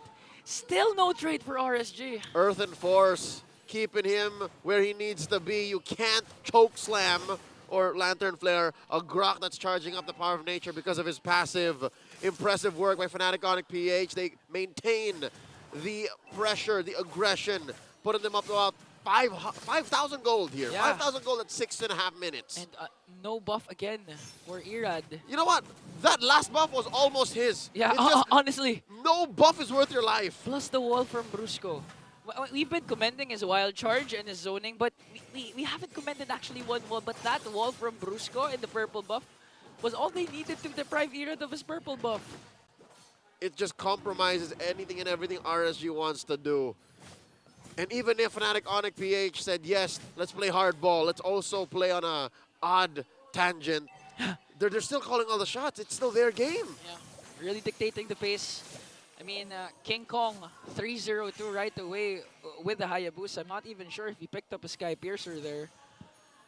So Fnatic Onic in every single department, sustain, whether it be setups or damage. CC, everything. Vision. They're ahead. They're above, not to mention the 5.7k gold lead. And now another purple buff skirmish here. Brusco managing to zone out the members of RSG. I think Irad has to let it go because 4 members of Fnatic Onic are here. He's going to get a retribution, but he's not going to get that purple buff. At this point, Irad at level 9 and King Kong miles ahead at level 12. Yeah, a single retribution makes the difference. Looking at the items here, yep, the one bastion, one hope for RSG in the gold lane in Kusei. Forget about it. He's like 2,000 gold down. Yeah, as much as possible, you want that Harith to be dominant in the early, or at least at the at the mid game, the mid game power spike. But at this point, that's a tall mountain to climb. 7.1k gold lead. So far, both of our games, we've been seeing relatively fast games with huge gold leads even before the first. Oh no! Light had to pull the trigger on the ult. He's hiding in this bush. He's getting surrounded. Defensive Dark Knight falls, but he was able to dash out. Okay, Kirk gets a Primal Wrath in. Is he going to be able to take down this Light? And it looks like he will. That was the slowest kill I've seen so far in MPL. Lights out. Again, you mentioned it, Ingan. Fnatic Onic PH knows they're going to conquer RSG. It's just a matter of time. It's a slow ascent into another match win. 8k ahead. Look at the map. RSG is just trying their best to regain a part of it. Successful split push by Irad. Honestly, look at Kelra. He's literally a dog with an owner, Super Friends. Whenever Kelra overextends, just one guiding win out, he's safe. That's the leash. He's got that dog in him. That's Not to mention a Lycan Bounce and a Flicker. Yeah. Nothing is touching Kelra. A lot. Whew. And to mention, really, the confirmed CCs from RSG come in either Aqua's Lantern Flare or Nibor's Penalty Zone. That's it. Yeah, but the problem is I've seen Nibor use the penalty zone defensively or as a last effort because he was about to die. To dash out. Yeah, you need it. You needed to execute plays. You needed to force team fights or start team fights and set up Irad perfectly. So far, okay, the story again of RSG is why did they pick up the Hellcurt? It's the same thing over again. You know what? The Hellcurt, to me, is just symbolic of what else RSG needs to work on draft-wise. Fundamentally speaking, they have very little CC. Yeah. It's very difficult for them to check bushes and the pace of the fights when they happen, right? I was trying to talk about this earlier on, but fights kept breaking out. Look at this. You have to wait till Aqua is ready to choke someone out, right? Yeah. You have to wait till Nibor finds a good angle for the penalty zone. Everything else happens in the blink of an eye. Light's assassination, Irad's angles, Kusei fighting. They just don't add up, at least. This is what you were saying. To me. If Brusco, if Aqua gets a stack onto Brusco, he's just going to cast the Power of Nature. Anti-CC. That's it. That's the counter. And if the angle doesn't work out, he can flicker near a wall or wild charge in. Honestly, a good delay for the Lord push here for Fnatic Onic PH. They're going to use the Earth Shatter just to zone out the members of RSG and make sure to bring down Inhibitor Turret with level 1 Lord. Sets their eyes once again on this purple buff. And at this point, Fnatic Onic just really extending the league. 10.4k gold lead. Light's going to get out of here. He's fine. Yeah. But then again, unless he's significantly affecting and impacting the map via the waves, he's just really checking bushes. He's just clearing bushes. Yeah. He's delaying the inevitable. At this point, it's even hard again. Just like game number 1, you'd expect Hellcurt and Fanny to do split push. Irad was able to do one up top and get a tier 1 turret. But the problem is Fnatic Onic, the super family, starting to extend their grasp over the map, making sure that all lanes are covered. No split pushes will be done for RSG. It went from bad to worse. Keller just picked up a Blade of Despair. Oh, penalty zone! 4-man penalty zone, but a guiding win from Super Friends will save the super family. Now to counterattack. Look at Keller with a Lycan bounce in. Kirk all the way to the back line, still alive, but he's going to fall down. And now King Kong Shadow out. But look at Keller! Oh my goodness! Up until beside the crystal, he was able to take down Light, yet he remains alive. Kelra fears no death. Death fears Kelra. 2 men left to defend. RSG just has Irad and Aqua. And Fnatic Onic PH will take the last and Castillo inhibitor. coming in from Brusco. There's the wall that they want, but they're gonna brew a tower lock as Fnatic Onic in 4 weeks. Undefeated 6 series. Who's gonna break the super family? Thematic Onic Philippines take the series. Week 4, day 1. Ended too quickly. At this point, they're really unbothered. Rain or shine, Fnatic Onic remains on top. Wow, just wow. Flawless execution from all their players. Literally everyone from Fnatic Onic shines. Impressive work. Fnatic Onic Philippines picking up the Matilda, putting it mid, able to answer anything and everything RSG threw their way, even the Hellcrit. A lot of regrouping or rethinking needed here from the Raiders, but one thing for sure is if any team can bounce back from standing like this, it's definitely the Raiders. Of course. Yeah. For years on end, they've always finished 3rd or 4th in the hardest league in the world, MPL Philippines. GG, well played. RSG. That was a courtesy. That was a calling, right? Courtesy. And now, in just a bit, ladies and gentlemen, we are going to be hearing from the Super Fam as they head on stage with Marakino for a few words, talking about their 6-series win streak.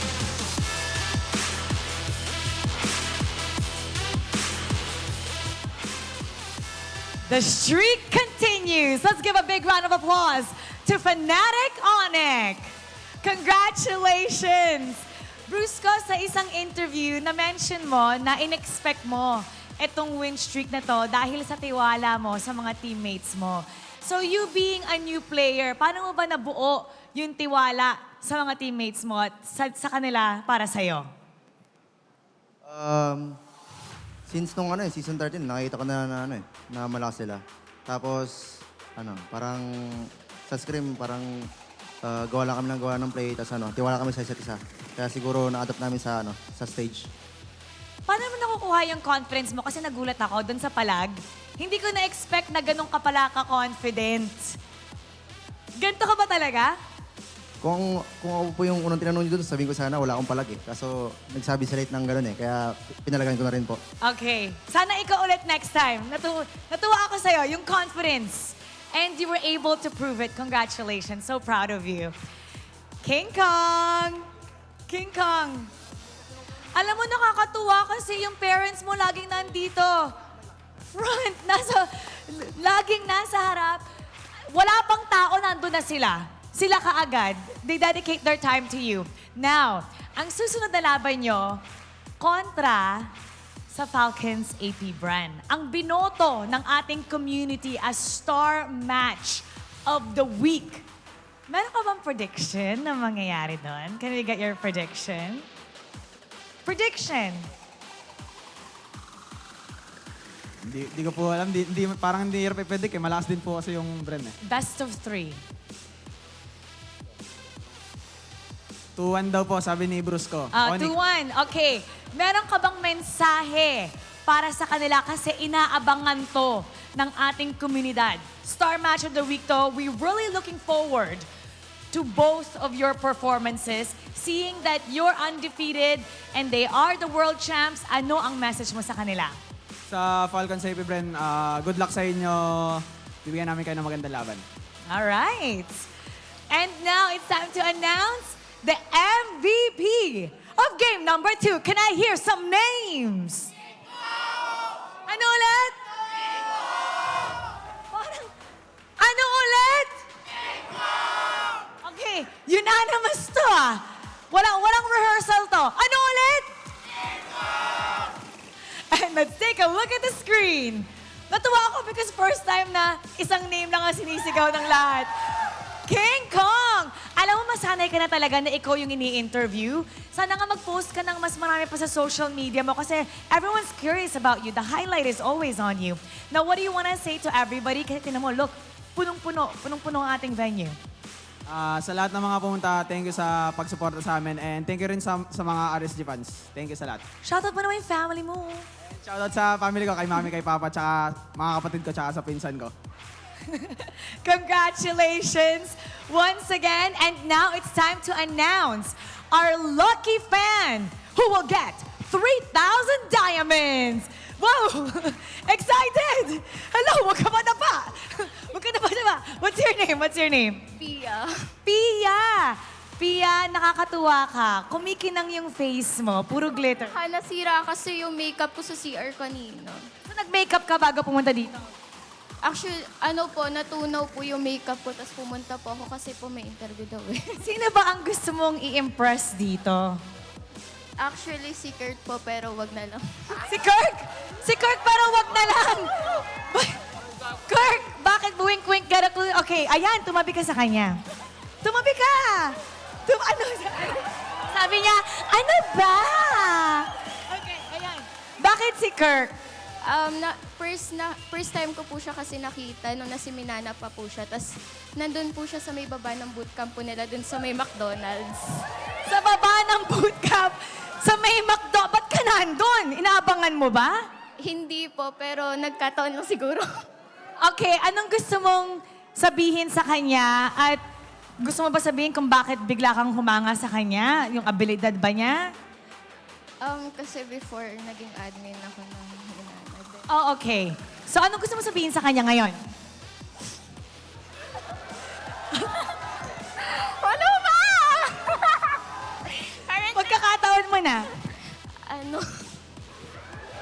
Wait lang, na-speechless ako doon. Nonchalant po siya. Nonchalant talaga siya. Hindi, ganyan lang talaga siya. Kahit ako nagtataka nga ako kung anong iniisip niya minsan eh. Okay, anong gusto mo sabihin? Sa bawat game at mga laban na makukuha niya at ibigay niya lang lahat ng best niya at sana maging OA na rin siya. Sana maging OA ka na. Anong gusto mo sabihin sa kanya?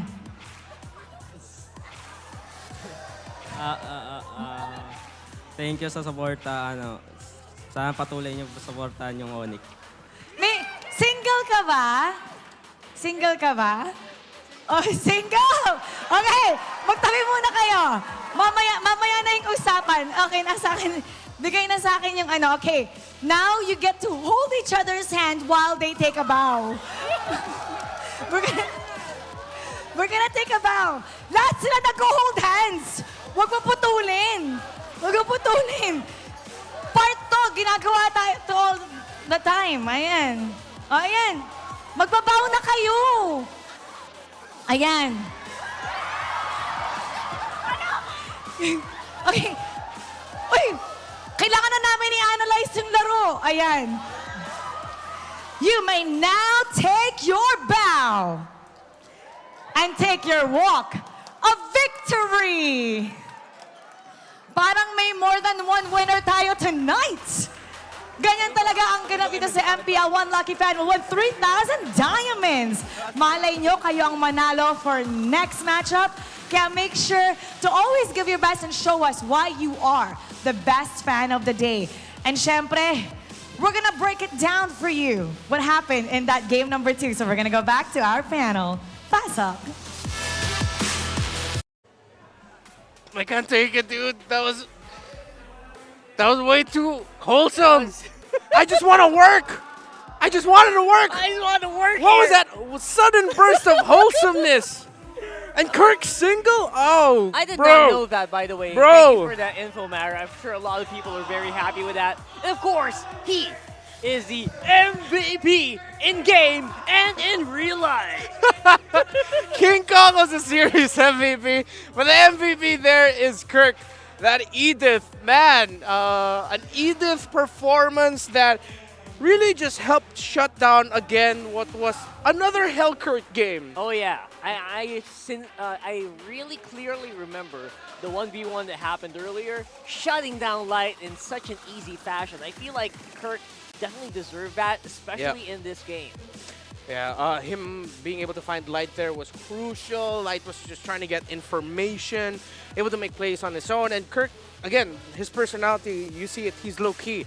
But the impact in the game as well, he just makes it work. There was I think it was this sequence or the sequence later on in the game wherein there would be an entry by Brusco, but then Kirk beautifully followed it up as well with his own Earth Shatter. Oh yeah, it's that one. It's that one. It's such a great layering of abilities, not just his own, but understanding what his teammates want to do as well. You have the Grok fronting and again stopping every rotation that RSG wants to do. That Kirk's job is to just, hey, follow up the info that I give or follow up the set I give, continue the crowd control, and continue the damage. He went Thunderbelt and Starlium Scythe. That's how you know that Edith had a really good time. If you can afford to go T-Belt first item and then even build the damage item later on. Yeah, everything else was like a luxury item right after the Yes, Thunderbelt yeah, started, exactly. Right? Just make sure you don't die. You already have a big lead. And I think that just shows you the confidence and how well Fnatic Onic Philippines actually does mesh well together. Knowing that whoever the priority target is, you don't need that much tankiness if you know that the target's going to go down in a blink of 9. That happens so many times in this exchange. And again, as we look at the emblems, the focus of that Hellcurt was to just pick off burst. It was built with Master Assassin, just snowball from there. But then it was just stopped by, again, easy anti-Karas rush by the Grok. Stay forward because there's not much the Hellcurt can do against you. And it was even Kirk that dealt the most damage in the game as an EXP laner, as the Edith. That ain't no joke. I mean, no joke. Imagine he was also building tank there. And he still burst out that amount of damage. Yep, 83% kill participation, more than the gold laner in that Roger, more than the Roam. This is a very well-deserved MVP performance by Kirk with how active he was in the map. And I think all that does contribute to just how easy it was for King Kong and Kelra to do their things. Especially in the later parts of the game when they were blowing up those inhibitor turrets down on the bottom side of the map. 100%. You saw that King Kong was going crazy. Kelra dove in behind the crystal on 3 people. I mean, you can only do that if you have so much confidence with the rest of your team that already did their job that they can clean up after. Again, one of the things that Jushin needs is someone to front for her and hold for her. The Hellcurt can front. The Hellcurt cannot hold. Because you want the Jushin to have a frontliner paired with it that can annoy, that can disrupt. The Hellcurt can't do that as much. Let's say another pairing that we saw this Jushin used by Fnatic Onic Philippines. They went Jushin Jawhead at one point. They go Jushin Jawhead because that Jawhead can stay in the front a little bit, but then at the same time, you can do that toss, do that pickup, and then the Jushin will follow while the Jawhead is still annoying. While the Hellcurt is like more of, I will go in, burst, see what I can do, and then get out. Yeah, you kind of have to rely on your ability to dodge stuff. Yes. You can't tank, because the Hellcurt has ejector shields, right? You have a bit of a Jawhead, shield. As a Jawhead, sorry. The Jawhead has shields. Hellcurt does not. He just has speed and, you know, vision impairment. Yeah.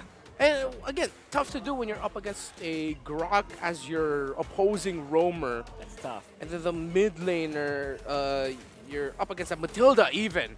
So the Hellcurt has speed, then you have a Matilda who has that wide range of focus. It's like, remember before, where in one of the ideas up against, like when you're something up against like a Natalia, you want to pick up like a Rafaela or a Baksha because you have things around it that will either show its location or damage in an area around it. Yeah, that's right. With a Hellcurt going up against something like a Matilda, if you can't burst her down, she can easily dash in, then you're going to get hit by the wisps, you'll have vision on you, and then suddenly someone will just follow up. That's right, and all that contributed to Fnatic Onic Philippines becoming still undefeated with a 6-0 match win-loss record. How about that? And that makes the star match for this week all the more hotter. Remember, later this week is Fnatic Onic Philippines against Falcons APBren. The only team that Falcons APBren lost to is Smart Omega in their very first series of the season, and they did admit they were coming back in with a little bit of fatigue from international tournaments and a little bit of a lack of practice with the more local mindset ideals because the preparation was different for the international tournament that they came from. But now they're up against Fnatic Onic Philippines, and Falcons APBren has been hot. FNOP has been hot the whole season. It's gonna be hot. I'm excited.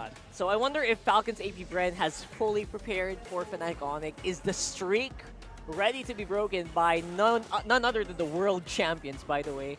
We'll have to wait and see. But for right now, who's winning on Fancy Laban? The on-ground tournament that we've been having between the different fandoms of our teams here. Let's see right now. We have the Phoenix Army leading. Apparently they won earlier. You know what? Good for the Phoenix Army, man. Good job. They need all the wins that they can get. Good for them. Yeah, and again, Aurora's trying to catch up here. Kabarangay's not doing so hot as well. And the Cavaliers and the Bees, you know what? Their fandoms are actually really competitive as well. Yeah.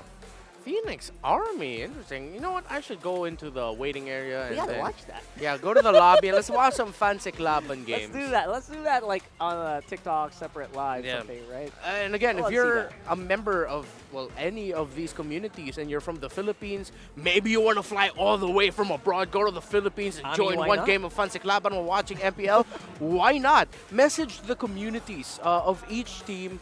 They are more than happy to give you a spot, as long as there is an available spot, because a lot of the fans actually not fight over it, but a lot of them throw their hats in the name, throw their name in the hat. And they come hella early, like Yeah. hours before. Very. We will be honest. There are fans that arrive way before we do. That's right. Like 5 hours before, 4 hours before. So Really? yeah, That long? I was thinking like an hour or two. they hang man. out. I mean, They like 4 hours before the match starts. Oh Right. yeah. Okay, that's true. So- That's true. Yeah. So honestly, if you're like that, if you're an international fan, and obviously we're in English, right? So if you're an Yeah. international fan, you came over, please message us. You let us know, and we'll definitely come out and meet you as well, right? So that's gonna be it for the Infinix Game Tambayan. I'm Rockhart, this is Renmar. We'll see you online. We'll see you on social media. Right now, let's throw it over to Mara Aquino. Close it out. The first day of the halfway point did not disappoint. The Bees recorded the fastest game of the season, and the Super Family added another win to their streak. Maulan man ang panahon, pero umuulan din ang aksyon at kilig dito sa MPL Arena, at siguradong mas marami pa tayong dapat mas marami pa tayong dapat abangan tungkol sa storyang yan. Muli, ako po si Mara Aquino, nagpapaalala to keep it good vibes, everybody, and see you tomorrow.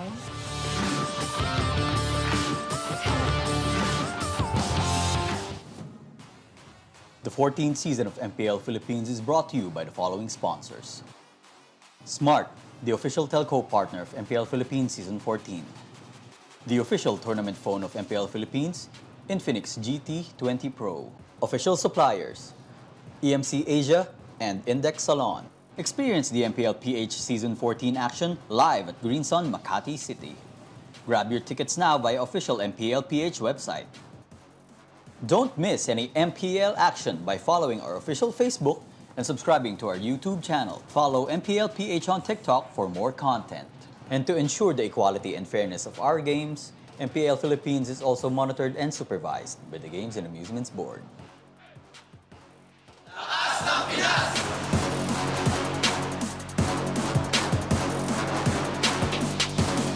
Lakas ng Pinas!